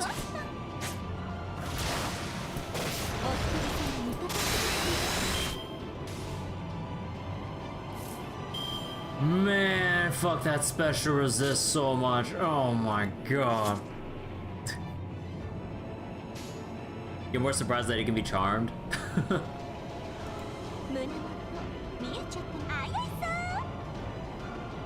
I hope I can. She's gonna die anyways from this.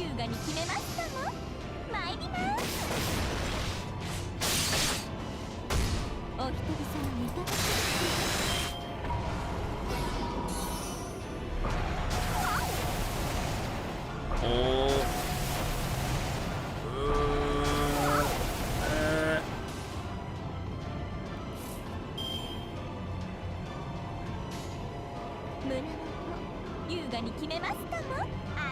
Well, I literally have no cooldowns to work with, so.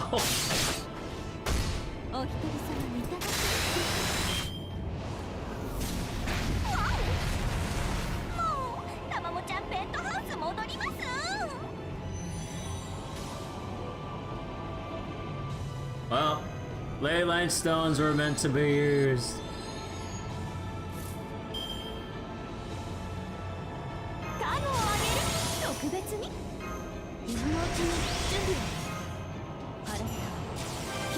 Time to start from the beginning. Uh.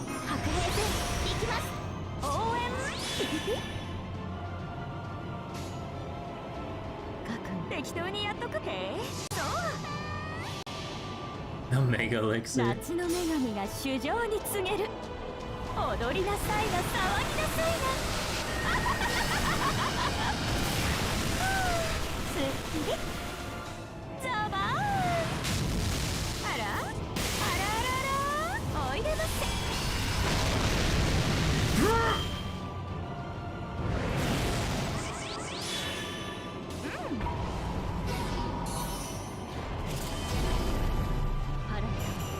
清めたの裾の向こうに帰ります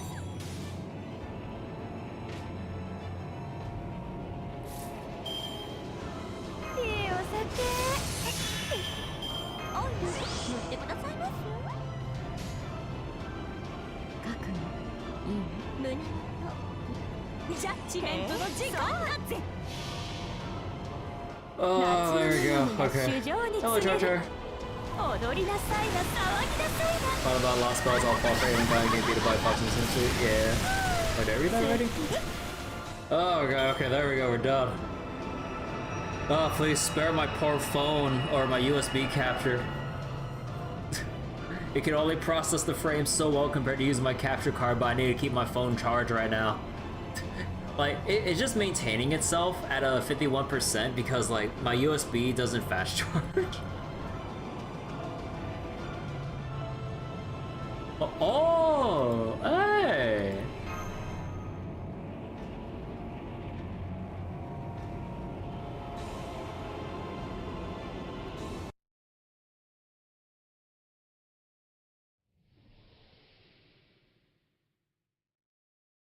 My reward for slaying a grand. The light.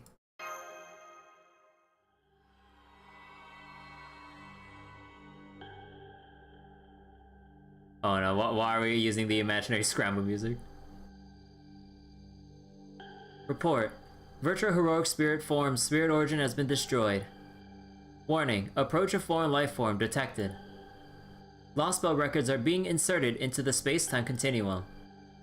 Paradox effector-based inflation confirmed.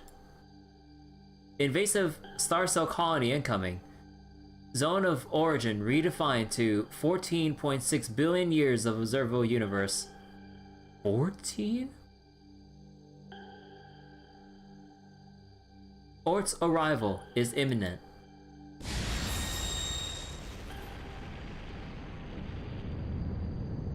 Oh, you gotta be shitting me.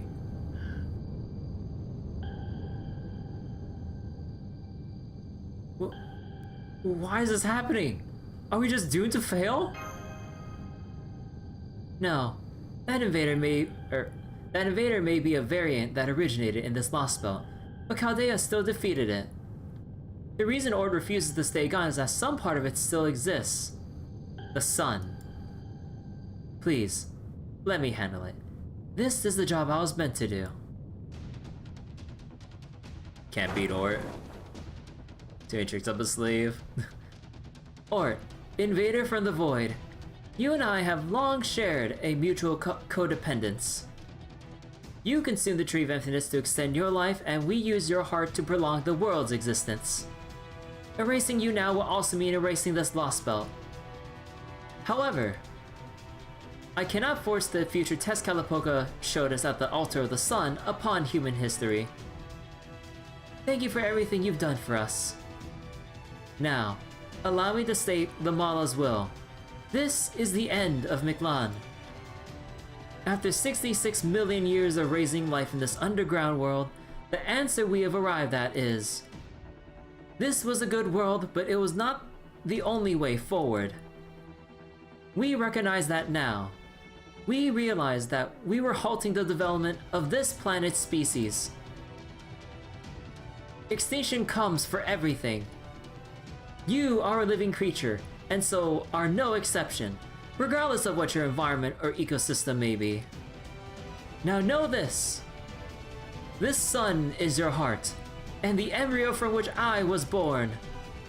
I am Kukulkan, the one born from the sun. I too am a part of you. Oh. And now, I shall return this body to the sun to finally destroy you. Interstellar engine heart, activate! The wind comes down from the heavens, and the stars fall from the cosmos. She is ORT. Yeah, pretty much. Only ORT can defeat ORT. We have no right to feed on this planet. This is the end, ultimate one.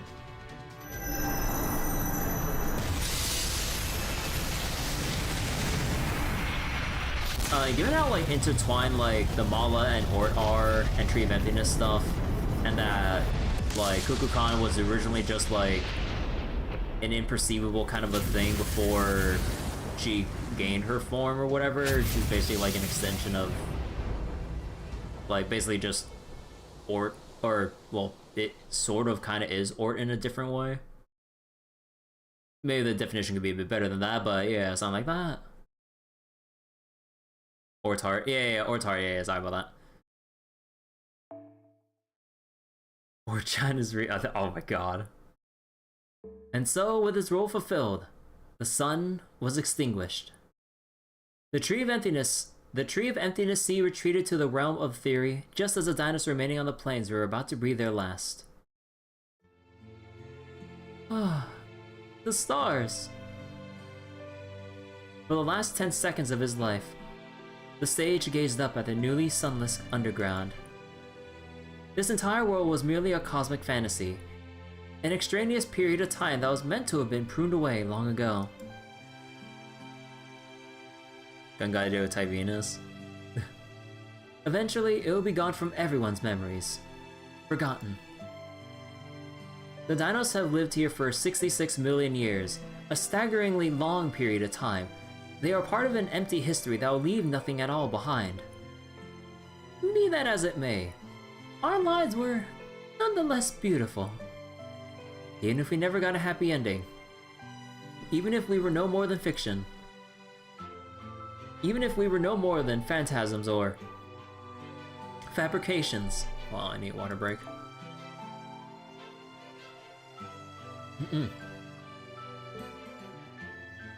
We were made, and so will never truly disappear.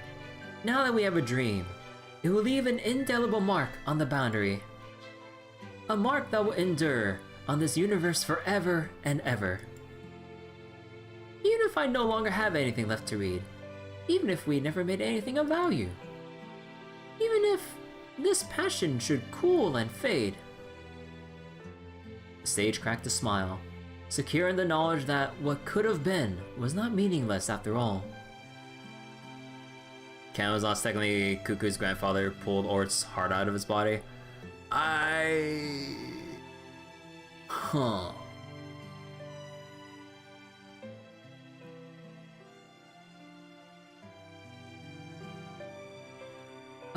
Oh my, I can't believe it. They even got the sun to pitch in and help them win. I never thought I would see a Lost Belt King and their own Lost Belt. If that's what you chose, I'm not sure what that leaves me. Why do you say that, big sis? Cause you weren't much help? Are you blind, you nincompoop? Of course that was helpful. Besides, NFF Services was never meant to be a star player. Our forte has always been staying in the shadows, helping people live their best lives. And that's exactly what I did this time as well. My client's survival is all I could have asked for. I still plan on having a great deal of fun with Chaldea in the future, after all. Now I see. You merchants of death sure get some nasty ideas. No wonder you're not sure where this leaves you. Yeah, you came out of the shadows even though your job was already done. But you know, you're starting to sparkle and fade away. Does that mean you're going to die here, big sis? Not to worry, this is just me making my servant exit. I'm under no obligation to cooperate if it means dying myself. What about all of you? It won't be long before Miglan disappears too. Oh, good question. Since we're all in Chichen Itza anyway, we've got to get in one last Shokta game. Since there's 4 of us left, we can play a 2-on-2 ritual until the end. We've always lived our lives so we can do whatever so we can do what we want or what we want to do until the world ends. And we're not gonna stop now. Where's Rasputin? Well, I guess we'll see. I see. That makes sense. A wild stallion can't help but gallop across the plains to the end. Life is at its best when we're not under the yoke of another, but when we're pursuing our own joy. You said it! Anyway, we don't want to waste any time, so we're gonna get going. Bye, big sis, Tochli? Tochli? Gotta see him play one last game. Gotta send it off on a good note. Well then, it seems my work here is done.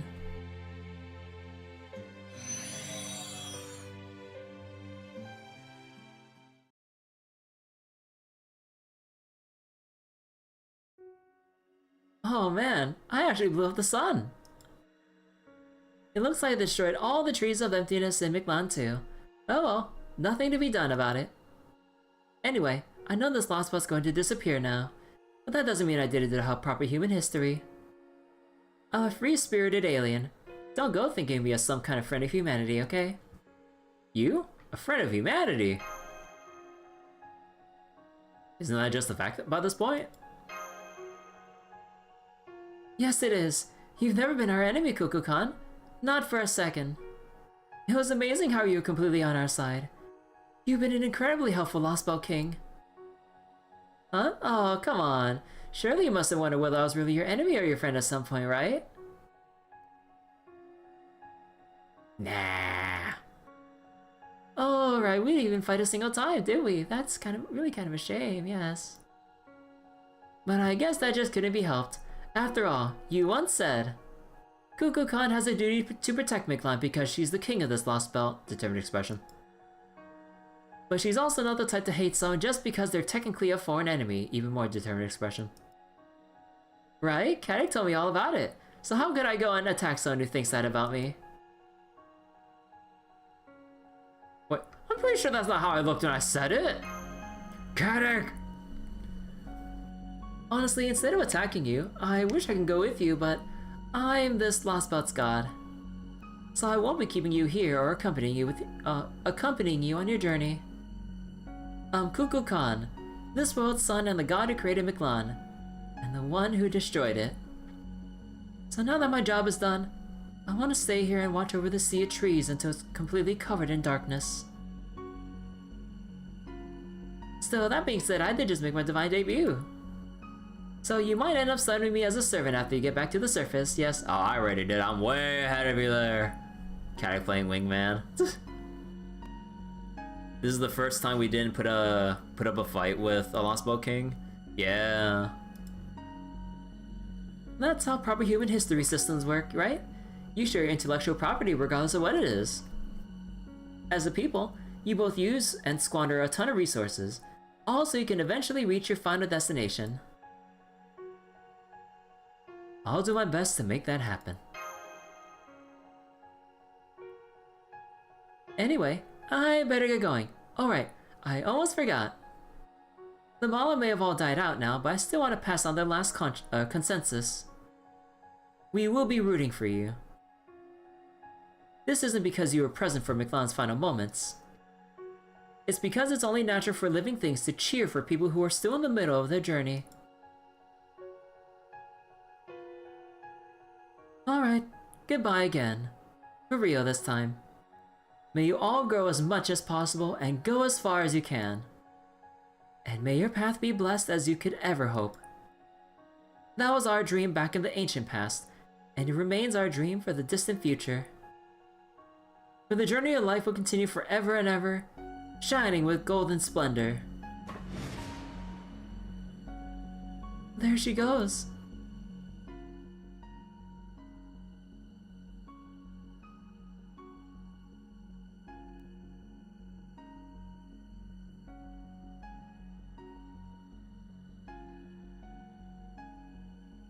And there goes the Lost Belt. We need to get out of here!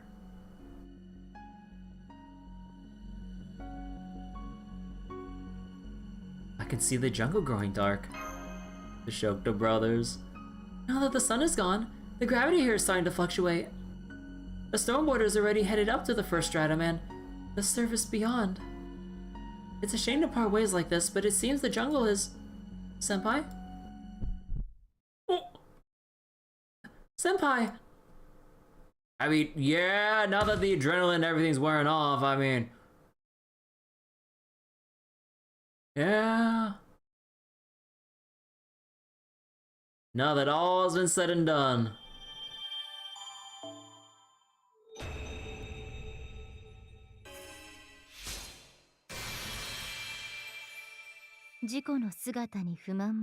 And so we died again. 必要性も感じなかったのですが、私の心臓が彼らの歴史に応えたいと響くのです。私はオルト・ククルカン、黄金樹海の空を行くものにして虚空より舞い降りたもの。ディノスたちの遥かな夢を今もこの翼に抱くのです。Golden Sea of Trees EX.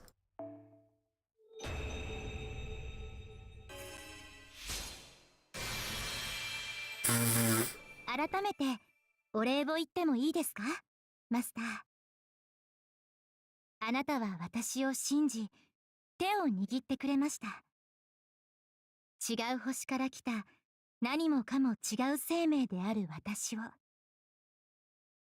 もしあなたがカルデアの研究員でなかったら、違う遭遇をしていたら、私たちと言葉を交わすこともなかったでしょう。だから、この偶然とあなたという奇跡がとても嬉しい。私は自由でありたいと思いますが、それはあなたの心が自由だから。どうかいつまでも私を自由でいさせてくださいますよ。あなたにふさわしい違う星から来たパートナーでいるために。Aww. I was It was a fun set of endurance fights, that is for sure. Slogging it out. all the way up until now. Stare menacingly. Dude, the fucking anime-ass camera angle here. Ass and side boob all in one shot. Oh my god. Time for a final fight. Tower event as a boss fight. Yeah, it's really cool with the format here. McLampa?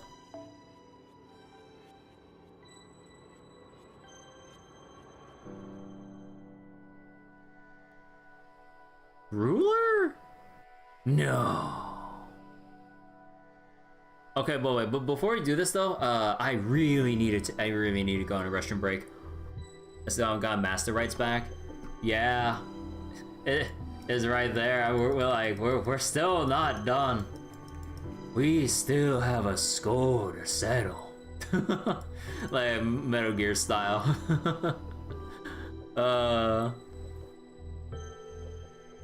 We pushed ourselves so hard we died. Oh, right, missed. Oh, Tez the last one. Alright, so we're just gonna pull a Godia on this, huh? We're just gonna punch the shit out of Test Cat. Alright. Wait, let me be right back real quick. I really, gotta go on a Russian break. So, give me like a minute or two, guys. I'll be right back.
Oh shit, of course the chatbot comes up when I'm in the fucking restroom. Alright, let me just take this off. Alright. Actually, let me just spam chatty real quick so I can just get the thing off my screen. Hold on real quick.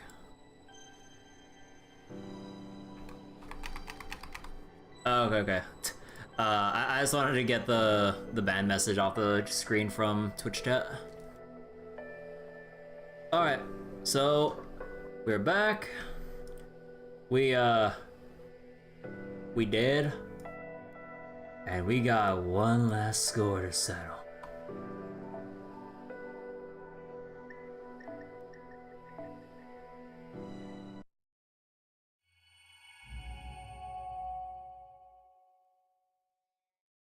The fifth son, though. Huh.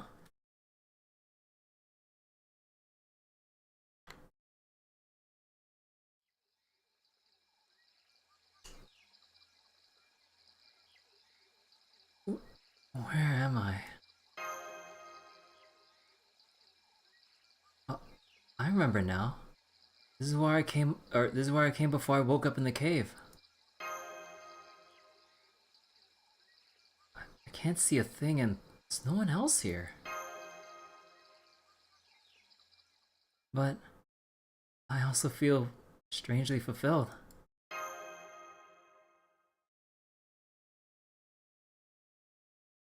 I think I'll go pay him a visit.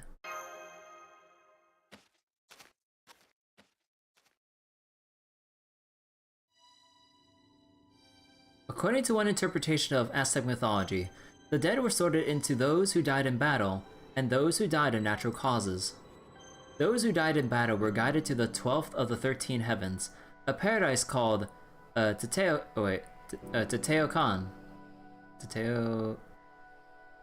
Okay. Teteokan's eastern region was Tlayutslampa, the final resting place for warriors who died in battle and human sacrifices. Teteokan's western region was wait, let me look up the auto pronunciations again. Just so I can double check. What was it? C-I...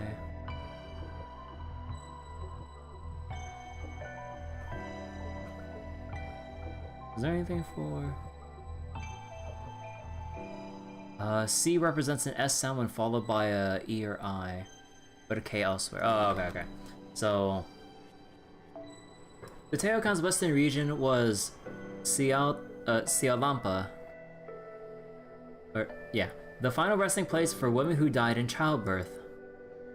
The Teokan's southern region was Uslampa, the bright and shining final resting place for dead children.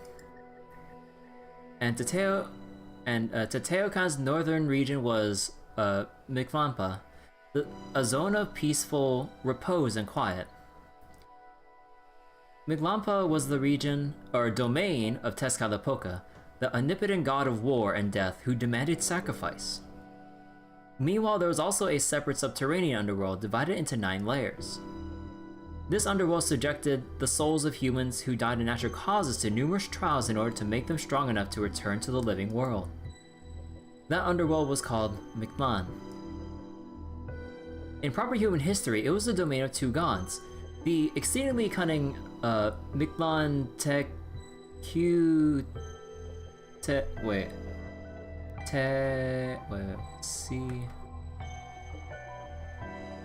C is like a qua. So wait, the exceedingly cunning Mictlan Tecuhtli and his wife Mictecaciatl. These were the only gods who dealt solely with matters of death. The Mesoamerican peoples thought of death as a close neighbor, thus every god had some connection to death, regardless of what kind of god they may have been. There can be no life without death. And the question of how to explain and overcome death was one each god could answer as they chose. In that regard, there was no god more inscrutable than Tezcatlipoca. As a god of war, he would seek warriors capable of winning battles, for he saw combat as the greatest height to which people could aspire.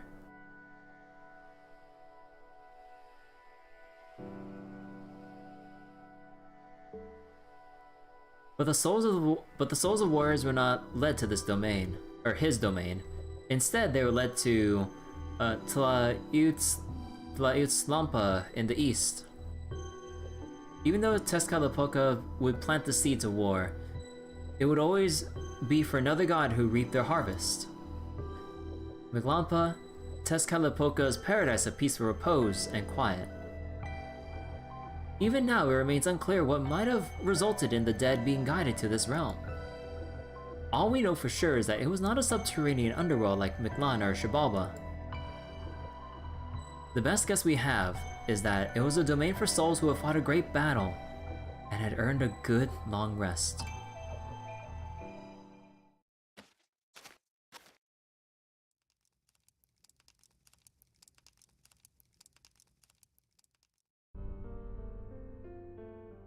There you have it, Tezcatlipoca. Chaldea stopped ORT. Your vision of the future is nothing more than an illusion now. God or not, now that you've spoken a falsehood, you need to be punished. Let me go get Quetzalcoatl. I believe her domain was, Ciatlampa to the west, right? Ciatlampa? Yeah, Damn, you serious? Please, anything but the bird brains of Makana. That thing rattles my skull harder than a hangover. Besides, I didn't speak falsely, or did destroy a world. Mictlan. I just embellished what came after a little bit. Could have gone all the way if I had a little more budget to work with. Are they casting Bez? I mean, I guess they have nothing better to do while they're watching us here. Anyway, we have a guest. Looks like it's the one you've been waiting for, David. David? I wouldn't say I was waiting for her. This is quite a detour, you know. I figured the odds were 50-50. Of course she was gonna show up. She still has to get back what she pawned. Oh, so you are still gonna keep with the whole master gig fighting and all that, right, kid? That's right. I'm reclaiming my master authority and going back to my own world. Hang on, Tezcatlipoca. I thought Kirby had already regained her master authority. We both saw her summoning servants. Yeah, she was able to do that much. As long as she had her command spell, she could use the underworld boundaries to draw on the connections she's made so far. So I gave those command spells to Camazotz, and she got them all back from him. I never gave her a master authority. That I've still got. I see. So it wasn't truly a fair fight after all. That explains why the woman who saved the world seems so unintimidating. Alright, let's fight. This is Mictlanpa, a realm of neither life nor death. You don't have to worry about the debt you incurred to return to life now. Here, you're in perfect condition, Master. The winner will be kicked back to life, and the price that was paid returned. In your case, that would mean regaining your command spells, your master authority. In my case, what would happen in my case, Tezcatlipoca? You'd come back to life with another chance. Hell, I could even return you to the moment you summoned me. Make sure ORT destroys the whole planet this time. Of course, that means you'd have to face Chaldea a second time, too. So we'd have to repeat that year, huh? All 525,600 minutes. No way. That's alright. It'd only be around 30 hours.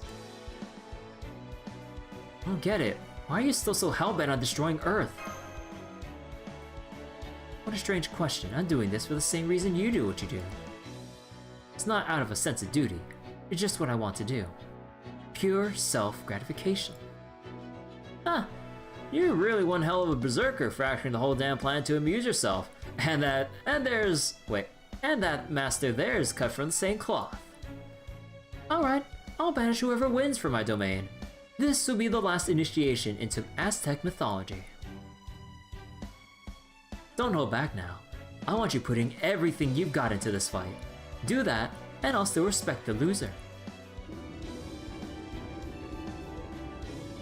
Those who flee in panic, hesitate to kill, and second-guess justice are cowards, not to be recognized as warriors. You shun death too much for my liking, but you've survived this long while holding on to your principles, so you've earned my recognition.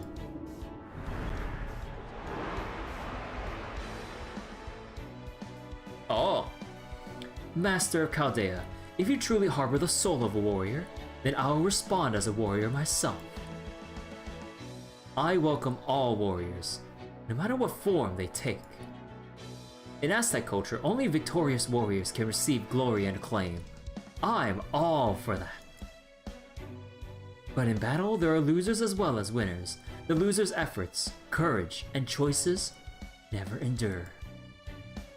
That I can't abide. Everyone who dies in battle should be met with an equal reward. That's why my domain welcomes winners and losers alike. Every soul that fought with bravery, lost miserably, and was simply forgotten has a home here. I recognize their accomplishments and offer them rest and tranquility. So, which will you be, Kirby?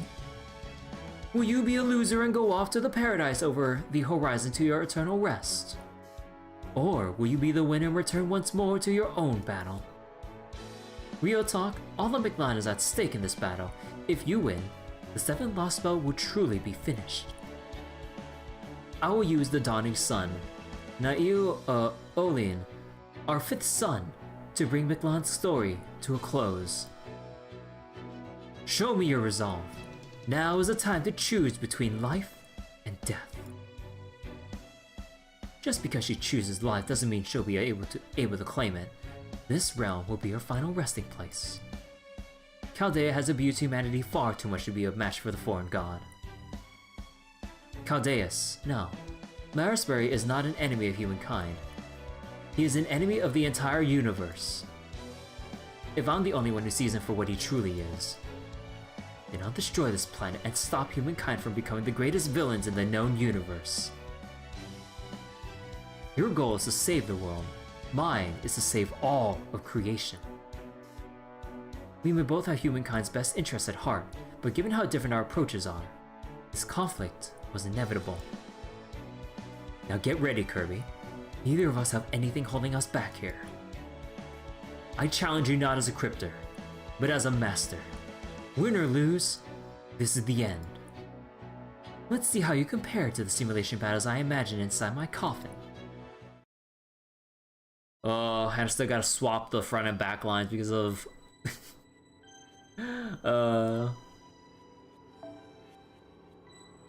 I mean, I might as well use my last teapot here. What else am I gonna use it on? Can't use Shieldar? Oh gee, I wonder why.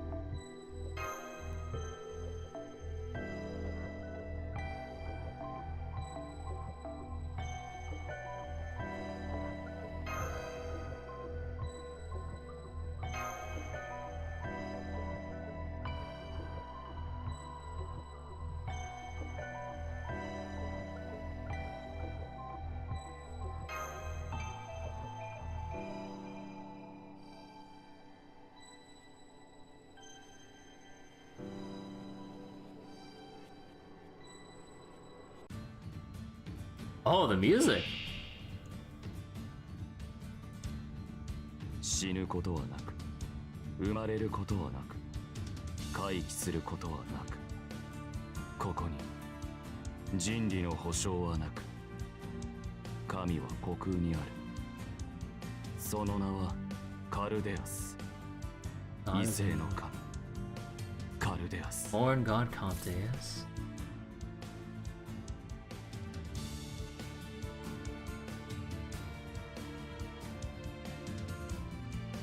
白兵戦行きます。今のうちに準備を。白兵戦行きます。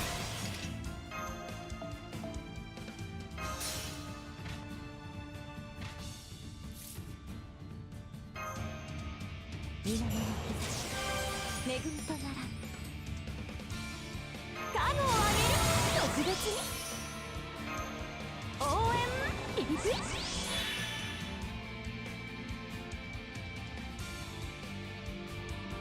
腹か清め様。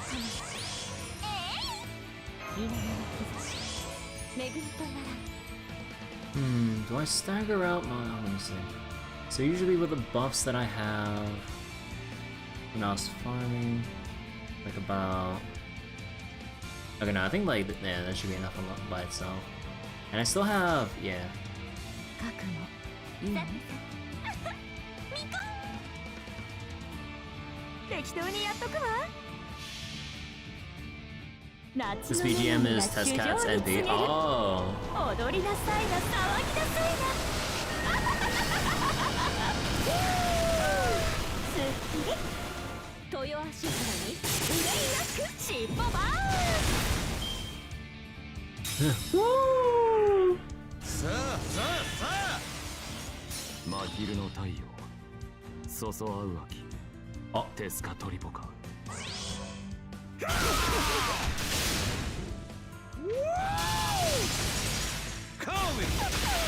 Whoa! Oh. Oh, okay, nullifying capacity. Yeah, I can't cheese it that much. Understandable.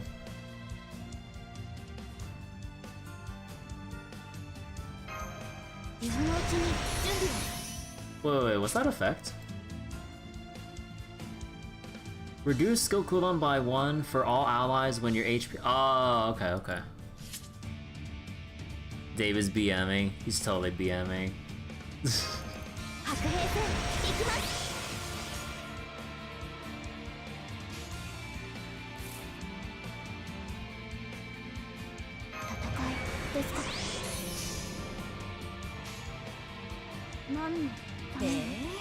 そうなの？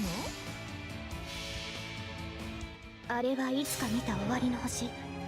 どれほど遠く汚れても私は星を探すのです。さあ幕を開けてアラウンドカリバーン。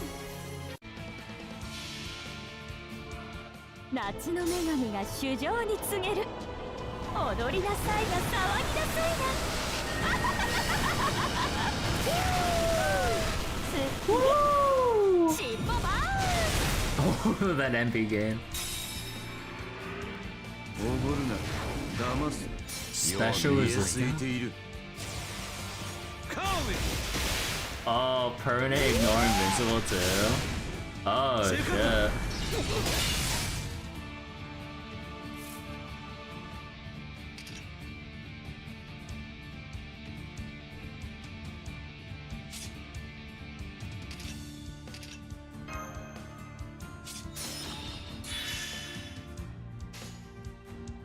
「望まれることを望まれたように」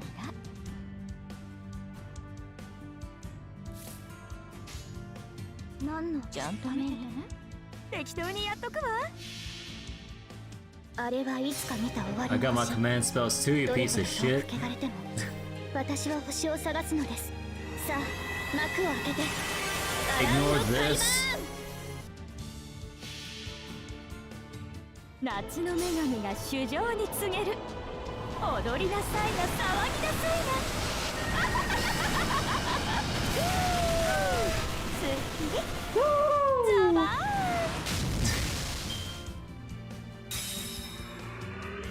熱くなりすぎたか。煙る鏡ややうきテスカトリポか。冷やおいとる。 Wait a second. That smoky mirror. Oh no, that's normal resistor normals. Ah, okay. いいお酒。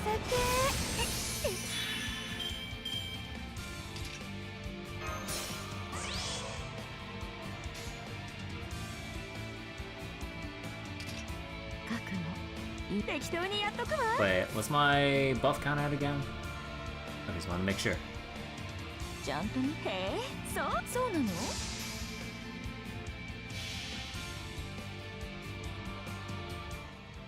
夏が来たりてかぎろい揺れて、雨が来たりて命が騒ぐ。お山のふもとを流れ出す。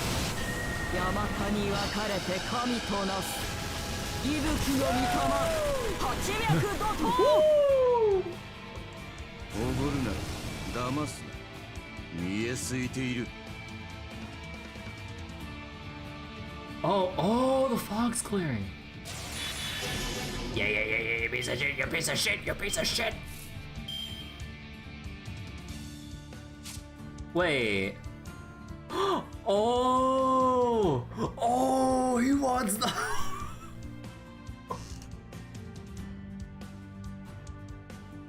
Oh, he wants to go all out with this. Okay, now this is like the trail special here.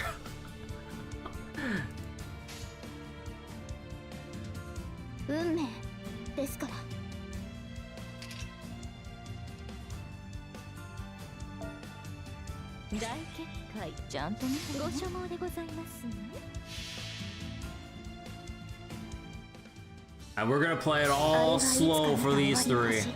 We're all on normal speed. わずかなきらめき、どれほど遠く汚れても私は星を探すのです。さあ、幕を開けてアラウンドカリバーン。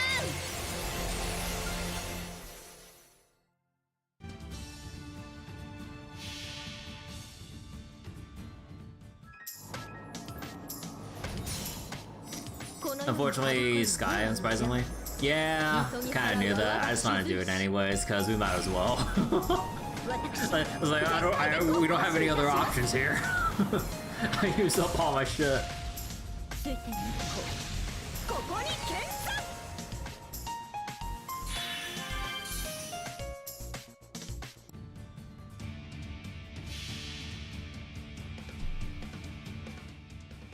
I mean, he's gonna be Earth after we put him into the ground here. Although I don't think I have enough damage because of the extra turn and everything.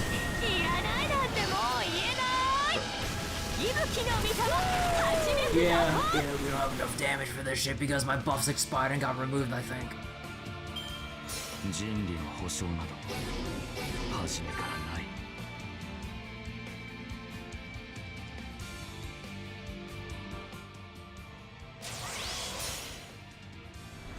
あと気をびてる栄華と遡るか命の源泉に来たれデスカトルミクトランパ。すごい。おお。カムをあげる。特別にお酒が足りないわ。払った清めたまえ。なう。向こうに帰りますね。やだよ。 ごめんなさい。やっぱり。 Does that? Okay, I was wondering if they do some bullshit of like eliminating the backline too for some reason.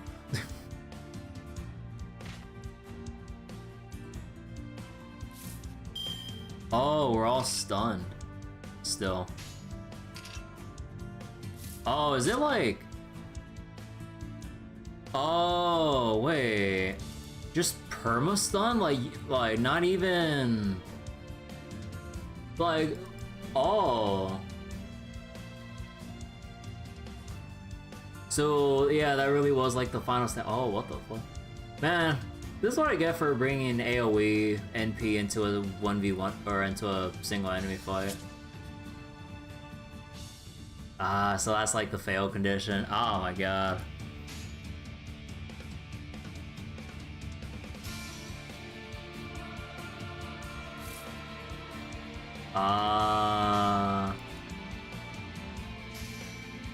If you fail, he wipes you out.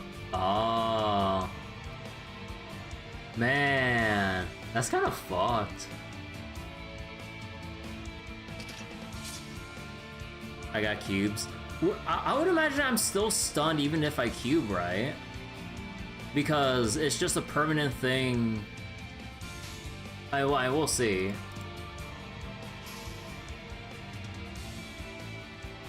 What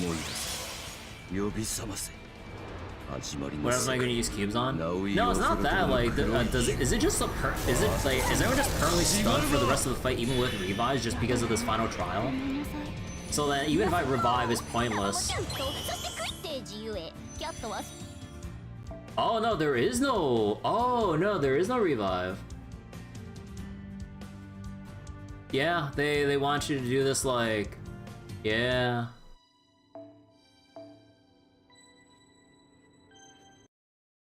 Man, now I can't bring Ibuki into this just because of how the fight progresses. Oh, that sucks.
But yeah, the fight itself isn't really that bad. It was just unfortunate that because the fight was brought to a 5th turn, most of my buffs worn off at that point.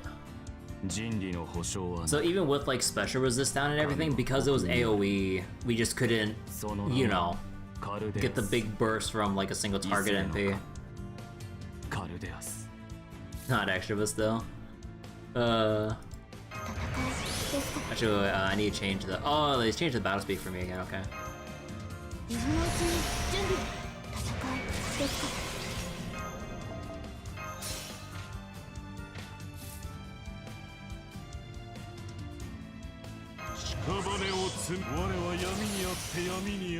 I'm pretty sure this does it by itself.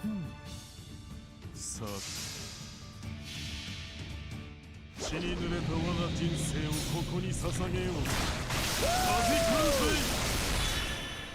血を求め逃げるな。さあ、死崎の時間だよ。おごるな、騙すな。見えすいている。そそ合うわき。テスカトリボか。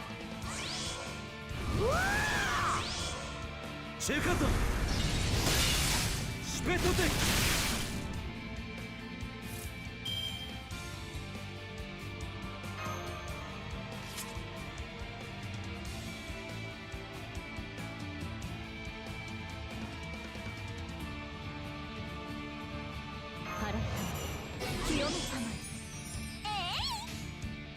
捧げよその血その命よかろう 絶望の杭により串刺しを与えよう。世は負担をすする者なり。参りましょう。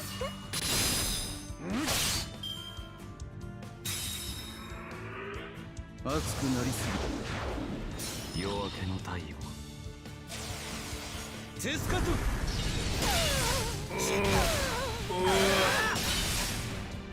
Oh my god. Okay. Stay alive.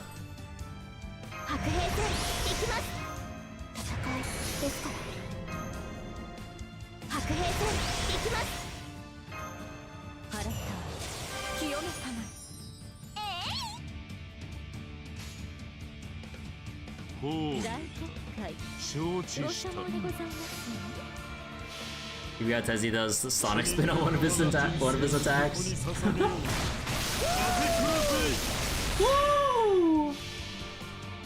この世にはびこる年のジャン水に払うは我が雫石私全開でご奉仕いたします水天日光ここに見参絶叫せよ。さあさあさあ煙る鏡ややうきテスカトリポカチェカトテスカトカーメン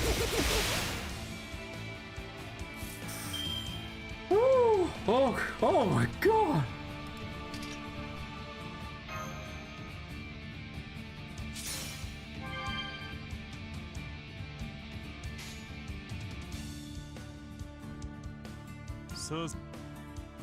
Wait,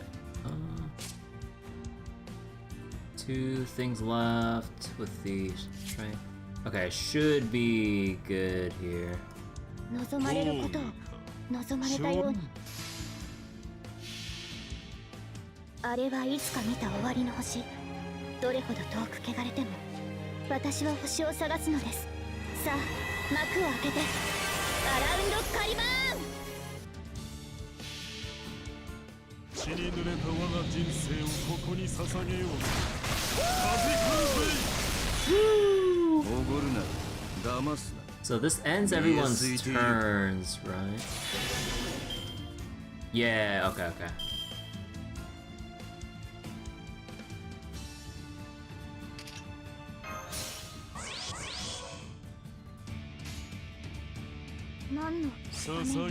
Wait, let me double check this. This only decreases. Yeah. Not like it'll do much difference. 運命ですか。 Put the lid on the coffin. あれはいつか見 Man, た終わりの I 星。 really wish I could use my summary Buki for 私は to 星を探 finish す this の out, で but す。さあ hecking 幕を AoE 開けて damage. アラウンドカリバーン。 Gotta put NP3 Vlad to use. 絶望の杭により串刺しを与えよう。世は悲嘆をすする者なり。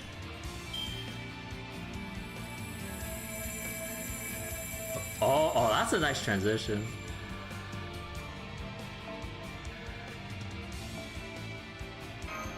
GG, and then after this, they gotta read Ordeal call prologue. Oh shit. I knew it. In a competition between masters, you have the upper hand. Still, why'd you have to fight her servants all by yourself, Tezcatlipoca? You're a god. Couldn't you have called in some subordinates or something? Maybe chain summon a few Jaguar warriors. No, not Jaguar warrior. Actually, wait. Time out real quick. How long is the Ordeal call prologue or prologue? Is there anyone have a time estimate on that?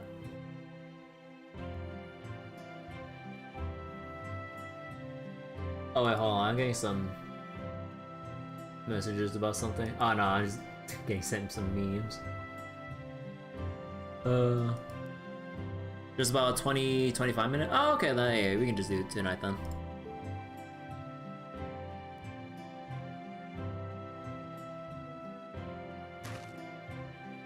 Oh well, it is what it is. Now that I've lost, I'd best be on my way. Wait, was Ort really the only way to fight the foreign god? But hey, okay, there we go. There's some like weird little visual artifacting or whatever from the USB mirroring. Yes, it was. I can't form trusting relationships the way you can. By the time I figured out Chaldea's identity, or Chaldeus' identity when I was working with when I was working on Team A, I was far too late to stop it. Chaldeus was a complete planet by then. No one could possibly destroy it. I tried threatening Marisbury, hoping I could make him put a stop to his plan. Instead, he killed himself. He said if the choice was between his own life and his plan for the preservation of humanity, there is nothing to even think about. In that moment, I had no choice but to go along with this plan. No outsider could ever destroy Chaldeus. The only ones who could ever have a chance, had to be members of Chaldea. Reference to Babylonia Episode 0. Babylonia? Oh, wait. I can only vaguely remember. Oh my god. I guess I need to rewatch that. Or at least that little segment. And that's your group. Me, I chose to remain a cryptor. But fighting the old Chaldea as part of the new Chaldea never occurred to me. Novum Chaldea. That's an excellent name. David, wait! Knock it off. You gonna deny me a graceful exit too now? Just see him off. Mictlanpa's a good place for him now. Don't worry, my paradise might be one hell of a dream spa, but it's not eternal. Once he's rested up, I'm gonna have him fight again, and this time, he'll be on the winning side. When you get right down to it, this place is a rest stop. It's meant to help warriors prepare for the next battle.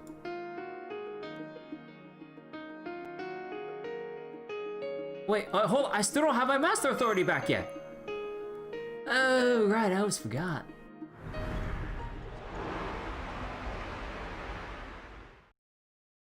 Go on then, take it. This is the form I used to trade you for it, so it's only right that I use this form to return it too.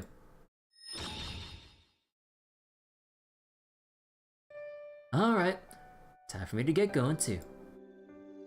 It's a shame we were on opposing sides this time. Then again, maybe it's for the best. A hint that it'll come back to help us. Yeah, cause like, it's not like he's permanently dead here. Like, this place is a trial for the dead to eventually work their way back to life. Even though he lost this bet, I would imagine that doesn't make him ineligible to keep trying at a later point to come back. At least that's how I view it. Unless I missed something. I'm not much for self-restraint. If we'd been allies, I'd have wound up shooting you in the back of the head. As a rule, I lend my aid to everyone who's fighting for something. But I was really betting on David here. I mean, his vision for mass destruction was on a whole other level. I've watched entire nations die out more times than I can count. So of course I'm the kind of god who's gonna get my hopes up. But don't get me wrong. There's no such thing as a cataclysmic battle that destroys everything. You might have ended Mictlan, but you didn't destroy it. You heard how extinction happens repeatedly in Aztec mythology, right? Then you should have also heard that afterward, some things always do come back to life. Even if a civilization, country or civilization falls or is destroyed, something will keep living on. Something no one can erase. So we made a deal to come back from death, so Tessa had to sacrifice time to bring David back? Yeah, like there'll have to be something. Do you know what that something is? Records? Time. You people tend to see time as something to be measured, but it is really something that accumulates. That's all it needs to be valuable. Whether you die, or your country is destroyed, time isn't going anywhere. Humans like to think of themselves as passengers riding the flow of time, but really, it's the other way around. The fact is, time is the passenger. Humans are the current that carries it. Remember this, Kirby. Humans aren't the only ones marking the passage of time. There's a time humans observe, the time recorded by machines. Time for matter to wear down, time for planets to cool. As long as any of those exist, our world will never die out, nor will there be any permanent end. Sure, some things will be lost, but even when everyone on this planet has outlived their usefulness, time will keep marching on into the future forever.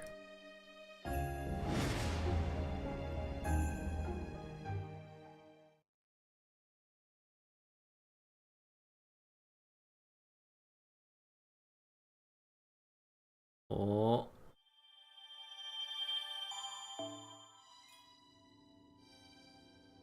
to the Antarctic. Alright. Time to wrap up Lost Boat 7 and then gotta go through the ordeal called Prologue. Alright.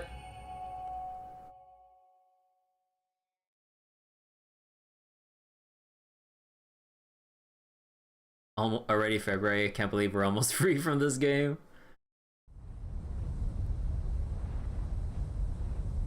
Now I'm gonna be subjecting myself to Trails Through Daybreak 2 on Valentine's Day. We'll be probably locked into that game for like at least 2 months bare minimum. Given how long I take with the Trails series.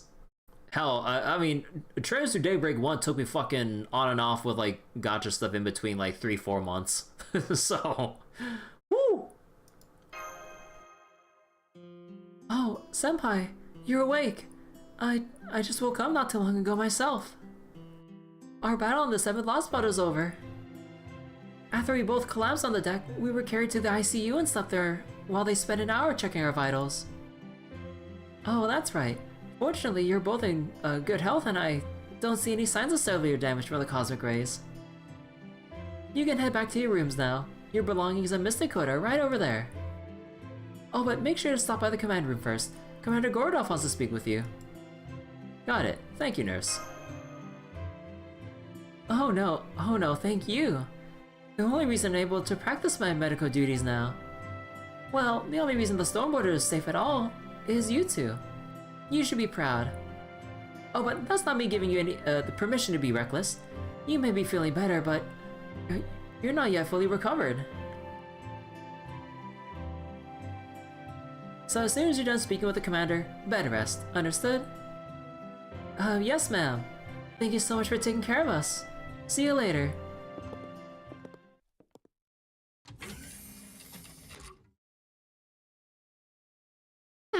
So you're finally done with your checkups. It seems you're no worse for wear. Not that I was especially worried, I can't say the same for the staff though. So before I get started, I'd suggest you say something to all of them. Nice try, Gordy, but who was it that was checking with the ICU every 5 minutes? I'm quite certain it was not us, since we can't listen to reports from the ICU whenever we like, you know? Caddick, was it you, perhaps? Oh please, Curiolite I can understand, but why would I ever worry about Kirby? Hey! You know she's just gonna waltz back here like nothing happened, be a total waste of my magical circuits worrying about her. And we're in contact with Nurse, so we don't have to open the line at all. Same goes to Captain, of course. Wasn't me. I don't even know how to use the damn gizmo. Besides, if Mash is okay, Kirby's bound to be okay too, right? So I was just waiting for them to show up like a boss, wasn't I, Foe? What? Foe? When did you get here? Yikes, I think we got what they call a preponderance of evidence here. You didn't get so much as a nibble. Guess that means you're the only one getting all impatient, huh, Chubbs? I can't believe you're all conspiring against me even now. None of you even look me in the eye. Oh, drat. I guess this means I was the only one who didn't have faith. Wait, didn't have faith in what, sir?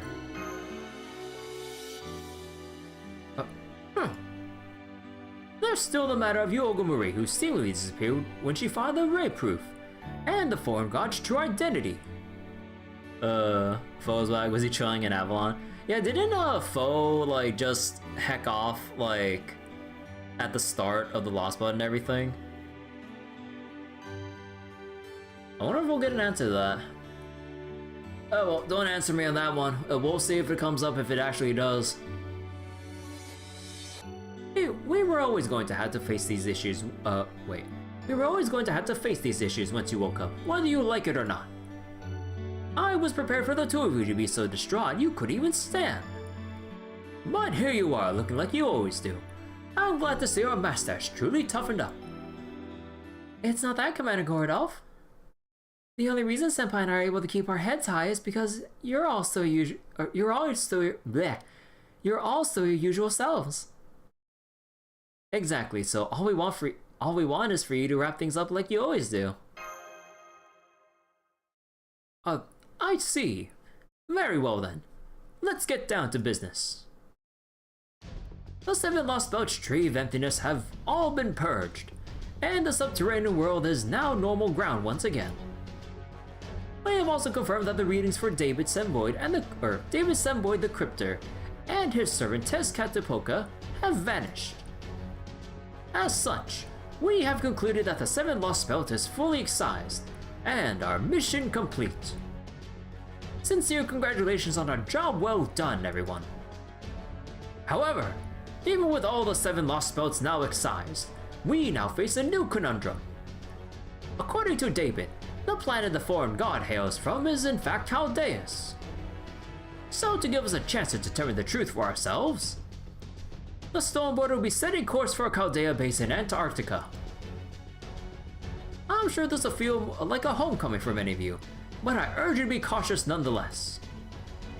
I have a hunch it's where we'll find the answers to questions that still remain.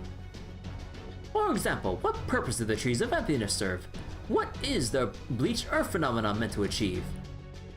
And what were the former director Marisbury Atmosphere's true intentions when he created Chaldeus? Regardless of what these answers may be, our task remains the same. The future of proper human history still rests on our shoulders. It is up to us, Novum Chaldea, to unravel the secrets of the original Chaldea. Yeah! Foes being confused about the weird looking primates of the Lost Belt. That's what I like to hear. Seeing all of you so fired up makes me proud to be your commander. But let's not get ahead of ourselves. I imagine you're all exhausted beyond belief from your all-out war with Ord. For my part, I'm just about at my limit. I desperately need a good rest. For both my physical and mental health. So, what do you say we all enjoy some long overdue R&R together? Health is wealth, you know.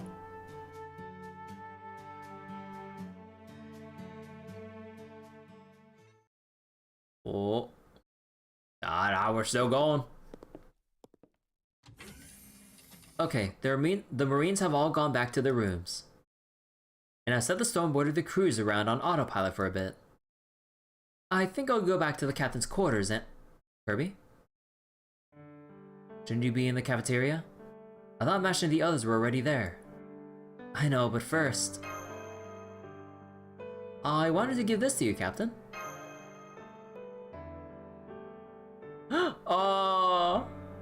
What's this? Or what's this ball? Well, you see... Oh my god. I still have some preparations to make, so please, go back to the border without me. I'll meet you at the castle gate. Even I've never been past the 7th stratum, so I'm looking forward to the adventure that lies ahead. Oh, and one more thing. I have something of a favor to ask of you.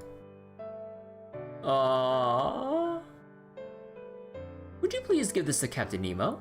It's a Shokta ball I made for Marine. I was planning to keep it a precious memento of sorts, but there's a very good chance I won't ever come back here. I know I may have no right after how insensitive I was to him. Even so, I don't ever want to forget how he trusted me. Helped me. Crybaby Marine. Most of all, I don't want to forget how strong he was to the very end. So for all those reasons, I'd like you to please give this to the captain. I hope it will serve as proof that, even though we come from different worlds and species, we were still great friends. Aww.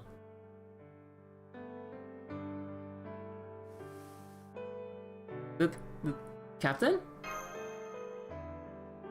It's nothing. Don't worry about it. I think I might just look kind of pathetic right now, that's all.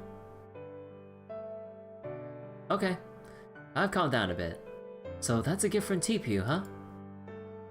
Of course I'll accept it. I don't remember why, but I do know the Marines love soccer. Now go on to the cafeteria. I'll join you once I'm done taking care of things here. Okay, see you later then.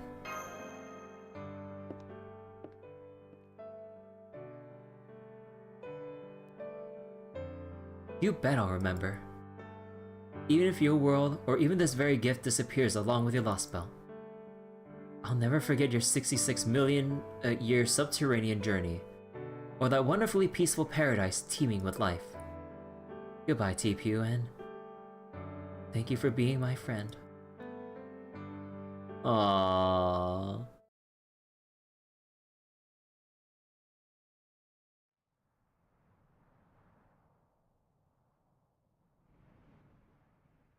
Yeah. Despite, like, even when all's said and done, there's still this, man.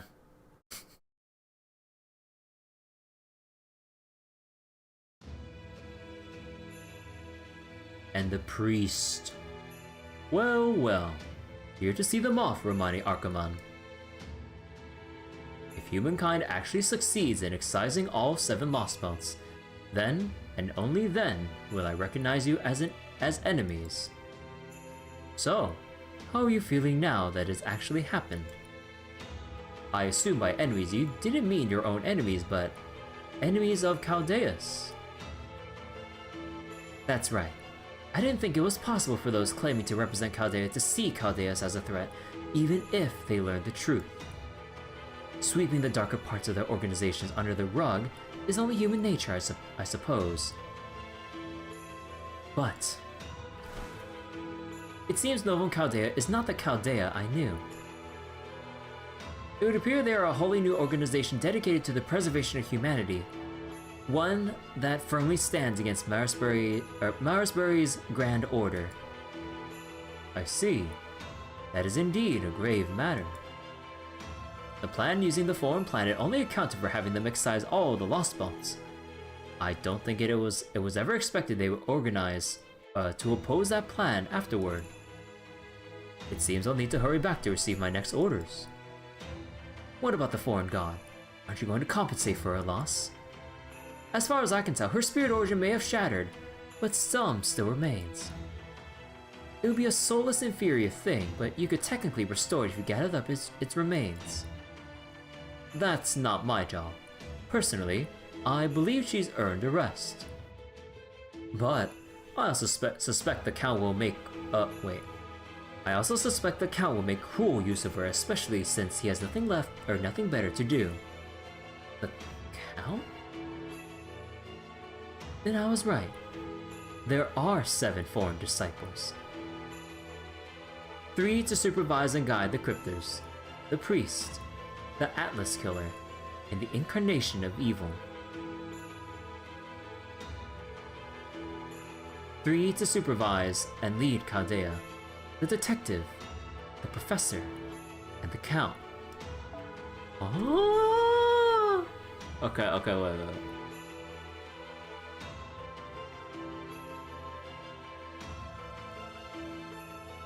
Huh. And finally, their leader, the god. Though I doubt Olga Marie ever realized that she herself was also a servant. She didn't need to know that, in the end. She was no more than an anomalous god born on a foreign planet. She was better off dying gloriously in battle, never knowing the truth. That's rich coming from you who arranged the whole thing. Well, no matter. There are only 2 disciples left now, including yourself.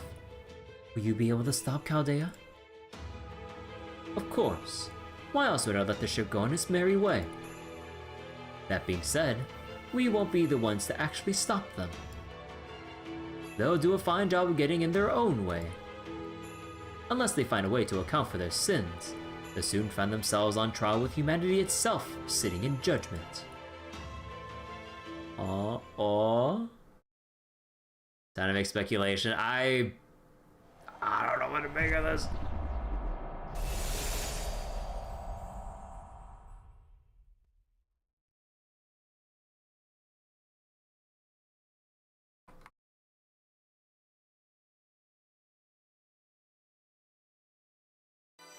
Huh. Oh my god.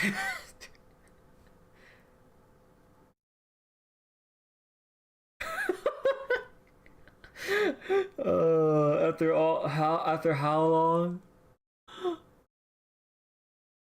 Worth our sins for wiping out the Lost Belt? I'm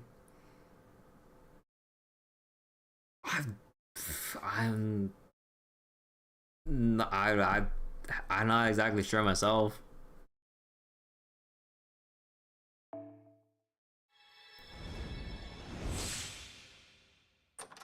Bond 10 at the end of Lost Belt arc.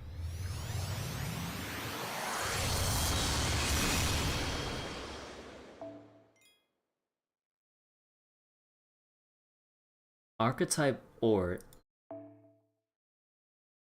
Oh, Nidaker's altar update? Her luck score is self-reported.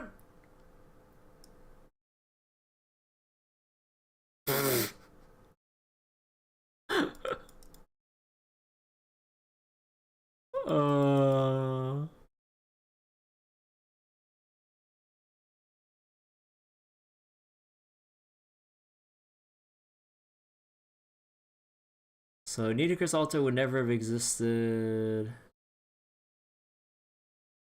Even through standard Holy Grail War or Chaldea summoning.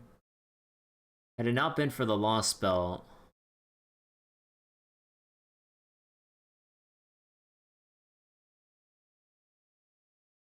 Huh.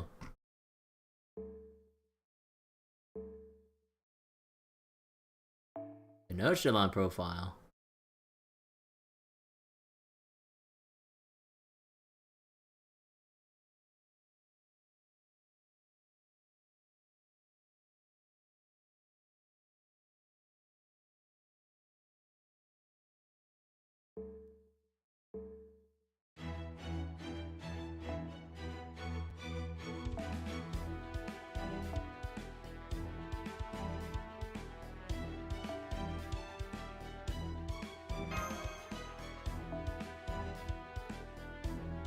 Oh. Wait, what do I still need?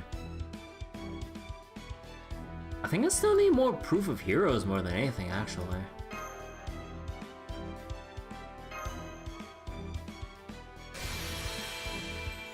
Check the description. Aww.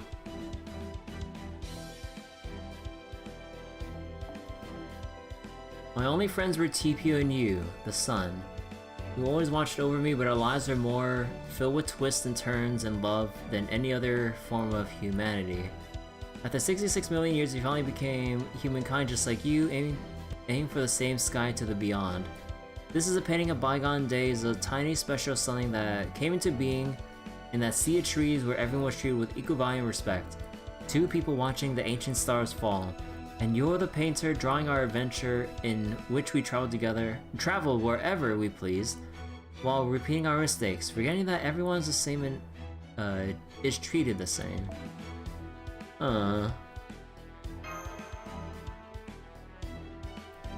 Wait, MP charge at 10%? Well, what the fuck?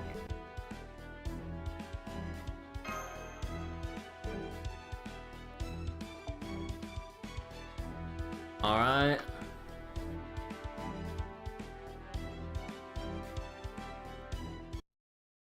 Ordeal call time.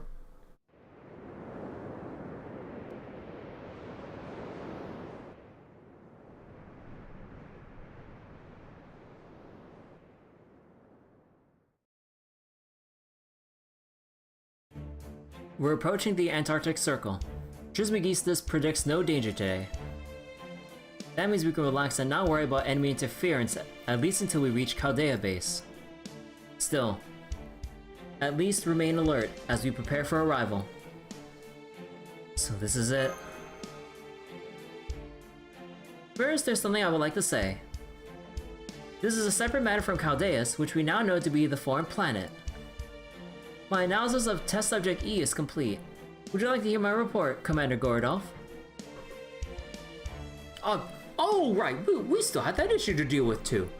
Well, frankly, I'm well past my limit for crazy revelations. But I'm not hearing you out. Wait, but not hearing you out certainly won't help matters. Very well. You may give a report. Go on, get on with it then. Then I'll begin with the data I was able to analyze.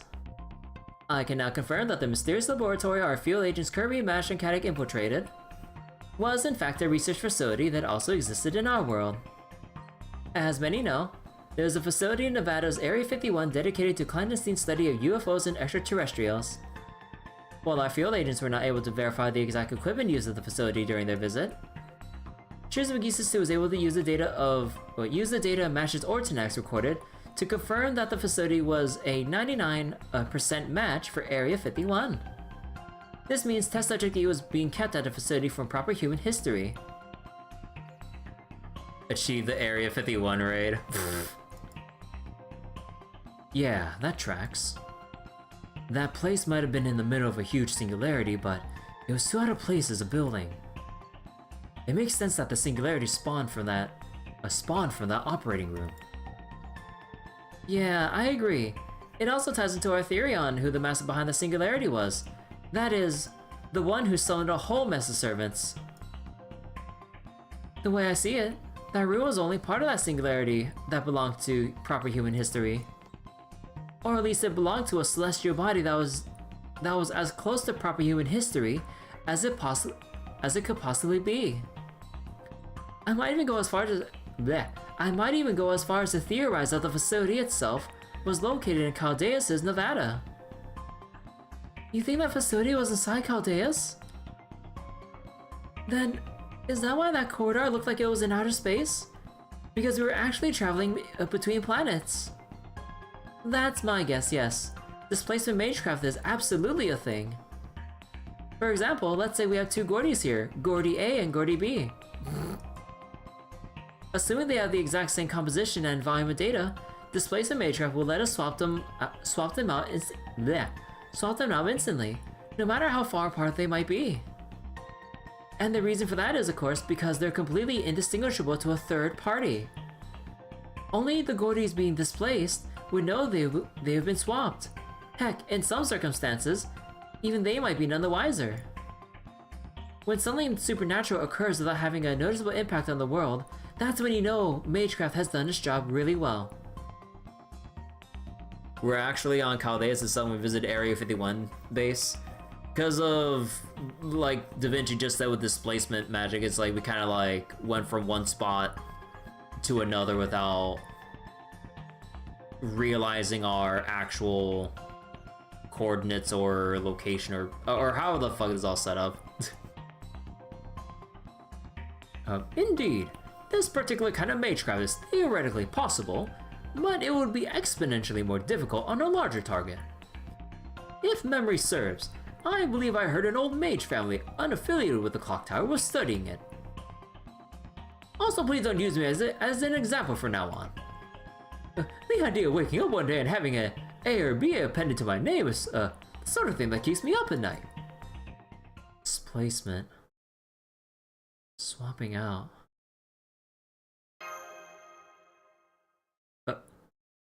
Could that have been what bleached Earth? Wait. Could that have been what bleached Earth in an instant?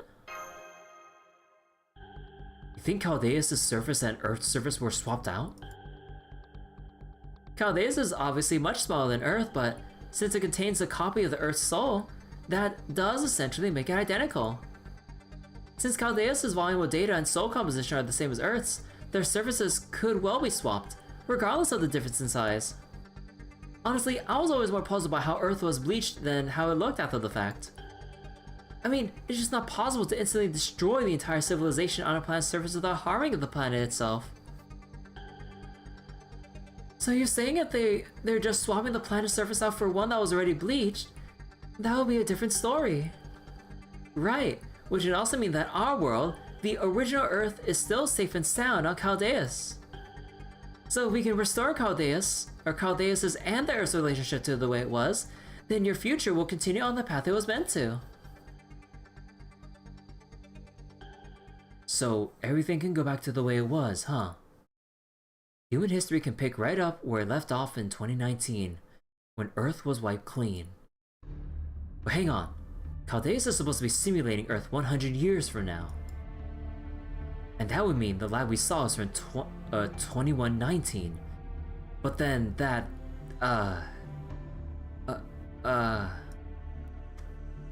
everything about that lab, including the technology, seem identical to what we would expect to see in 2019. So are you saying it's too old to be from 2119, right? I found that strange as well. I determined rather quickly that it was on Caldeus, but it certainly didn't look anything like cutting-edge technology from 2119. And yet the data we have in Test Subject E clearly shows that it died a few days ago. Since the place it occupied was on Chaldea, that would mean it died on the year 2119. But the level of technology in that lab is the same as the same as that of 2019. I was for a time concerned that I would not be able to explain this discrepancy. Maybe they just couldn't update the equipment for some reason? Precisely. Difficult as it may be to believe, because one wonders why something so ridiculous can happen, that is indeed what did happen. Given the gap of 100 years, the only sensible explanation is that the equipment cannot be updated. Is that even possible? Most likely, this is owed to extenuating circumstances of some kind. For example, they may have had budget or personnel shortfalls. In proper human history, Area 51's secret facility was shut down around 2001, and the research budget was drastically reduced. So the most likely explanation is that the same facility on Caldeus ran into the same kind of trouble. Well, that's definitely one possibility. Securing an adequate budget is one of the biggest and most important issues facing research efforts. But there's one big difference between the lab on Earth and the one on Caldeus. Test Subject E. The fact that an alien life form existed in the lab on Caldeus means Caldeus' version of Earth must have achieved something proper human history hasn't. In which case, I'd expect there to be plenty of funds made available for this lab in the national budget. Which means there must have been some sort of trouble. That need not detain us at the moment, so let us move on. The corpse we found in the operating room had the exact same biological... Bleh. Wait, let me restart that. The corpse you found in the operating room had the exact same biological composition as us. Despite this, Trismegistus 2 did not recognize that corpse as a human from Earth. No, it is not that it didn't, it could not. Even with the same data values, there was something different about it. And because of that error in logic, Trismegistus 2 was unable to come to a final conclusion on Test Subject E. Instead, it just got stuck on the phase wherein it labeled the object as human. So once I set that conclusion aside and focused exclusively on analyzing the situation, a great deal of information became clear very quickly. Data point 1. Test Subject E is a human from the version of Earth in Caldeus. Data point 2. If the bleached Earth phenomenon is actually Caldeus' surface, then Caldeus' humans have all died out. Data point 3. The equipment used in the lab on Caldeus Earth were antiques. And all the technology developed between 2019 and 2119 is no longer functional.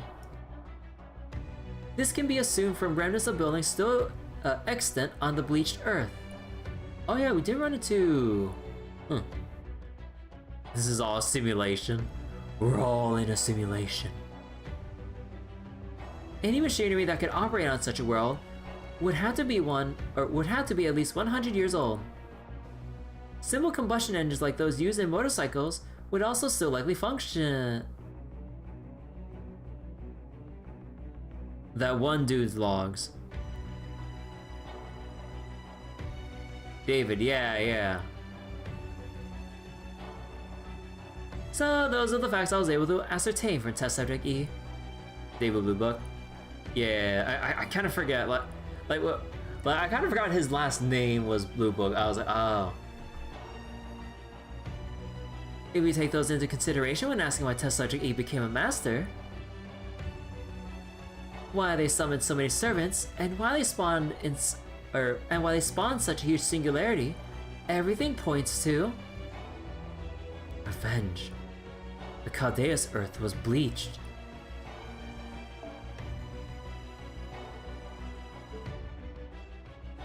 We may not know how it happened, but we can figure out why. Chaldeus Earth was bleached so its surface could be swapped out with our Earth's. Test Subject E knew that. That's why they gave their servants those urges. Right. They wanted to take revenge on proper human history for destroying their world. Test Subject E was aware they were the last member of Chaldeus' humankind. That made them the sole representative of all of Chaldeus' human life. In fact, that's the only explanation for how they were able to summon that many servants. Otherwise, there's just no way one person could possibly summon so many. It must have been the collective will of every human who died on Chaldeus that made summoning servants in such numbers possible. It also explains why they had so many command spells. They must have been all connected, or they must have been all the connected or collected command spells from every human on Chaldeus with massive potential. And that would mean that corpse was a nameless regular person who found themselves responsible for the future of all humankind. Just like you, Kirby. Wait, but that would mean...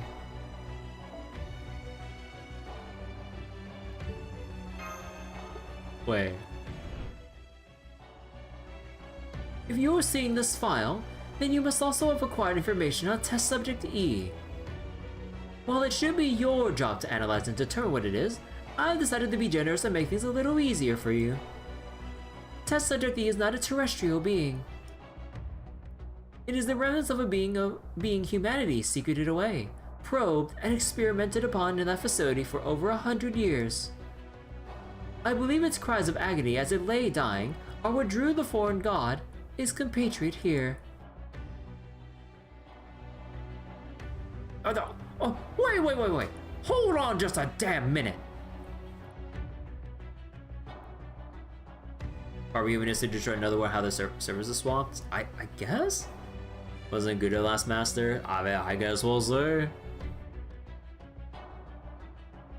I do feel bad for what happened to Chaldeus Earth, but there was nothing we could have done about it. We have nothing to feel actual guilt for there. More importantly though, I'd like to get the timeline straight. So according to the report I read, when Kirby first came to Chaldea in 2017, Chaldeus was already at a point where the future of humankind could not be observed. So was that when Chaldeus was first bleached? No, it wasn't. The light of civilization died out here, the light of civilization had died out here and there because of Singularity F. But other than that, Chaldeus' service was the same as Earth's. It was Shiva that said it couldn't preserve human history or observe it beyond 2018. We can all vouch for that. And honestly, given what happened with the incineration of humanity and the bleached Earth phenomenon, it makes sense that Shiva would come to that conclusion. So Chaldeus Earth must have been bleached sometime after the incineration of humanity was resolved. Though that would also mean Chaldeus was deceiving us in 2019, back when undergoing special processing. So Chaldeus was operating normally until the race shift experiment in 2017. Or I suppose it had yet to reveal its true villainous nature. Which would mean it didn't foresee Solomon's incineration of humanity. In fact, if it hadn't been for that, this plan would probably have been put into action at the end of 2018. It's certainly safe to say that Solomon, or well, Gautia's machinations, threw off Marisbury's schedule. So perhaps if not for Singularity F, the surfaces of Chaldeus and Earth would have swapped places sooner. Oh, good point. The explosion of the commander room definitely wasn't part of Director Marisbury's plans. So what happened afterward is another part of what led to our present very strange circumstances. Gautia ironically saved us? I guess so. Something must have gone awry when Lev dropped Olga Marie into Chaldeus.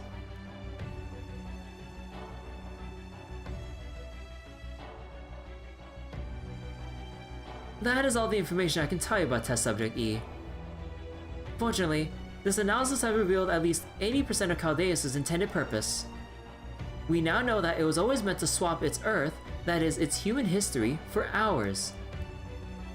And that it was the intention of Caldeus' creator, former director Chaldea Marisbury Animosphere, that this happened. Of course, that leads us to the next problem. We need to consider, why would he do such a thing? What would he hope to gain from bleaching the Earth? I completely agree. Neither I nor Trismegistus II were able to arrive at an answer to this query. Goatee wanted to create undying life and a planet without death. Kashtaria wanted to evolve all of humankind. David said he wanted to destroy Caldeus to salvage humankind's reputation, even if it meant destroying Earth along with it. I may not agree with the reasons for doing what they did, but I can still understand them. But bleaching all of Earth, that I cannot understand. I cannot see what the ultimate goal could be. Maybe you were just fed up with humanity, and wanted to cleanse Earth by getting rid of it. No, Marisbury wasn't that kind of person. He wasn't a nihilist, or even a pessimist. He was a good mage who loved seeing humans prosper, who wanted to push our collective knowledge even further. I bet if he wasn't a genuinely good guy, King Solomon would never have answered his summons during the Fuyuki Holy Grail War. So it's safe to say Marisbury was definitely a good mage. The problem is, there are quite a few shades of good. Whatever Marisbury's goal was, it must have been something extreme enough that we never think of it, like David's. Episode 0 of Babylonian anime. I don't remember episode 0 of the Babylonian anime with that whole discussion. I remember watching it, but like how I remember, like how long ago was the Babylonian anime? Or how long has the anime been out for? Yeah, maybe you're right. I mean, we're talking about a clock tower lord here. There's no telling how much his vision of prospering might have differed from ours. Yeah, so right now, all we figured out is Caldeus' current condition, and the fact that our Earth is safe. But we should find all the answers once we get to Antarctica. How much farther, Nemo? Funny you should ask. We're actually just about to enter the Antarctic Circle now. I'm not seeing any obstructions. We should reach Chaldea Basin. Uh-oh. Wall dead ahead. Full reverse. Hard to port. All hands brace for impact.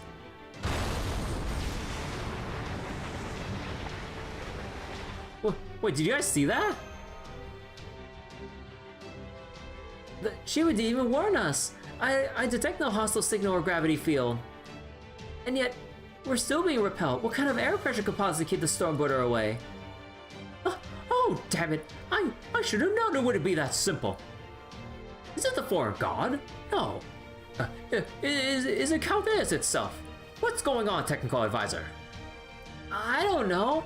There's nothing unusual going on in Antarctica at all. This barrier sprang up on its own. The barrier. No, it didn't. Everyone, I think this is a wall of humanity.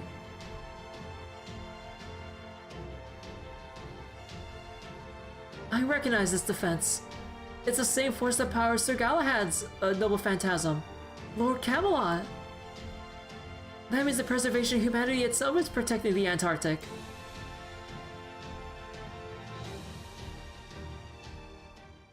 What the fuck? I've done a lap around the Antarctic and that wall surrounds the entire region. We can't get past it with the Stormboarder's dimension-piercing drill or the Shadowboarder's zero sail. I don't know why, but all our attempts are being repelled. Nothing works. I've never seen a wall like this before. Because it's entirely formless. We have no way to break through. Every special navigation technique we try fails. Laia hating us? I'm confused as everyone else is in this story. I have no idea how it works or why it's doing this. Unbelievable! Our destination's right in front of us and we can't even get near it. Technical advisor. Elnum. Isn't there something we can do? Surely you must have Surely you must have analyzed it by now, right? I'm sorry, but I'm completely bewildered. Oh wait, I'm completely bewildered too. What is this? Some kind of prank? Right? The thing pops up whenever we approach, and then disappears when we move away. It's completely denying us any way to get through. But it's also barely damaging the ship at all. I can't even figure out what's powering it. I think I prefer the storm walls. Wait, if it's just like Lord Camelot, then...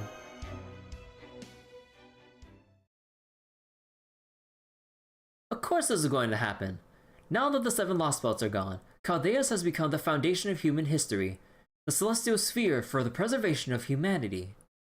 Oh, Moonlight Laster, I still am gonna run to watching it! That wall isn't meant to keep Chaldeus safe. It's a checkpoint intended to keep foreign elements out. The Antarctic is not what is keeping you out. Proper human history itself is rejecting you. That voice! Tim. That's Romani Archimon! Marine, try to record what he's saying. Roger, pointing camera his way now.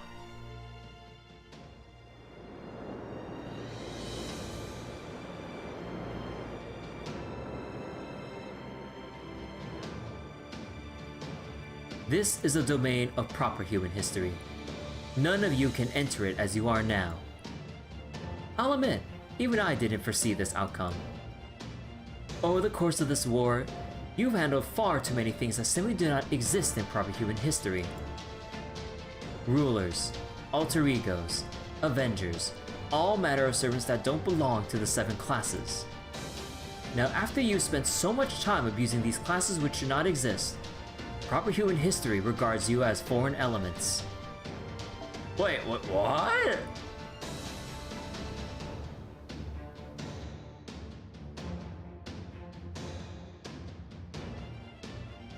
Huh.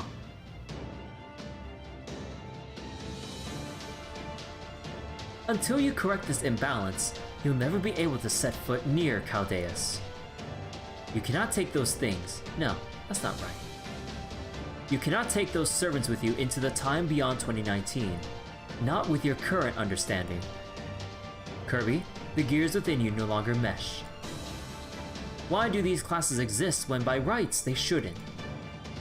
What place do these weapons have in human history? Once you understand and accept the answers to those questions, you will be foreign elements no longer. Turn your ship around, Novum Chaldea. There are places where you can correct the imbalances and atone for the sins you unknowingly committed. We lost our visas to Antarctica. So we use all those classes and Alia is freaking out. Huh. That is the duty you must fulfill now. Your Ordeal call. Title drop! Once you have settled 3 imbalances, then the Celestial Sphere will see the light of day. You are sure to face partings as you walk this path. Be certain you are prepared for this.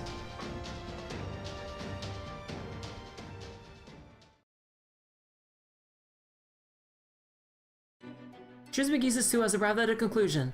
It looks like the mysterious figure was telling the truth. The barrier around Antarctica is a kind of self-purification mechanism, and we're the reason it's being created. As much as it pains me to say this, it seems that humanity currently sees us as criminals. Apparently, we ourselves are the ones preventing us from setting foot on the pure land of Antarctica. I knew it. This wasn't an attack. It was an alarm. Extra classes are meant for humans to handle. What's wrong with extra classes? Extra classes are typically too much for humans to handle. And, given all the servants from extra classes we've been using, of course humanity would reject us. To be Ritsuka's suffering. I guess we've done the equivalent of using weapons banned by international law like they were going out of style. We can't deny we're as guilty as... Sorry, probably wasn't the best example I could have picked. Oh, it's okay, Munier. I understand. Thank you. Still, facts are facts. If Caldeus was made with ill intentions, even secretly, then of course someone will have to be held. Then of course someone will have to be held to account for the demi-servant experiments. I accept that, and I'll let my own deeds demonstrate the rightness and wrongness of my creation. Even if creating me was wrong, there's still so many futures for us to choose from. Fortunately, I was lucky enough to receive the power to protect. Whatever you have to say about me, I'm certain this power isn't wrong, isn't evil. Yeah, damn straight it isn't. Oh, said, Kyrielites. But should anyone ever learn of this incident, it's clear you all face serious consequences. Is there anything I can do for them? Anything to ensure these fools will be rewarded instead of punished? Huh.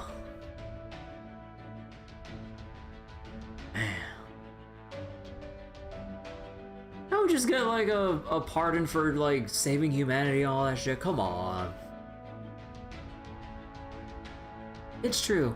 Director Marisbury's Kadeo was evil. But it's equally true that what came from it was undeniably good. The accident that happened during the 2017 race of the experiment, along with everything that came afterwards, put an end to Director Marisbury's Caldea forever. Not just physically, but in spirit too. The only remaining staff were a dozen or so employees, all unaware of Director Marisbury's intentions. And Romani Argamon, who felt a strong responsibility to stop the incineration of humanity. And that meant Caldea became an entirely different organization than its founder intended. It became a place to preserve not one man's vision for the future, but a future imagined by many different people. And that's never going to change. Not now, not ever. If there's something wrong with us, we'll just fix it with the same courage and wisdom that brought us this far. That meant that we have an imbalance, right? Then there must be points in time affected by this discrepancy, some distortion similar to singularities. Except the map BGM. I don't remember all the map BGMs. We messed with so many classes, we created a new servant class relationship. Well, I mean, it's not that bad, you know? You got Rulers, Moon Cancer, Avenger, you got Foreigner, Shielder, Pretender, Alter Ego. What's wrong with these? It all makes sense. 2 triads. Yeah, because like there's like 2 outside the usual. Is that why it was drawn up like the way it is? Huh.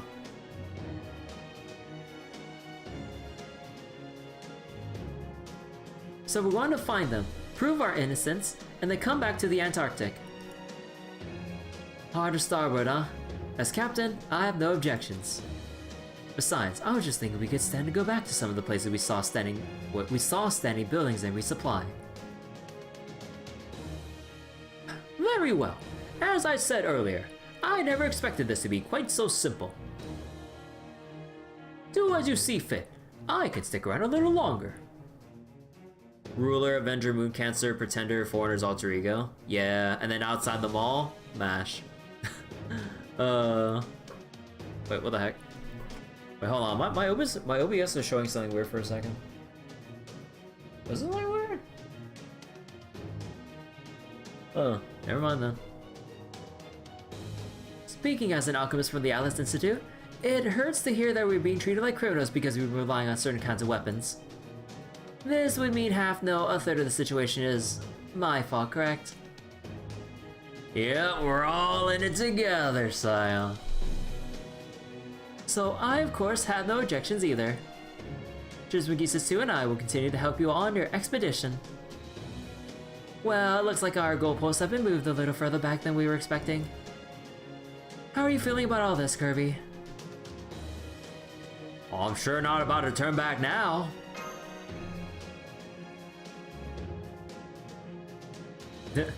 Smiling Caddick. Alright, Then let's start exploring the world. We can think of this as getting all our ducks in a row before our showdown with Chaldeus. In fact, everything has worked out as desired, including the opportunity to resupply. That being said, we still have no idea what we'll find out there. We'll have to deal with the imbalances we racked up over the course of our battles to date, and we'll have to face a scrutiny of our mistakes from humanity itself. I hate to borrow that guy's wording, but I can't deny it's a fitting name for this operation, or for this mission. Operation Ordeal call it is. Once we overcome these new trials, we'll reach our final destination. Huh, sins racked up from using stuff outside of humanity's normal classes and everything. Oh! Oh!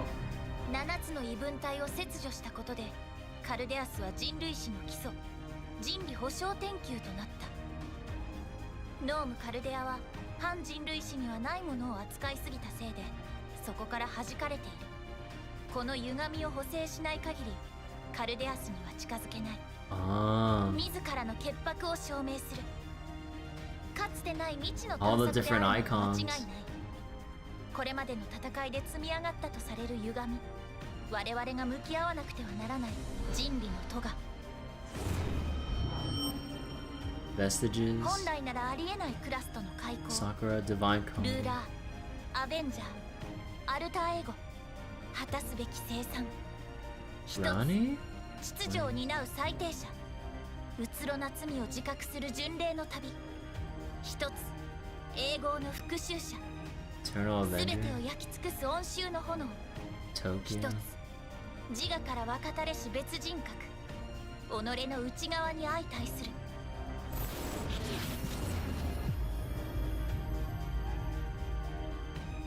作戦名オーディールコールこの試練を乗り越えた先が我々の執着だなーに私たちに問題があるなら今まで通り知恵と勇気で解決するだけさ Oh my god. Oh, wait, new title screen, right? Right? Come on! Oh, okay, never mind.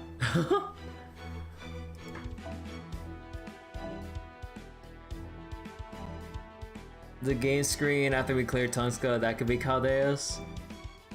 Oh my god, finally we're done. Oh my god. That was a really nice way to end off the Lost Spell arc. I really wonder what we're gonna go through in the Ordeal cost stuff. And then later in the future, I'll probably despair in 2 years' time when we see Miss Snake, like with actual, or once it actually gets translated and everything, or the fact that she's an NPC apparently and not an actual summonable servant. I'm like, what the fuck? I've seen so much fan art of her. What do you mean she's an NPC only? What the fuck? Typhoon, you Nasa, you coward. More suffering. First Ordeal call in May. Wait.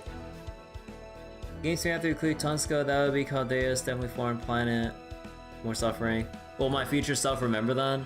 Hell no! Like, I am so bad at remembering, like, whatever shit that they dropped, like, whether it's, like, all the way back in the other prologue, or whether it's, like, whatever is mentioned in Trom, or whatever the hell here, I just, like... This is why I need everyone's help here to remind me of, like, the points that I should have remembered from, like, years worth of story beforehand. It's not that I can't be asked to remember, it's just that, like, it takes so long from one update to another, and then you toss in all the things we remember from, like, the wacky-ass events in between the serious story. How the hell am I supposed to remember the actual serious info, like, in between, like, goofy-ass, like, summer events or Halloween? Here, Ordeal Call 2 is pretty good. Yeah. It's like Epic of Remnant, like, after Lost Belts. Yeah, so, like, just like how there's part 1 with, like, the 7 singularities, there was the Epic of Remnant as, like, the in-between. And now that we did all of the Lost Belts at this point, we kind of have our 2.5 here. I would imagine this would be considered. It's your job to remind me about past events. I'll be counting on all of you guys to remind me of stuff because one of my critical weaknesses is reading comprehension and memory when it comes to like long-running stories like this.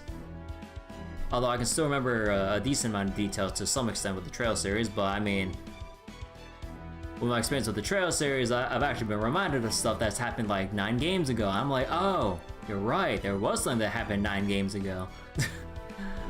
Speaking of Trails though, man, Valentine's Day, mark the date, or save the date. I really want to play that on day 1. But for now, I need to rest. Oh my god. Good stuff, good hustle. We got the Johanna Valentine's thing coming up sometime February. In the meantime, there's still like other stuff to do that's on our plate. Well, I mean, the next session would just be pretty chill. Like, there's a new Grand Blue Fantasy event that I kind of want to read through. It probably won't be too much, but I still want to maintain my thing of just reading through Grand Blue story stuff. So there's that. Couple more days time will be like another Star Rail update, although because it's only the second half of Star Rail's 3.0 update, there's not going to be much in story, maybe just some event stuff that won't be too much, but I guess we'll have to see how significant the update is. But yeah, aside from that, not much else to do at the moment. So once we kind of get Grand Blue out of the way, yeah, it's kind of like a toss-up for whatever the hell we're gonna be doing for the next several days until Trails to Daybreak 2. Valentine's event in 3 days? Ah, shit. So wait, it's one of those daily locked events? Oh, for Star Rail? And yeah, I'd imagine, actually, how's the format for Valentine's? I mean, I'm pretty sure like with every other FGO event, it's gonna be daily locked as well. So yeah, like, if anything with how I've done previous FGO events as well, because they keep, you know, daily locking, or time lock every main story thing. It is day lock, yeah. So I'll probably just be skipping the story off stream so we can read it on stream.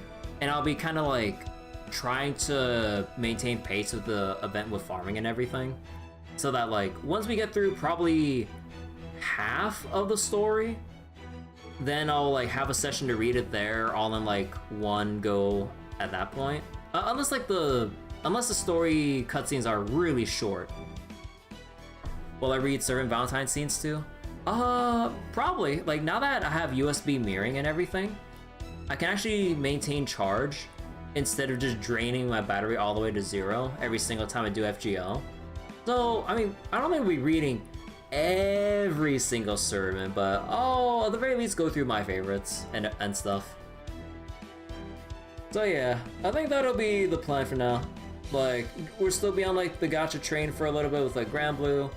Well, okay, hold on. So Grand Blue, which would just be a one-night reading session. And then FGO Valentine's will be daily locked, unfortunately, as how they usually do their events. So we'll probably have to wait like a little while before we start reading through some of this. Or depending on how this goes or how short I hear the cutscenes might be, maybe I'll just wait until all of the story cutscenes come out, and then we'll just read it all in one go and then view some of the Valentine scenes for my personal favorite servants or whatever. But aside from that, yeah, we kind of just have like free time to just kind of do whatever in between those planned sessions. So, I kind of feel like Plankton is like, I don't know, I don't think I get this far. But now that we have, I guess I'll just think about it off stream as kind of think of some other games to play as the in-between with Trails to Daybreak 2. More mapping. Oh man, you want me to go all into a long, like, rant again about Path of Exile 2? Oh boy! But Yeah, I mean, we want to just like, if I could just try to concisely sum up all the frustrations that the collective Path of Exile player base has been going through, and my personal experiences and gripes with parts of Path of Exile 2. The end game is tedious as hell to me. It's a lot more annoying to set shit up and just go and play the game. Instead of having 6 lives when you're playing standard, you die once, you lose your fucking map, and you lose all the loot that you could have gotten from it, and you have to restart with a very basic map with no extra stuff in it, meaning there's no additional loot rarity, quantity, or any other unique things. Like, the overall skill balancing and like just defense balancing is all sorts of fucked. Like, oh boy, that's like a whole can of worms in itself to go into. But like the fact that Grinding Gear Games wanted to make meaningful combat, as in, you know, slower, they want you to link or combo skills together for bigger bursts and just like have more interactive combat that way. Most builds at this point just use one or two buttons, if not 0, if you have the Temporalis chest, which reduces your cooldown reduction in a game that's supposed to be slower. What do you think happens when you reduce a skill to 1/10 of a second of a cooldown instead of 4? Whoa. You make the situation a lot more worse and make the game like antithetical to what they wanted to set out to do from the get-go. And then, I mean, the campaign experience has been really good. I'll give it that. And also a little bit less fussy with the vendors and stuff. Like, I've actually been incrementally upgrading stuff during the campaign through the vendors at some times. But oh boy, we do not want to touch about crafting in Path of Exile 2. They removed so many currencies that once you put in something, you're hard pressed to remove it or like basically craft to your heart's content. They made it severely restrictive, and it's just a complete pain in the ass to either do yourself as solo self-found, or because the market is fucked if you're playing Trade League, like your average player would be priced out unless you're like playing the crap out of the game and have the very deep know-how of just how to make currency in Path of Exile 2 Trade League, that I just don't want to bother with it, because I just want to play the game, get the stuff to make my equipment with my own hands, and then just fail after spending 10 hours of getting nothing out of my troubles, or out of my efforts. So, yeah, I've only been able to get as far as I did in Endgame off stream, because a friend of mine who's been playing Trade League was nice enough to give me his hand-me-downs that weren't selling. I would never have been able to get this far otherwise, and I just hate the fact that, like, the game is balanced around trading. Compared to a lot of other ARPGs that are just like offline stuff, primarily like Torchlight, or I've only played Torchlight 2 by the way, or Grim Dawn, it's a lot more slower, like how Path of Exile 2 was intended to be. I can actually craft and incrementally upgrade shit to my heart's content. I can target farm stuff more easily to get my upgrades that I want without having to spend like countless maps and boss battles trying to target farm shit, or just like pray for RNGesus or some shit, or have to do some other mind-bogglingly complex crafting that requires a PhD in how to craft gear in Path of Exile. Like, I still like Path of Exile's gameplay at its core, but there's so much shit surrounding it, and there's other issues with Path of Exile too, and I'm just like, oh. But anyways, yeah, thanks for watching, everyone. Hope you all enjoy Fate Grand Order tonight, and I'll see you all probably tomorrow for Grand Blue reading. It's a little bit up in the air because I've been reading a lot for the past several days. So I was thinking about maybe just chilling for tomorrow, but also the Grand Blue event. How long does it last for? 5 more days for the current Grand Blue event. Do I want to chill? Well, I guess I'll think about it. So I guess we'll see whether or not when I put up the waiting room, whether or not it'll be for the next night or the night after. I'll see how I'll feel once I wake up tomorrow morning, because I'll probably be sleepy as hell. So anyways, thank you guys for watching, and bye-bye.